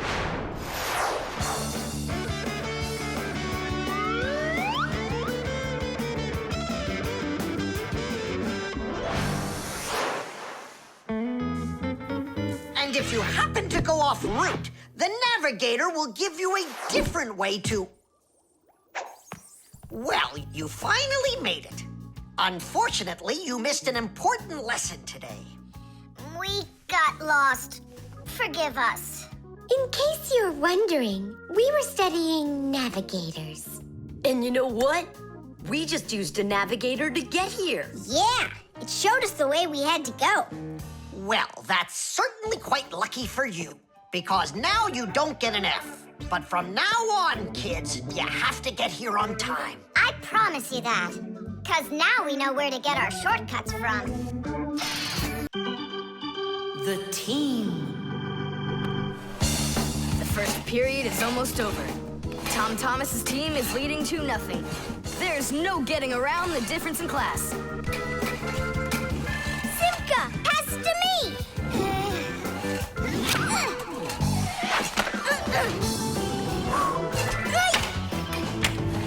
Simka, over here!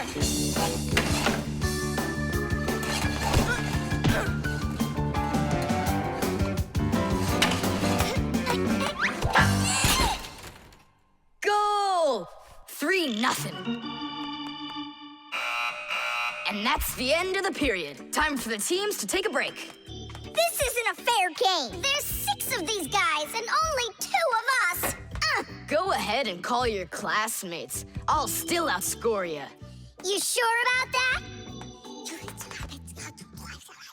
Uh-huh. Well, Tom Thomas, you asked for it. Young Fixies take classes and study just like human kids. But Fixie schools are quite a bit different than schools for people. To begin with, there are no more than 10 students in a room. In Simka's class, for instance, there are 6, and the children don't study in one place. On one day, the lesson could be inside a refrigerator, the next day in a computer, and the day after that in a vacuum cleaner. This is the best way for Fixies to learn all about them and put their new knowledge to the test. But the most important thing is that they have to learn to work as a team and help each other. Stronger Fixies helping weaker ones, and older Fixies helping younger ones. This is a must for Fixies, because appliances are so very big that if we didn't work as a team, we little Fixies could never get by. As the second period is about to begin, our full team comes to the ice. Huh? Introducing the engine of our class, Fire! My motor's roaring. And now the brains of our class, Digit! Okay, what's the score? Now here is the spirit of our class, Tula! Could I be our goalie? And here she is, the face of our class, Verda! And oh, what a cute one. So you want to quit, Tom Thomas? I'm not afraid of you.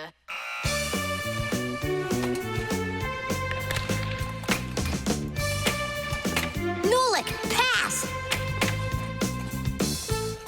Shoot! I'm calculating the angle to use. Whoa! Oops! Pass it quick! Quit sleeping! If you're gonna scream at me, I'm not going to play at all. Wow, that's some team you got there.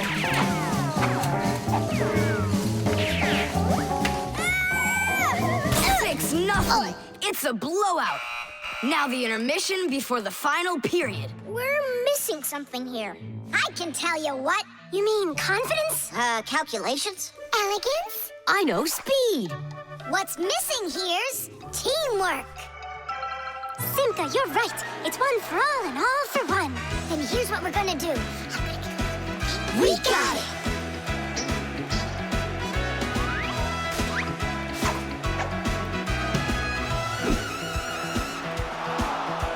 Attack and check, don't lose control. A line change on the fly. The puck is zooming towards the goal to score and break the tie. It's one for all and all for one. Great teamwork is a must. Let's go and show 'em how it's done. This game was made for us. Hockey's our game. Hockey, hockey's our game. Hockey, hockey's our game. Hockey, hockey's our game. Hockey's our game. Hockey, hockey's our game. Hockey, hockey's our game. Hockey, hockey's our game. Hockey's our game. Hockey, hockey's our game. Tell me again, what's the name of our game? Hockey. I can't hear you. Hockey. Oh, hockey's our game. Hockey. Hockey's our game. Hockey. Hockey's our game. Hockey. Hockey's our game. Hockey. I love that hockey. We won, Tom Thomas. What do you say now? How did I get creamed like that? 'Cause you're by yourself here, and we are a team.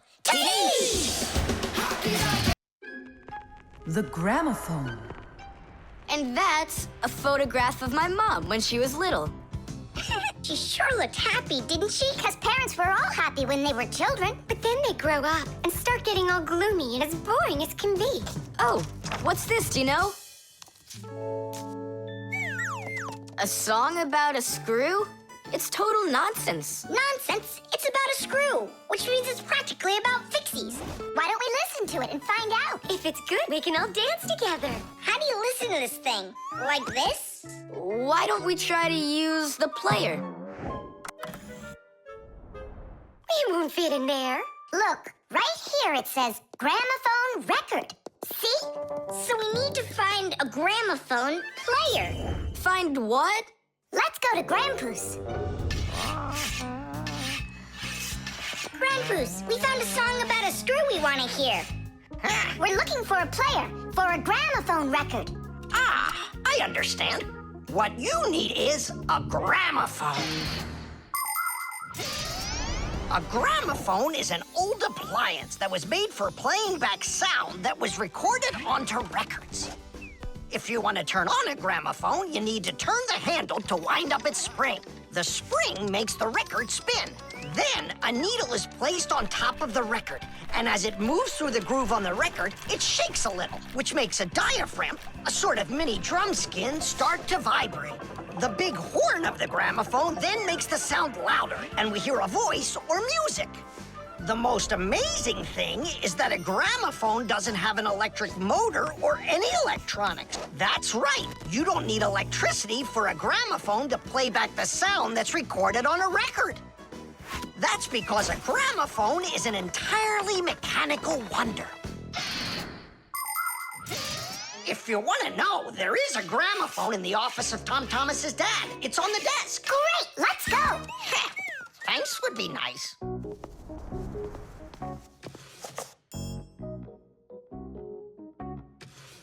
I can't find the on button. There is no on button. You need to grab that handle and turn it. Now take that thing and put it down onto the record. It's not playing. Look, there's no needle in there. And where can we get one from? We can make it. Do you have any nails around here? Is this good? That'll be great. Verda, are you ready? Totally. Better cover your eyes.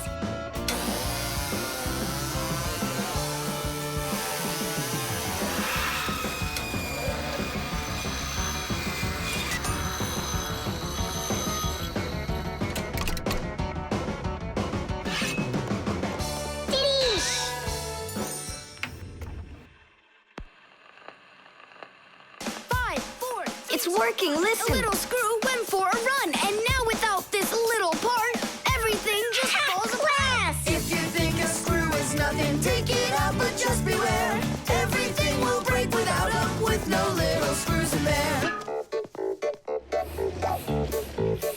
The bulldozer was a strong one, until there was a thud. And then the mighty giant fell straight into the mud. 5, 4, 3, 2, 1, a little screw went for a run, and now without this little part, everything just falls apart. If you think a screw is nothing, take it out, but just beware. Everything will break without them, with no little screws in there. If you think a screw is nothing, take it out, but just beware. Everything will break without them, with no little screws in there. Tom Thomas, what's that music playing? It's a gramophone record. Gramophone? I thought it was broken. We fixed this old... not we. I fixed this thing. Really? What a wonderful boy I've got. Other kids are breaking things, and you fixed them. What do you say we play that record once more? I used to love it so much when I was little. The mighty crane was working until there was a pop. And then the mighty giant gave out and lost its top. 5, 4, 3, 2, 1, a little screw went for a run. And now without this little part, everything just falls apart. If you think a screw is nothing, take it out, but just beware. Everything will break without them, with no little screws in there. If you think a screw is nothing, take it out, but just beware. Everything will break without them, with no little screws in there. Tom Thomas's mom really dances super. Yeah, she knows how to have a good time, even though she's a grown-up. If you think a screw is... The disguise. Ugh, good. Tom Thomas, why do you need a second aquarium? Especially without any fish. First of all, it's a terrarium. And it's not for fish, it's for lizards and snakes. Ooh. My friend Katya asked me to take care of him while she's away. That's why I brought him here. Take care of who? There's no one in there. Ah! What is that? It's a chameleon, Nolik. I think he's awesome. It's a bad idea to take him out. He might run away. Don't you worry, I got him. What a monster. But how come I couldn't see him before? It's because a chameleon knows how to disguise himself by changing the color of his whole body. Have you ever seen a military uniform? They have special patterns and colors that help soldiers hide. That's called camouflage, and people learned it from animals. For instance, a caterpillar can look like a twig, and a seahorse can look like a piece of coral. An ordinary gray rabbit becomes white in the winter, so a wolf will have trouble finding it in the snow. But the champion of camouflage is the chameleon. This master of disguise can change its color in just a matter of seconds. Hey, Tom Thomas, where'd your chameleon go? Oh, it disappeared. It didn't disappear, it camouflaged. He won't hide for long. Let's find him.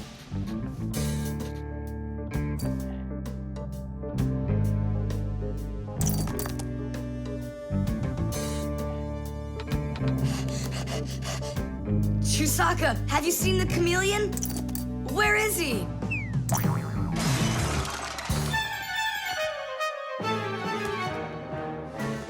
Do you see him?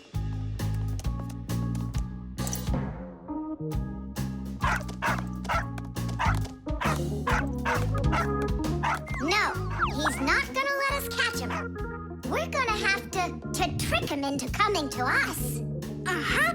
We can set a trap with something that he likes. What do they like, I wonder? What else? They're food. And what do chameleons eat? Well, like flies or caterpillars, roaches. Where's the fly gonna come from? Well, what if... What? Oh, Simka, just you wait. I'm gonna get you. Hey, we've gotta help Katya. You don't see the caterpillar complaining. Quiet. Nolik, you start buzzing. Buzzing? Yeah, like a fly. Yeah, and flap your wings, too.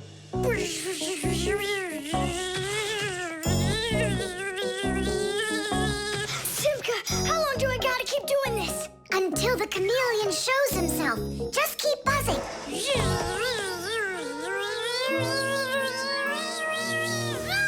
Tom Thomas, there he is. Grab him.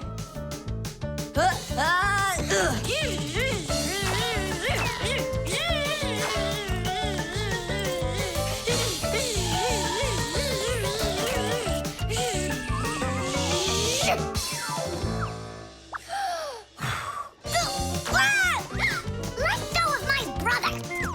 Tom Thomas, quickly. I've got a hold of him.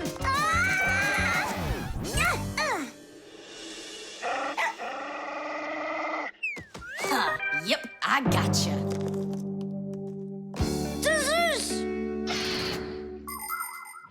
In the army, they use camouflage all the time. They use nets that look like bushes, paint their tanks in colors that make them blend into their surroundings, and even fly in special planes that can't be seen by radar. They do everything they can to disguise their location. But it's not just the army that uses disguises. Photographers camouflage themselves to take pictures of wild animals. People use makeup to camouflage their blemishes. And artists, they disguise old walls with bright, happy pictures. And people just love to put on masquerade parties where they disguise themselves in costumes and masks. And of course, Fixies have their own great disguise. Remember? Well, what is it? Now he won't run away. So, Mr. Master of Disguise, what are you gonna say now? If only I could disguise myself that well. Nolik, what are you talking about? You know how to disguise yourself 100 times better than him. Ah, you're right. Hey, chameleon, look and learn. Here's a real disguise.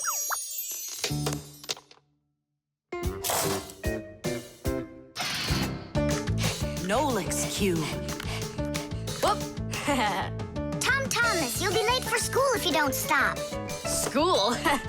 Don't you worry. What's he breaking this time? This time time nothing. He's solving a Rubik's Cube, Nolik. Whose cube is it? The Rubik's Cube is the most popular puzzle game in the whole world. It was invented by Professor Rubik from Hungary. A cube has 6 sides on it. And on a Rubik's Cube, each of these sides has 9 squares that are all the same color. You start by mixing up the colors. To solve a Rubik's Cube, you have to turn the pieces, and you keep turning and turning them until each side is one solid color again. For instance, red or yellow or light blue. That's nothing. Hey, Tom Thomas, how long have you been messing around with this cube already? It's been 3 whole days of turning. 3 whole days? We could solve that puzzle in 5 minutes, now couldn't we, Simka? Oh, really? Then go right ahead. I'm off to school. Well, you ready to show Tom Thomas who's boss? Just count me out. Hey, I thought you said Rubik's Cubes are easy to solve. I never said anything like that. This problem is all yours, Mr. Bragger. All right, I'll figure it out myself.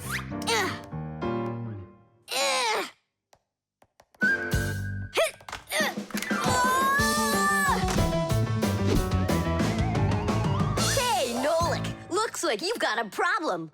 Oh, hi, Fire. No, I'm good. Just solving this Rubik's Cube. Yeah? Can I do it with you?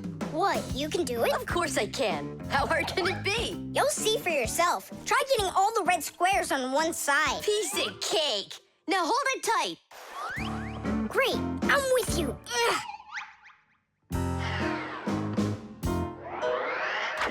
Whoa!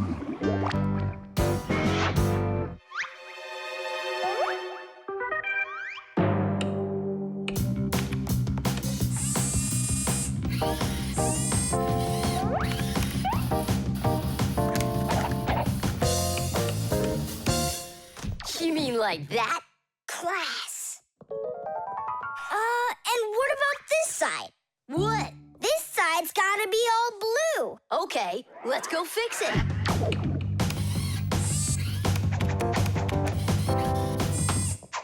There, like you wanted. Now what happened to the red side? Huh? Simka was telling me that on each side there has to be one color. Oh, like Simka'd be able to do this? Simka can do it all. Well, if Simka can, then I can too.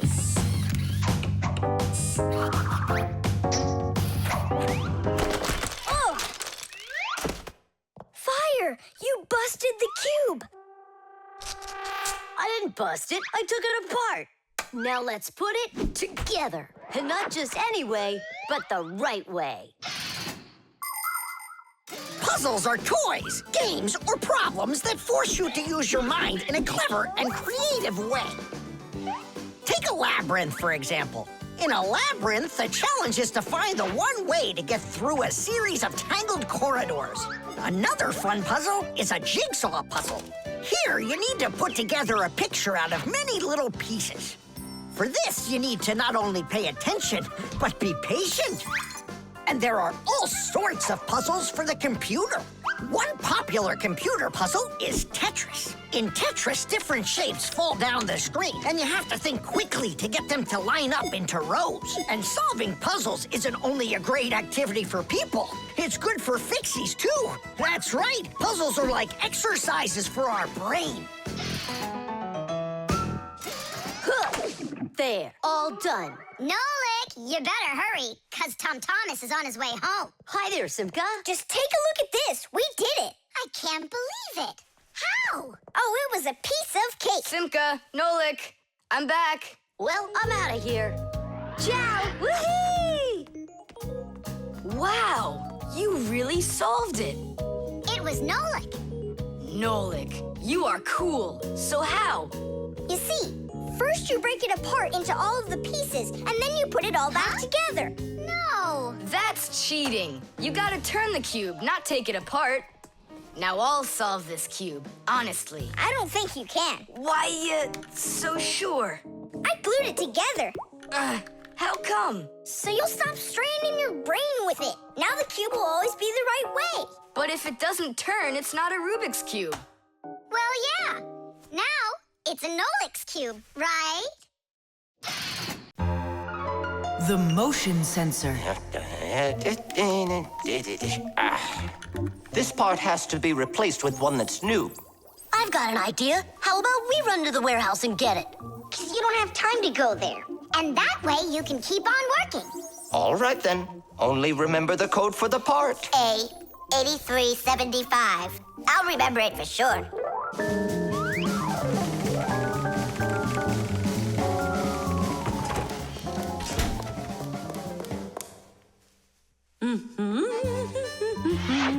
Why is Elisa always there at the wrong time? Do we have to wait till she goes away? What for? We'll sneak out behind her. Digit, did you find the part? It's here. Are we ready? Yeah, we're ready. Let's do it.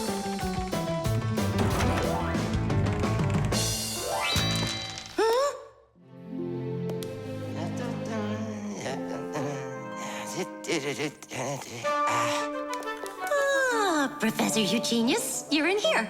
Do you know why this door just opened? And closed by itself? Of course I know, Elisa. It's because I converted it into an automatic one. You see, I installed a motion sensor above it. A motion sensor is like an electronic eye that watches everything that moves in front of it. Did you ever wonder how doors open by themselves at places like stores or at the airport?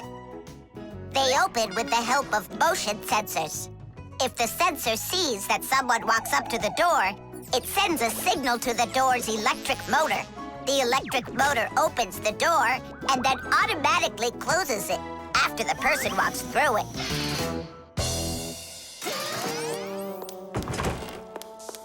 That man is just astounding. Only a bit untidy. The door is automatic now? Then why didn't it open for us on the way here? Because we're too little for that motion sensor. But the part's bigger than we are. Big enough for the sensor to see it. Then how do we get in there? We can fool that thing if we stay close by the wall. Now let's keep this as close to the wall as we can.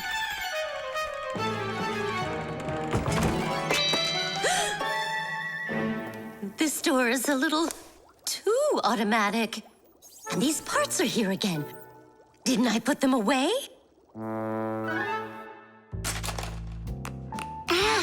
The sensor still noticed us. Here's what we gotta do. Let's break it. Why do we gotta break it? All we have to do is deactivate the unit. Sensors are used to help people in all sorts of different situations. For instance, motion sensors notice when someone is moving so they can automatically open a door or turn on a light. Some automobiles are equipped with rain sensors. If it starts raining or snowing, the sensor automatically turns on the car's windshield wipers. There are also sensors that react to how much light there is. In the evening, when it gets dark, light sensors can be used to turn on street lamps. And in the morning, when it gets light again, the sensor switches them off. A smoke detector can sense when there's smoke inside. The sensor can be used to turn on a fire alarm or even an automatic fire extinguishing system.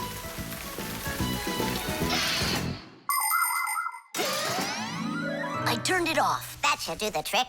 Great job. Let's go.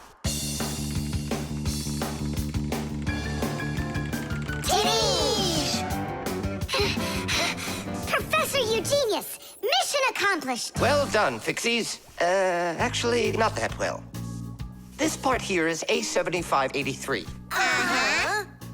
And I asked for A8375. Digit, didn't you say you knew the code number? I did know it, but somehow forgot it. Digit, I can't believe that you forgot it. All right, we'll just have to go out one more time. Thanks, but no thanks. I'll get it this time. I forgot to warn the professor that we've turned off the sensor. And I'm afraid he's expecting that the door will automatically open up. Professor! Stop!